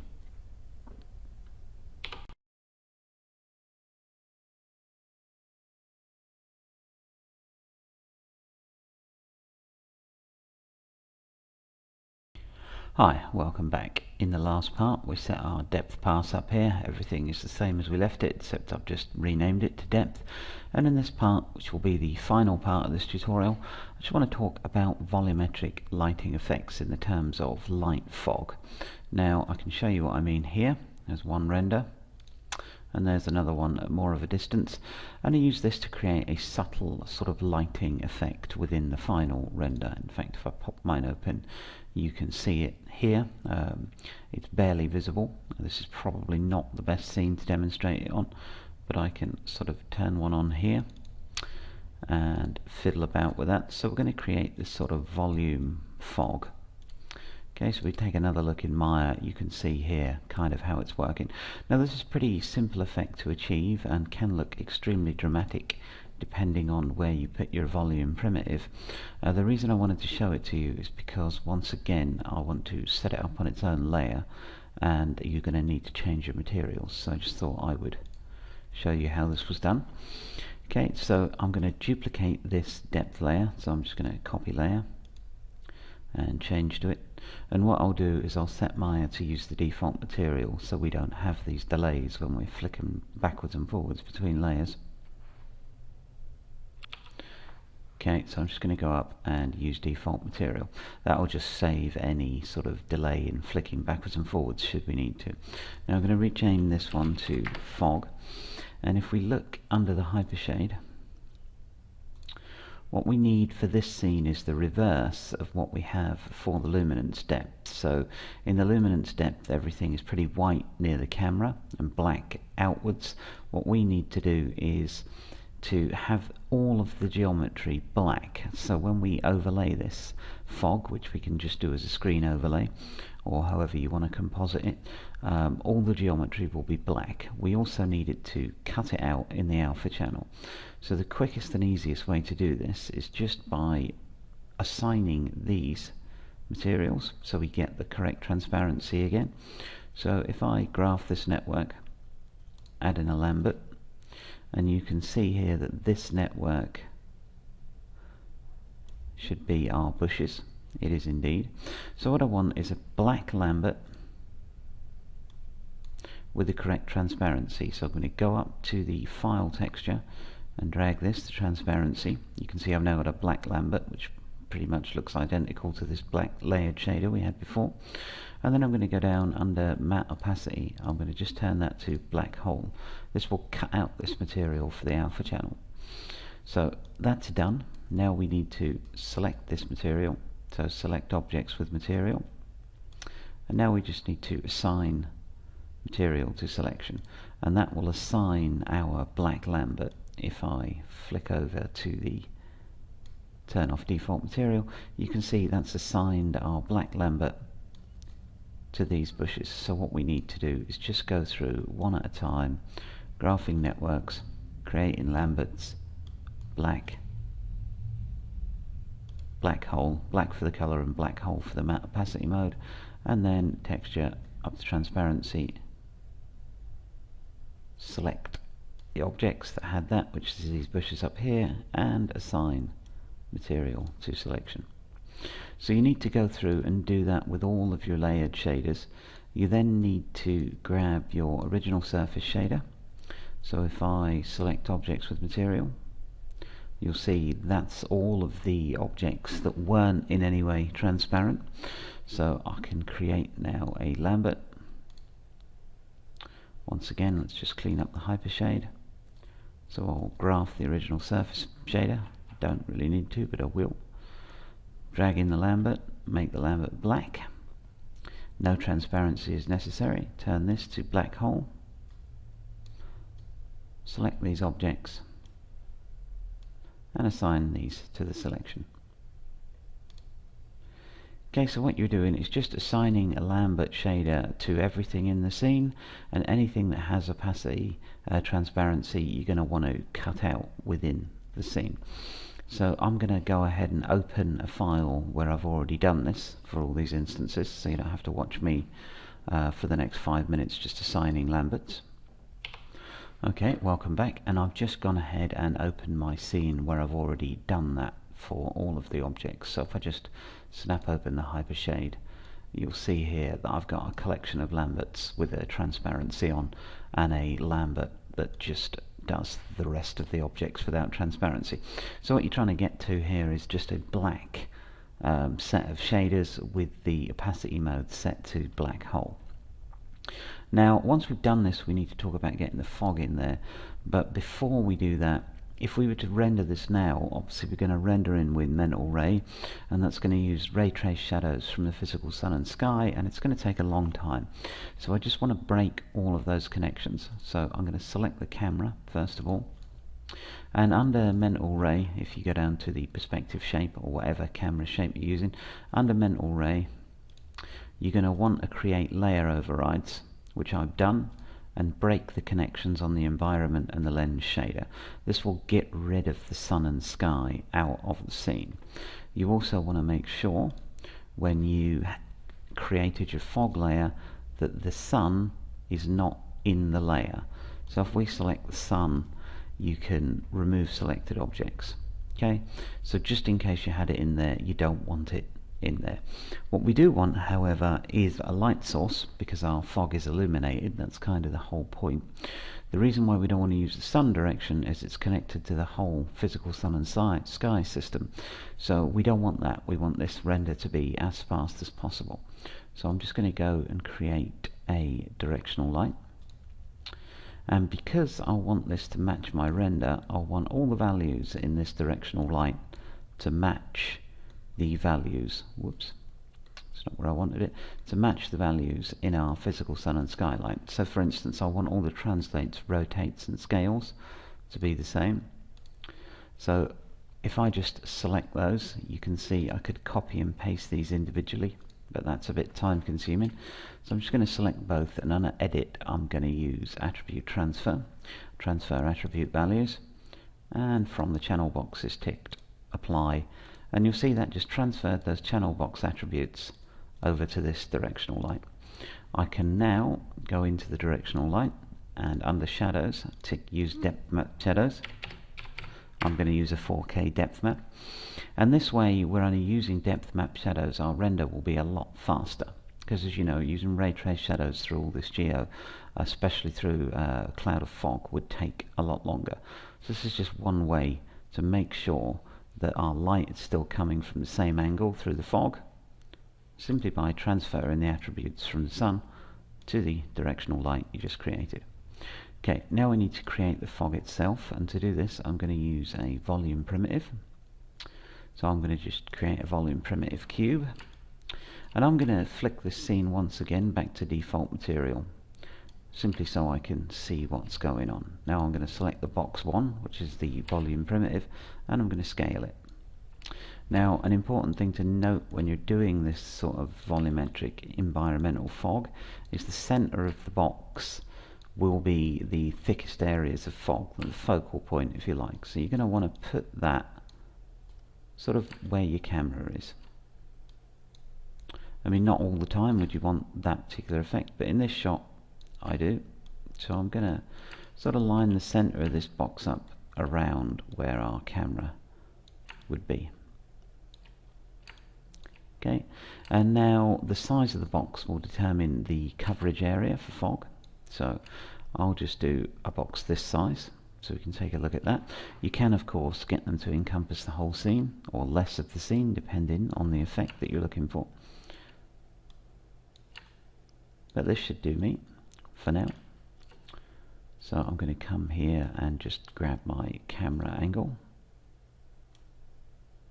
Okay, just to make sure that I've not cut out parts of this from the box. And there's a couple of things you'll need to set on the volume primitive itself. So if you select the volume primitive in the outliner, and we want to use volume samples override, because 1 is not going to be enough. So the higher you crank this value, the smoother your actual render will look. If you look here, you can see I've got it a bit grainy. It's not really going to be noticeable on a still, but if you want higher quality, you need higher samples. So I'm going to set the samples on this to say 50 and turn on the depth jitter. Okay, so that does it. That's pretty much all I'm going to set for the volume primitive here. Now if I look in the hypershade, you'll see that the volume primitive has its own shader assigned to it, and this is this cube fog. So if I take a look under the cube fog, I'm going to leave it pretty much at default. I might make it a little whiter. I'm going to set the illumination down to 0.93. By default it's set at 1. This is obviously, I've already had a one of these in the scene. Let me just make sure I've got the right one. Yep, I've already created one in this before, so by default illuminated is unticked and the light scatter is set at 1. I want illuminated ticked and the light scatter at say 0.93. You can experiment with that to get the proper scattering of your lights. And that's pretty much all I'm going to do. You can adjust the drop off, which will obviously drop the fog off at the sides of the cube, but that for me should get us a fairly decent volumetric fog. So let's come here, save previous render that I did, and we'll just do a quick render of this, and I'll show you that we do get this volumetric fog with these shadow scattering effects. Okay, and as you can see, our volume fog pass is calculated. Now, it didn't actually take 51 seconds, it took more like 5 minutes. I had to pause the render, so apologies for that. But 5 minutes is pretty acceptable, really. If I'd have rendered this on top of the beauty pass, which I could have done, of course, it would have taken hours. So separating these out into separate passes for fog and depth is a pretty good idea normally. It just will save you a lot of time in the long run if you need to recalculate, change the fog, tweak the distance or whatnot. So that's that done, and I'm just going to save this image out. So I'll save this as a new scene fog 3, sorry. And I'll open this up in Photoshop and show you a very quick way to just composite it. So here's an image of the final scene render that we did. So I'll just import the fog file. So I've got this fog 03. Okay, and if I just, this is a very quick composite. Normally I'd do this in Nuke or After Effects, but it will work just fine. So I've got it on top of my image, and I'll just set the overlay mode to screen. Whoops. And there we go, one volumetric fog pass, which you can now obviously play around with the opacity of to get the result you were looking for. You can also obviously change the brightness and contrast to do any of those other things in Photoshop. But I just wanted to show you how I did the volume fog in my final images. There's another one in the tutorial that does give you a more obvious effect, so depending on what you're going for, this can be an extremely effective technique to get some life into your render. And you know, any scene is aided a little bit, especially this sort of scene. So that's actually the end of this tutorial series now, so I'd like to thank you for watching, those of you that got this far. It's been a large project, it's certainly been one of the biggest ones I've done for SimplyMaya, so I hope you've taken something useful out of this, and I will see you in the next tutorial. Thank you very much for watching.